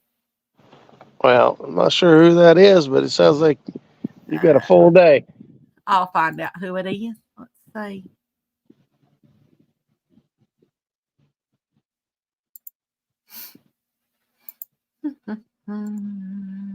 Where's that at? Where is it at? Wait a minute. I can hear myself. Where's the volume thingy? Let me mute that. Okay. Oh, stupid chat box won't. I mean, not the chat here. The chat on Facebook won't go away. It's stuck. Oh, really? Yeah, let me refresh. It's the only way I get rid of the chat box. It's me. It's Cletus T. Kelly. Who the hell's Cletus T. Kelly? I'm not sure. Ah, it's Mr. Kelly. Hey there, Mr. Kelly Kelly. Bullock. Yes, sir. What's up, buddy? Cletus T. Kelly. Earlier, it was Mr. Paul. Mr. Paul Edmiston. He was in here. Oh, Yeah, Paul Edmiston. I saw him earlier. Mr. Jim Butts. Mr. Christopher Wright was in here. Yep. Mr. Corey. Mr. Trey. Right. Mr. Joe. Mr. Chris Matt. don't live too far from us. Yeah, so those are so. Oh, and Mr. James was in there too. We had a pretty good crowd today. We there for a while. We was over 70 folks hanging out and watching. They were a little more optimistic at the beginning. We were too, honestly. Right before the live started, we caught like 4 fish in a row. Just it was hot and heavy. We thought, oh, this is gonna be fun. He says Roger got you an awesome spotlight for this week. Oh yeah, Spotlight. spotlight. They do the like an angular spotlight. Oh, okay. He's, they used to do it on his show, but now that he's not doing his show, everybody kind of said it's kind of one of the things they're going to miss. Kelly said that he would put together some spotlights for me and Jeremy and let us share them out on the channel. So last week we had 3+1 outdoor spotlight. That was awesome. Mr. Mike says, give us a fishy poem, Becca. There we go. We need some pom-poms. Well, I don't have my pom-poms in here with me, but let's see. Fishy, save those guys. Fishies, they tell no lies. Let them take action by reeling in. Warm them up, those big, strong men. I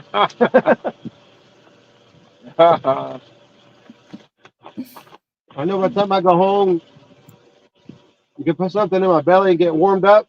I'm going to be out like a light.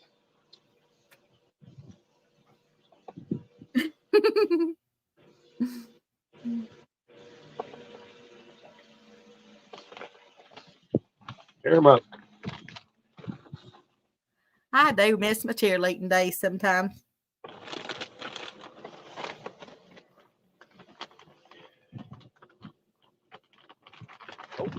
Outside rod. Uh-oh. Just remember, if you can't be an athlete, at least be an athletic supporter. Yeah, I was thinking that. Didn't that come from the movie Grease? Yep, that was the principal doing the morning announcements. Yeah.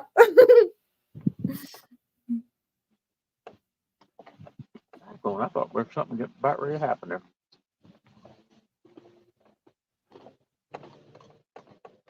I used to have the movie soundtrack to that.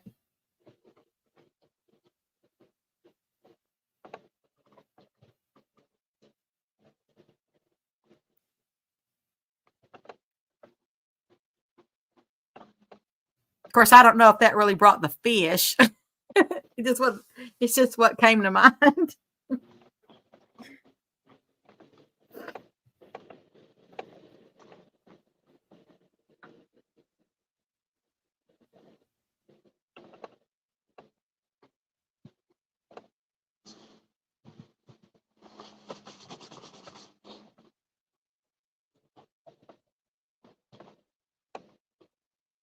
Yeah, up there at the dam, the evening place is the fastest. Mr. Mike, how's Miss Sharon doing?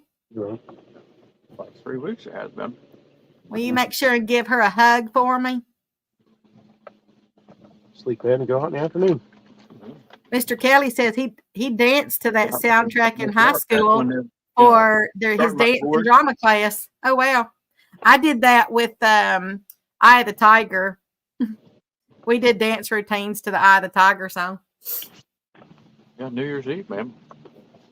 Well, and the day, Saturday before New Year's Eve, the day before, Marcus, he went up and caught 19. He went to the dam, caught a few in the morning, a couple. I really hated that Olivia Newton-John, passed away. But and just tore them up. She fought a good battle. Same thing on Sunday, New Year's Eve. I did the morning, went up and caught 2 or 3, went down the river, caught those 3 in that one spot, then went back up, hit several spots, and went back up there. Late in the day. See, Mr. Mike. I could see how that would happen very easy. My knee does that sometimes. We had a lot of water though then. I need to get me another heating pad. Yeah, different conditions. There's some that you get they got rocks on the inside of them, and you can't let the rocks touch you because they'll burn you. But I got fish. But anyway, those rocks or whatever, those are really good. They've really got really good heat to them. Is he on? Get him! Cross his eyes! Oh, is that a gooder one? Yeah. I just got my drag reel light. Get him. Fish on! Come on, Mr. Zach. You can do it if you put that reel into it.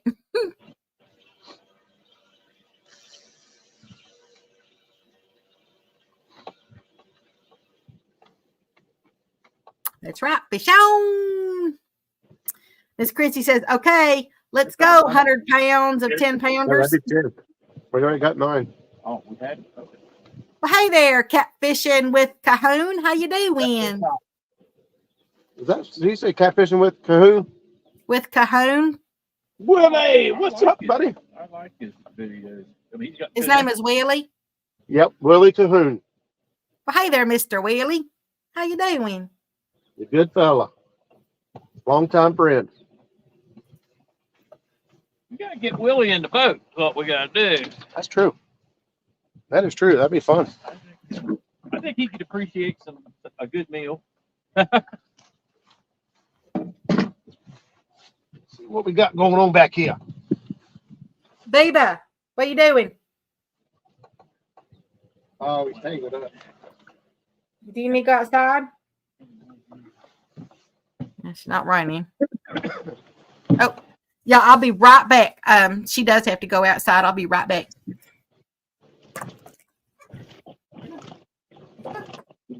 Check that rig. Got him. He was hooked in 2 places. That Kentucky rig got him twice.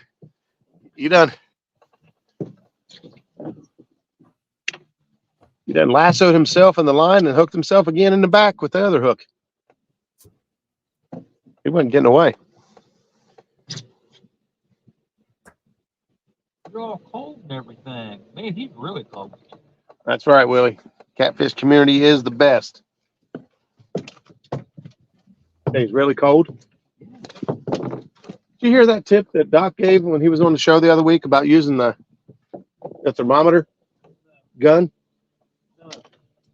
When he pulled fish up out of the deep, he would shoot them, see how cold they are, what their temperature is down there. Huh. Versus the surface temperature. I said, what? Another cookie cutter. That's not a cookie, that's a catfish. Catfish. That was number 10. That's number 10 for the day.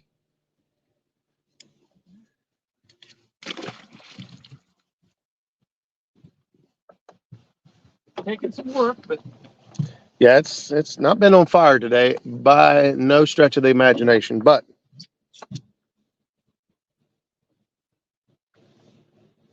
get one here, get one there.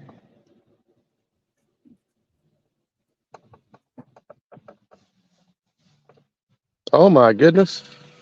I didn't realize this. Gabe DeFore turns 18 years old today. 18. Hold it out farther, make it look big. Where are you at? We are on the Ohio River down below Portsmouth. Actually, right now we're pretty far downriver from Portsmouth, but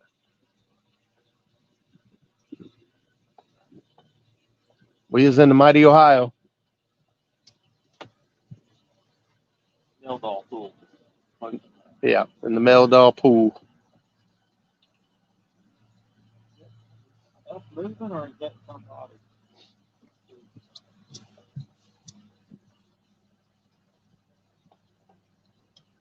We got a bunch of fresh shad. Actually, they're still alive. We got shad in the live well, still alive. Got a bunch of fresh bait this morning. Because it's cold.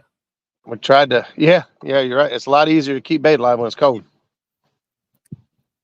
We got a lot of small shad, like 3 or 4 inchers, and we tried cutting those guys and using them whole. They ain't getting touched. Some days those little guys are the ticket. But they're wanting the bigger chunks today, heads and fillets. Consistently, that's what the fish have all been caught on.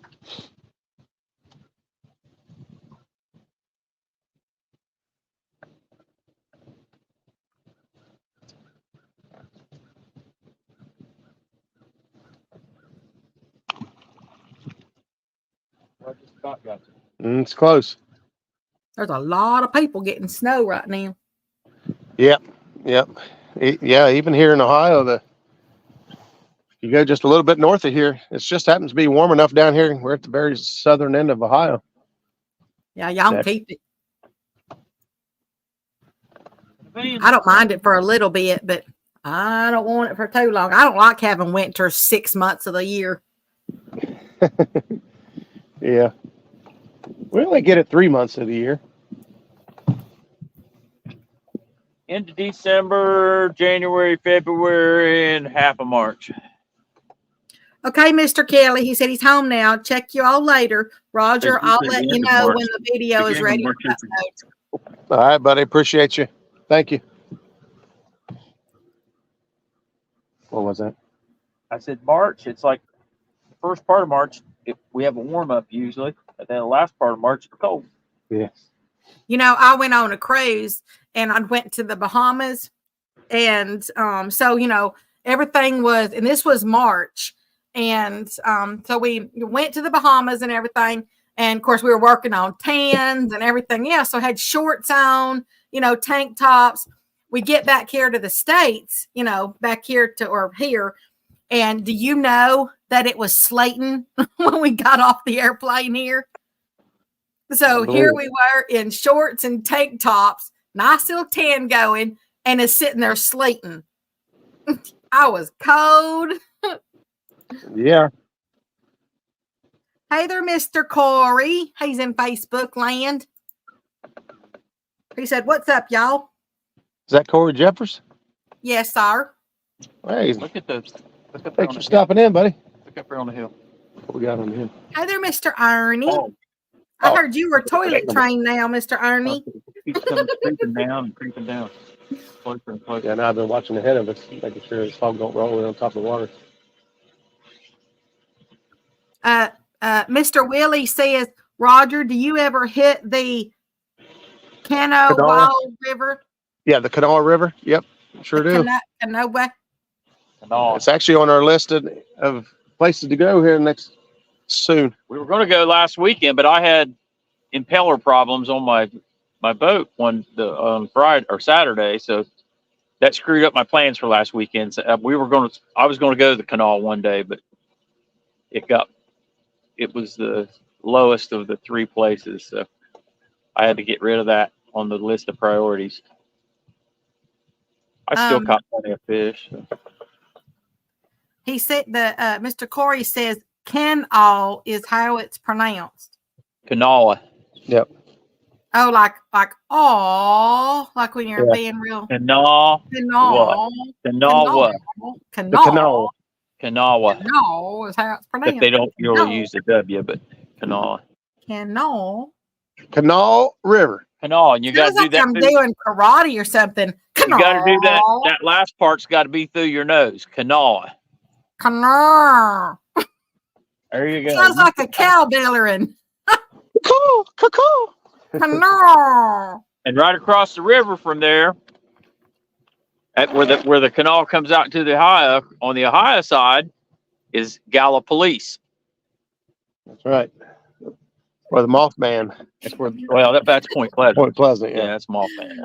He's laughing. He said, "This is great." Sounds like you'll we're never- learning karate. You'll never know what you're gonna find on this channel. Not when I'm up here. It's been slow, buddy. Cold, slow.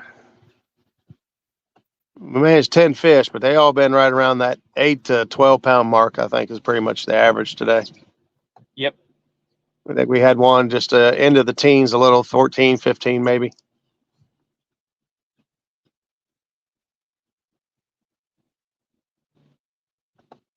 But you never know when that big one's going to hit. There's probably some big fish right here where we're at. It's just they don't feed all the time. And this is the spot. I feel like for this condition and this time of year, this is it. Yeah. I mean, you can hit them in the head at times, though, and if they're not ready to eat, they ain't going to. They got plenty of stuff. They got lots to eat here. Now that's an easy one for me, Mr. Corey. It's police.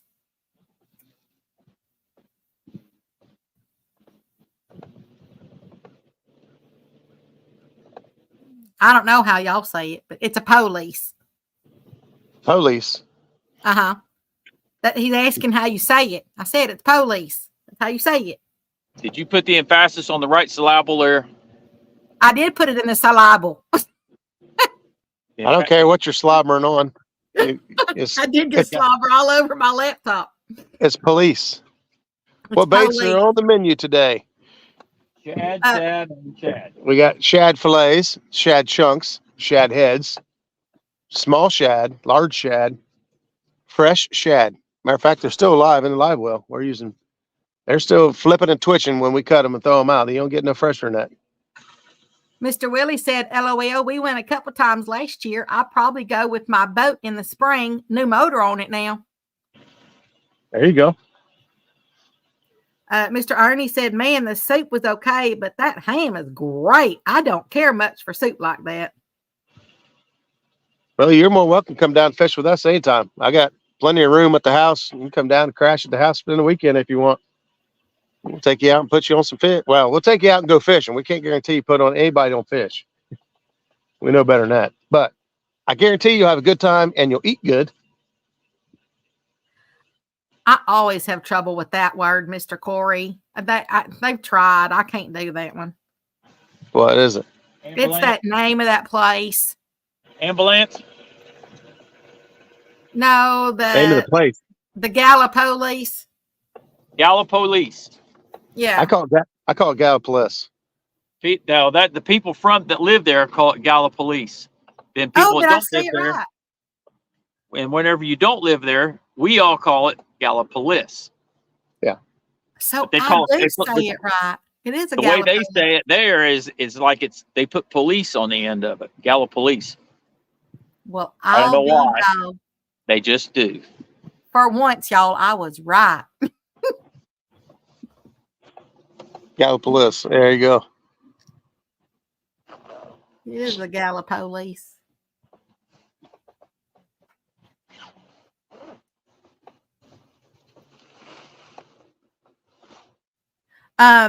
Mr. Willie says, how far from the river are you? We're right on it right now. It's like right there. We are very, very close to the river, or where Roger lives about less than a mile, straight line distance to the river, and I'm straight line distance 1.5 miles or something like that. I don't know, 2 miles. Not very far. Yeah, and I'm only about, what is it, 800 miles? Yeah. Yeah. Just about.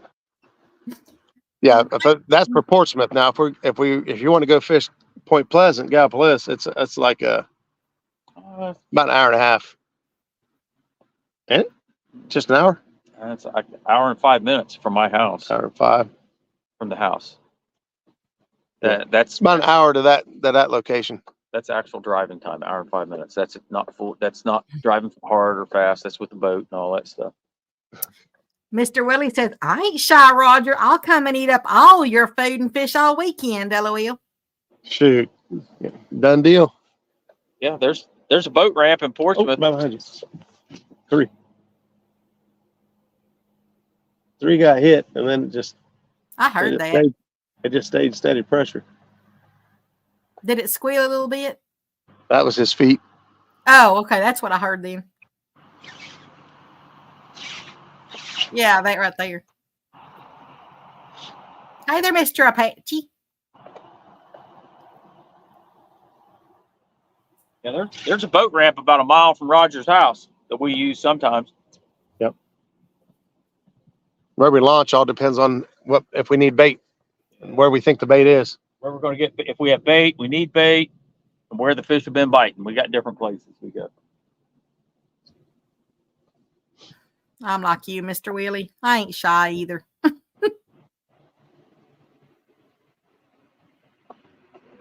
We're also getting to the point this time of year, one of the places we like to get bait and launch from, ice is over. Mm-hmm. And you can't, it gets so thick there, you can't even bust it. I mean, That's a marina. But once it freezes up, it's done. No bait, no launching.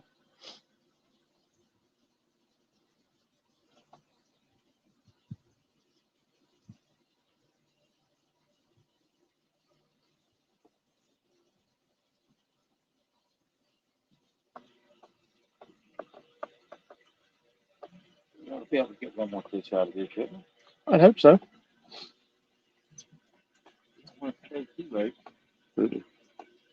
About how long y'all gonna stay out there? I don't know. Not much longer because 5:30. I'd like to be back at the boat ramp by 5:30. Okay, 6 It's it's starting to- almost 4:30 there. It's 4:12. yeah,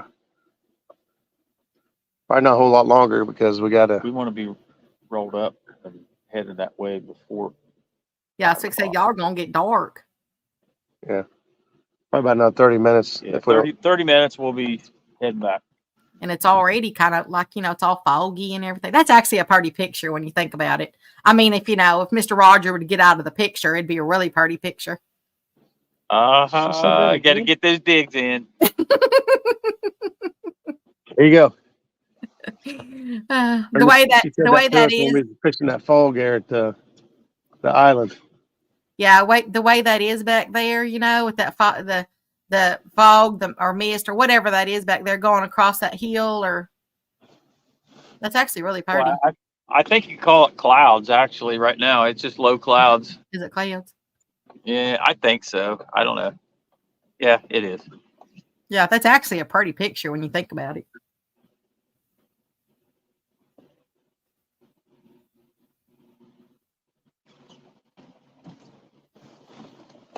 We had an infestation of caterpillars.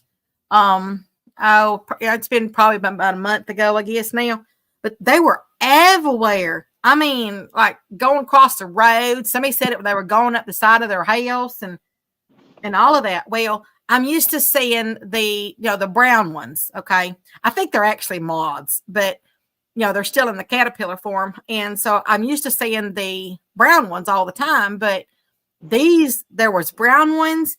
And then there was also some red ones or reddish looking ones.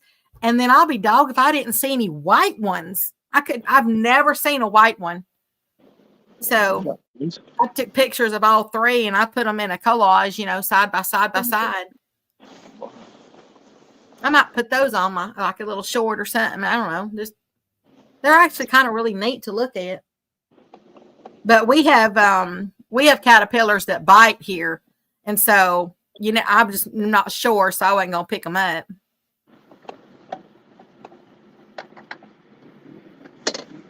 Marking fish under us, so.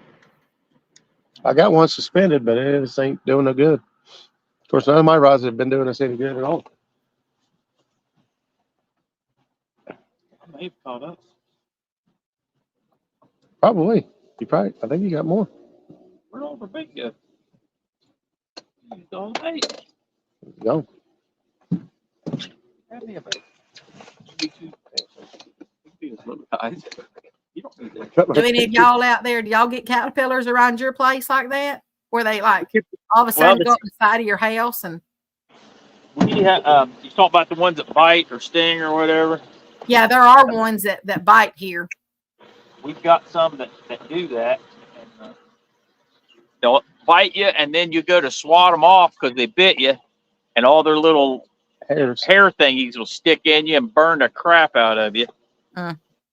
And That's awesome. that happened back in the summer on the job there. One of the boys was doing concrete work. This boy, one hit his neck. Of course, natural reaction, you just brush it off or whatever. And I'm telling you, man, it looked like he was burned. It was awful. And he was in bad shape for a couple days. Yeah, that's what I said. I thought I didn't touch any of them. I don't think these were the biting ones, but I didn't know for certain. So I just didn't touch them. I just know that I'd never seen the white ones. Hey there, Mr. David Hughes. How you doing?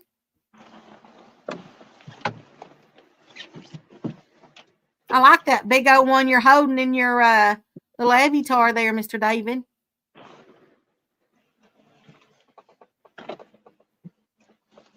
Well, it really sticks out too with you wearing that orange with that in front. I like that.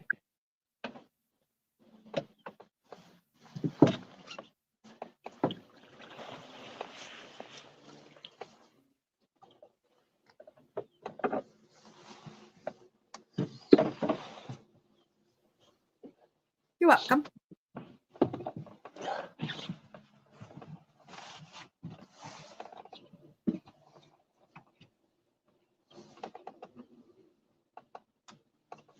There are, in this deep part here, a lot of muscles.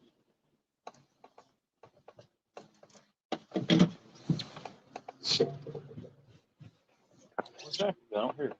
She's there. Do I? He said, "Where'd Becca go? I don't hear her." What does that really say about me? Y'all, are they trying to say that I'm a loud mouth? I got that. My daddy used to call me a What's that? magpie. Hey Hey there, Mr. Creole. How you doing? He said he's checking in. Well, happy birthday to Gabe. 18 years That's old. a pretty big deal right there. Is he around you, Mr. Jeremy? Is Gabe around you right now where he could hear us?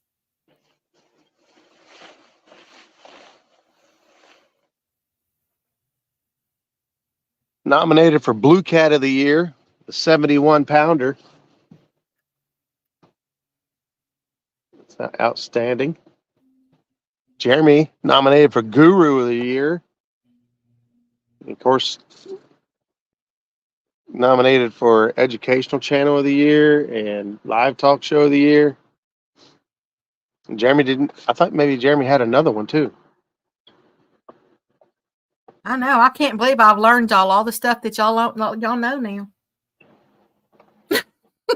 You learned all the stuff we know now? I learned all the stuff y'all know. Oh, you taught us. I got you. Y'all list ain't catching anything. And then I didn't teach them that. Oh, he's asleep in the next room. Okay. I was going to sing happy birthday to him. But don't go wake him up. He's an old man now. He can take a nap.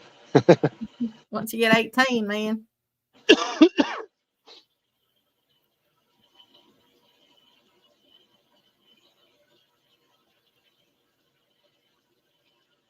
That's because he's gonna have a hard day's night or hard night days. I don't know what you're trying to say. Hard days. Hard. That's a song by the Beatles. Hard Yeah, day night. hard day's night. Yeah, hard day's night. And I've been working like a dog. Yeah, that one. I knew Mr. Zach would know it.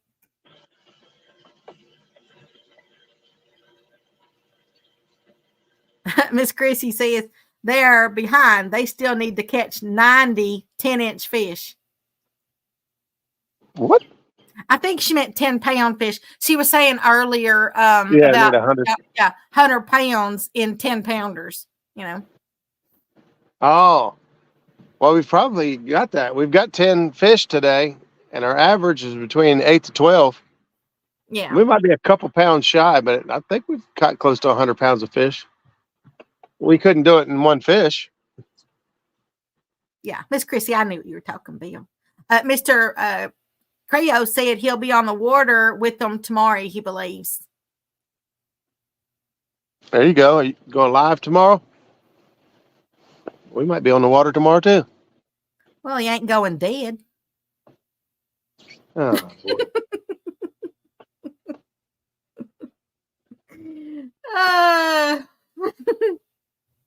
Are you guys doing your River Rats showdown?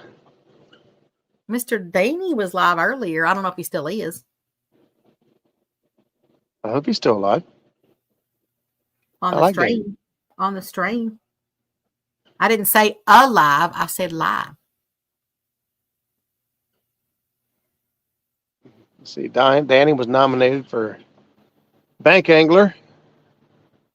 I can't remember if I know Coda was nominated for Youth. Yeah, Miss Coda. I love that girl. I like to think we had something to do with her getting into catfishing, since how she really enjoyed the kids tournament and kind of took off from there. Mr. Creo said that they may go live. If they do, it'll just be them. Look at Golden gets Worcester Awards. Oh, I got you. If you go to the Muskrat page, I got a link right there. You can bring the form up. He said he hasn't been on live on his channel besides, y'all show in forever. Well, it also gets colder, a lot more people go, they get out there live more during the spring, summer, fall.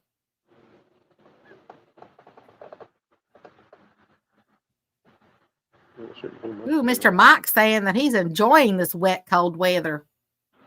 Mr. Mike, what are you, sick or something? No, I like the fall. I'm just not a dead set a winter person, because I get cold. There it is. If you click to see more, it'll give you there's the link.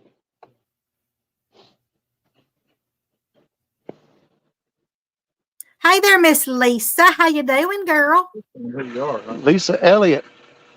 Yeah. Yeah, I don't know. They did a live stream the other day around the bonfire. I don't really want to use it.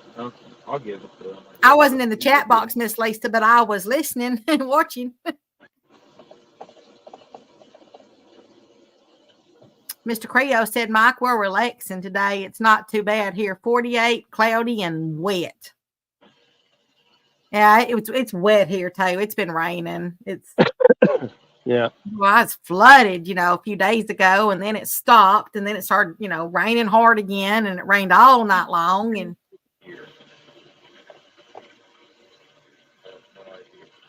I need it to dry up now that I'm actually, almost going. Yeah, the only one I know is the bottom one. I see that one all the time. These all have the red mark next to them. I didn't pay much attention. I found someone that'll drive the big truck, and I think I found someone else that might take one of my buildings over there as well. Oh, really? Yeah, I think the Lord has answered my prayers. That's good. Mr. Creo said Mother Nature is off her meds. I have my reasons why I voted. Well, you got that right. I can't wait to get up there and go down there, and Mr. Creole and me, we're going to meet halfway. We're going to do some fishing.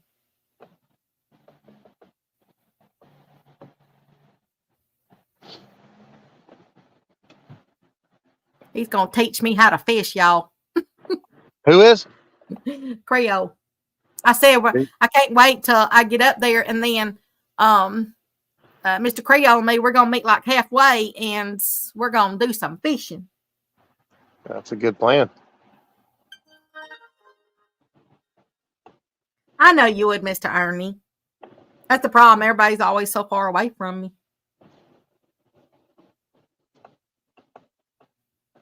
That's a blessing and a curse of the YouTube world. Is you meet all these great people, but most of them are so far away. Then again, I've met and fished with a ton of people that I would have never met or fished with otherwise because of YouTube. Well, my problem is most times people say they'll help, and they say they do this, and they say they do that, and then it's all just talk. They don't really do it. They don't really, when it's time, it's just nobody can be found, or nobody wants to do it, or nobody says that, that they're going to do what they said they were going to do. And, but that's my world. Yeah. He said, Creo said, yeah, once the weather straightens out, we'll meet up and fish. So that'll be during the summer. It gets warmer down there than it does around here. Yeah, it's nice in the spring. And I mean, it gets, they're going to get more, I think they get more muggy where they're at than like what I get. I still am more of a little bit drier heat. Yeah, Mr. Arnie, he said, yep, you're so right. Yep. That's what I said. That's welcome to my world.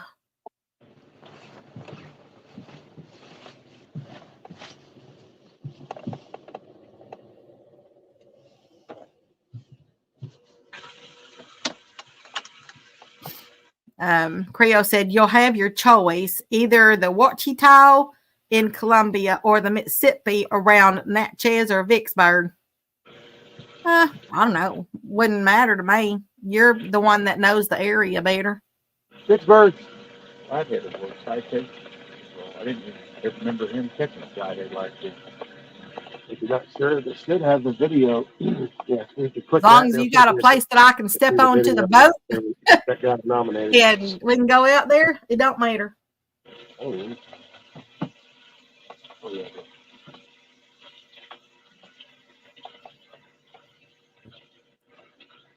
I just like having fun. So I'm not all into everything, but I just want to have fun. When I fish, I like, well, besides filling up my freezer, okay, that's a thing, but I just want to have fun. I want to laugh and smile and just have a good time. No, That's what's important to me. He used to have Northwoods Angling. Yeah, like Good friends and a good time. That never works out that I've seen. Definitely don't. It's one of those things that, I want the trip to you always remember it. I like making memories. Creo said, we'll definitely fish. Catching may be a different matter. yeah, that's. We tell people we'll go fishing. I can't guarantee catching. Well, that's okay. Trust me. I talk as much. I can.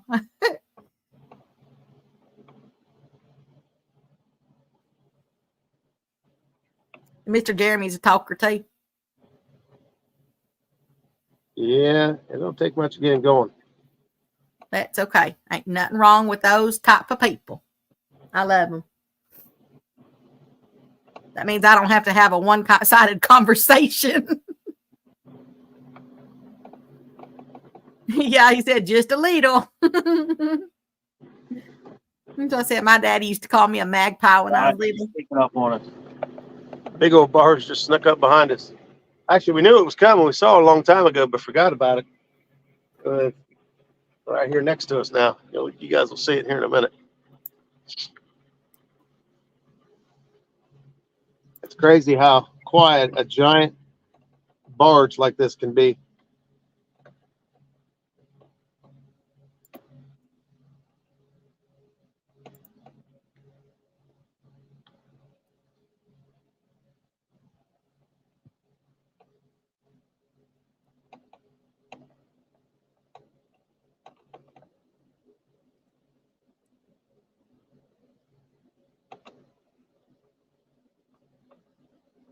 The barge goes by, maybe we'll get a bite.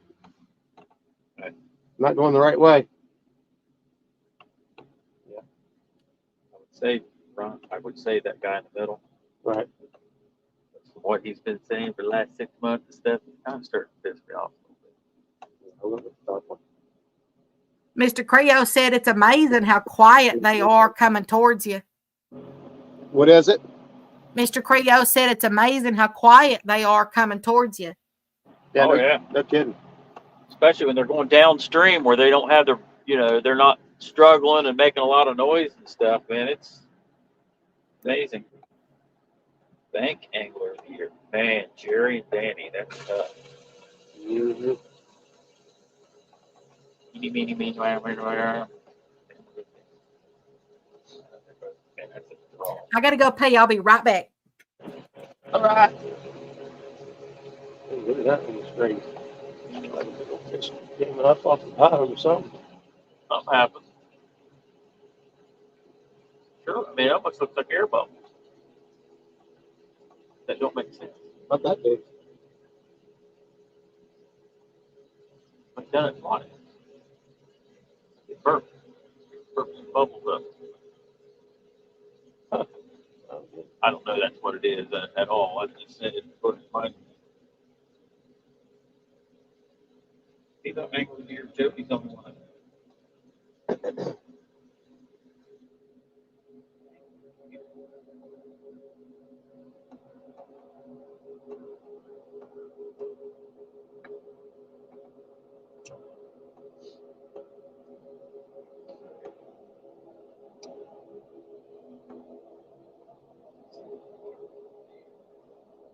Some of these categories I feel like are, yes.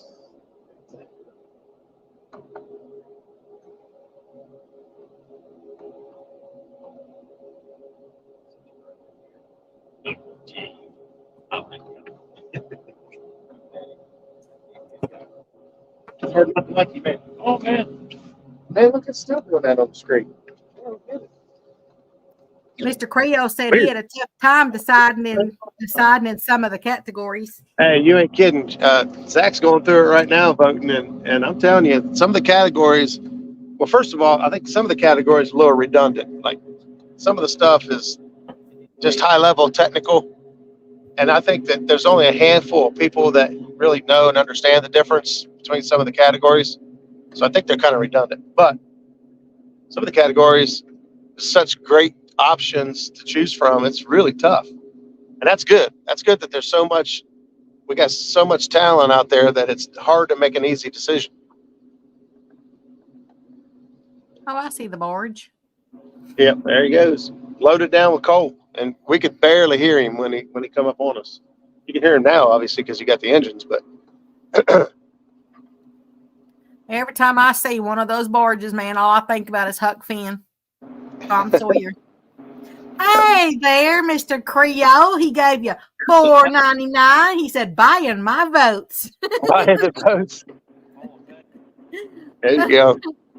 Thanks, brother. I appreciate that. That's our first super chat today. What is it? Thank you, Mr. Creo. That was very sweet of you. Yeah, that's tough. Buying votes and all. Yeah, that's what I did. Knock the bottom off. Yeah, I did. Not even a. A little bit of green persuasion. Yeah. Man, this is another tough one. Buying votes.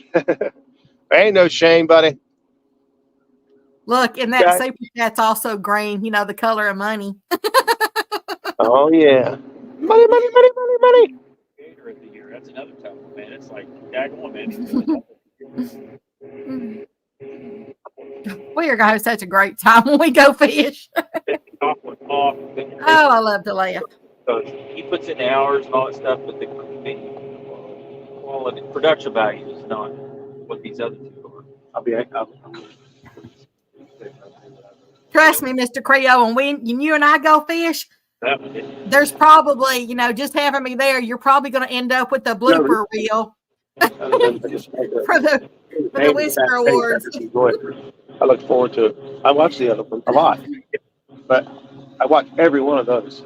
I catch them. I enjoy them. I think I am one big old blooper. Going to be a hoot. Yeah, I was telling him. I said when him and I go fishing, I said we're gonna have so much fun. I said he'll probably get with me on the boat. He'll probably get his new category for bloopers for the Whisker Awards. There you go. Do not turn the camera off. I mean, you don't have to be live, but do not stop recording. Hey there, there's Mr. Michael Chavez back. He's on Facebook this time. Oh, sneaking in under a different platform. I see. He's Showing doing love everywhere. the wave. He says, "Speak to the hand." Talk to the hand. I'm about to give these fish the deuces in a minute because we're going to run out of time. Mr. Jeremy says, "I'll be filming. Don't worry." There you go. My man. Even with me and my big feet, I'll trip over something. Yeah, I plan on doing more production videos this year. Well, I plan on it a lot, and then I get out here and I just don't do it. So I brought all my camera gear and stuff with me today. Thought I'd shoot a video, but we got started and it was cold and it was pouring down rain. I was like, I don't want to get all my equipment out in the rain. And then Excuses. I know it is really. By the time it quit raining, I was just like, let's just go live. Mr. Mike says, "Yep, sneaky." Sneaky. Miss Chrissy said that she had a tough time deciding on some of the categories too. Yeah, there's some good competition out there. Some categories are just real tough. Good anglers, people that put a lot of time and work, you know what I mean? I feel like earned it or deserve it because how much effort they put into it. Mike Greenwell's put a lot of effort in this year. Yep. Yes, I mean, he has. he's worked his tail off, put out freaking tons of shorts and videos and If you guys haven't stuff noticed and Mike things. Greenwell's footprint on social media platforms over the last 3 months, maybe just a little over 3 months, Chris Sauer's another one this all of a sudden stepping up. last several months. He's really stepped it up too. Well, Mhm. since summer, I guess. But Mr. Mike, man, he really has dedicated, I mean, almost everything, you know?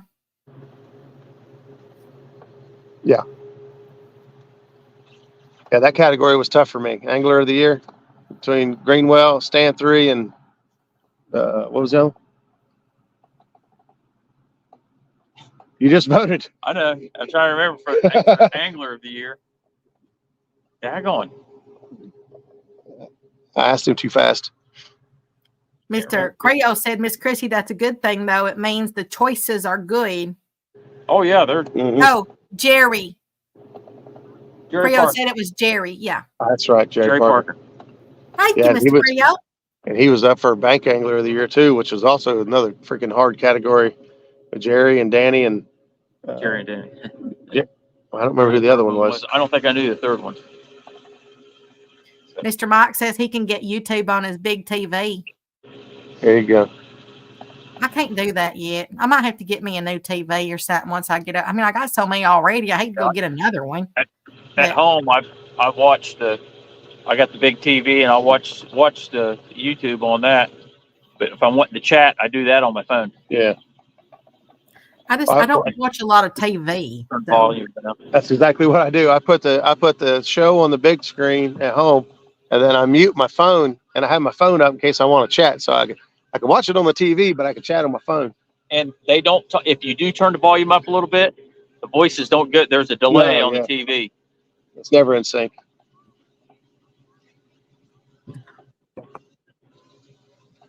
Mr. Mike says he uses his Fire Stick. Yeah, that's what I was getting ready to say. Use a Fire Stick or a Roku or something. You could buy a little box that'll adapt to one of your TVs. Wi-Fi. Yeah, my TV is all built in, but I use a Fire Stick when I go out and build a bonfire. oh boy. Ready to roll it up. Mm-hmm. He said he's checking one- from his phone. One of the magnesium lighting sticks you get from Naked and Afraid.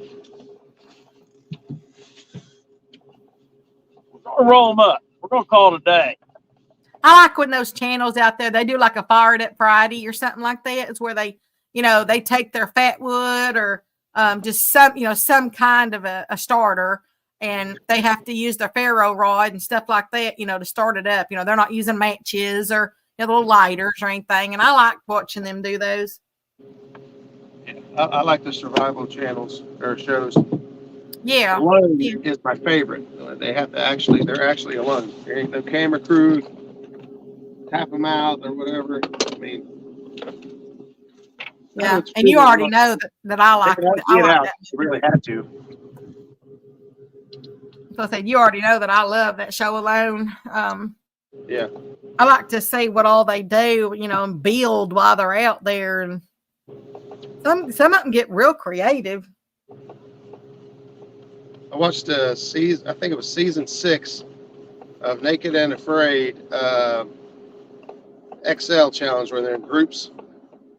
And the guy had a regular compound bow and he tapped out, but the girls didn't know how to couldn't use the bow.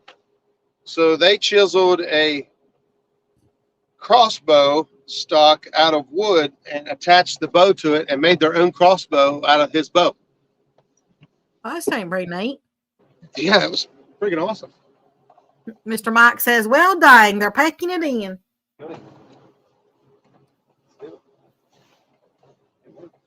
Yeah, I'm not. I don't really watch Naked and Afraid. I think I'd rather live that one.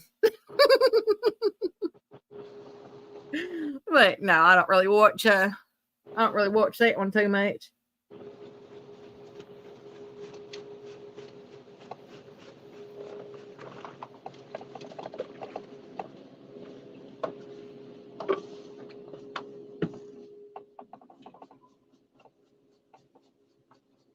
Come on, fishies. You're running out of time. Geez, no pressure or anything. It's now or never. Y'all doggies, y'all quit howling over there.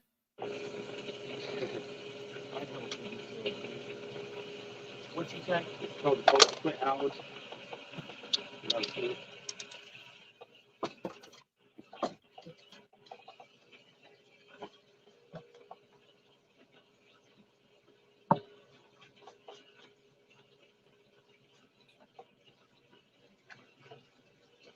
I do want to thank everybody that has come in here today, and spent the day with them and everything, and, showed your support and kept everything going and made everything really interesting. Appreciate everybody taking time to hang out with us today, whether they was in for a little bit or in for the whole show. It's been fun. It's been a while since we did live stream. Thanks, Becca, for popping in and helping with chat. It always makes it so much easier. Yeah, I know y'all. I know Roger can be a little boring and everything. Y'all just have to, bear with them and everything. Spice it up for us. Hey there, Mr. Austin. There's Fish and Favor in the house. He said he's driving and listening. What's up, buddy? He's listening. Anything in particular you want us to say, Mr. Austin? Since you're listening. Mr. Mike said he had fun. He said, safe trip home, y'all.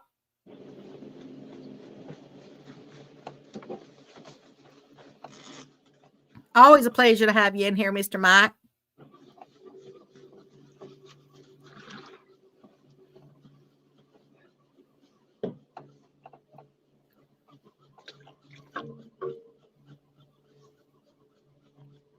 Mr. Creo says the show was running short on dad jokes, so Becca to the rescue.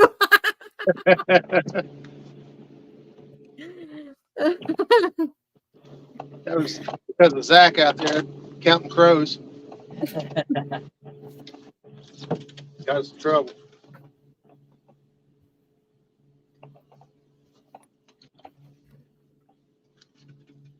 It's funny, all these dad jokes, but it never amazes me that occasionally you'll hear one and you're going, I can't believe I never heard that one. Every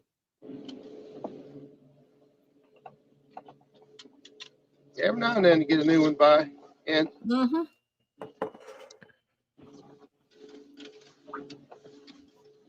I got a cooler with a gallon ice jug in it. Here? Yes.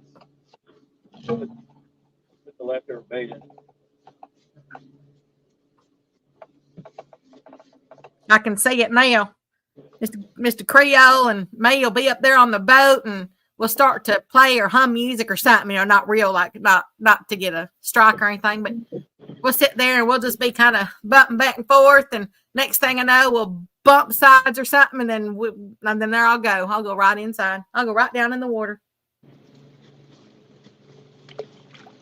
We'll call that the fish dancing boogie. I actually did that, by the way. That's why I mentioned that. I was in a boat once with someone, and we were actually not real heavy dancing, but we were just kind of, moving back and forth and stuff, just a little bit. And we went to bump hips together, and when we did, he bumped a little hard. And I just went right over the side of the boat. Mr. Creo said, I'll have a safety line on you just in case. Throw me one of those little, what do they call those little round things, Those, what are they called?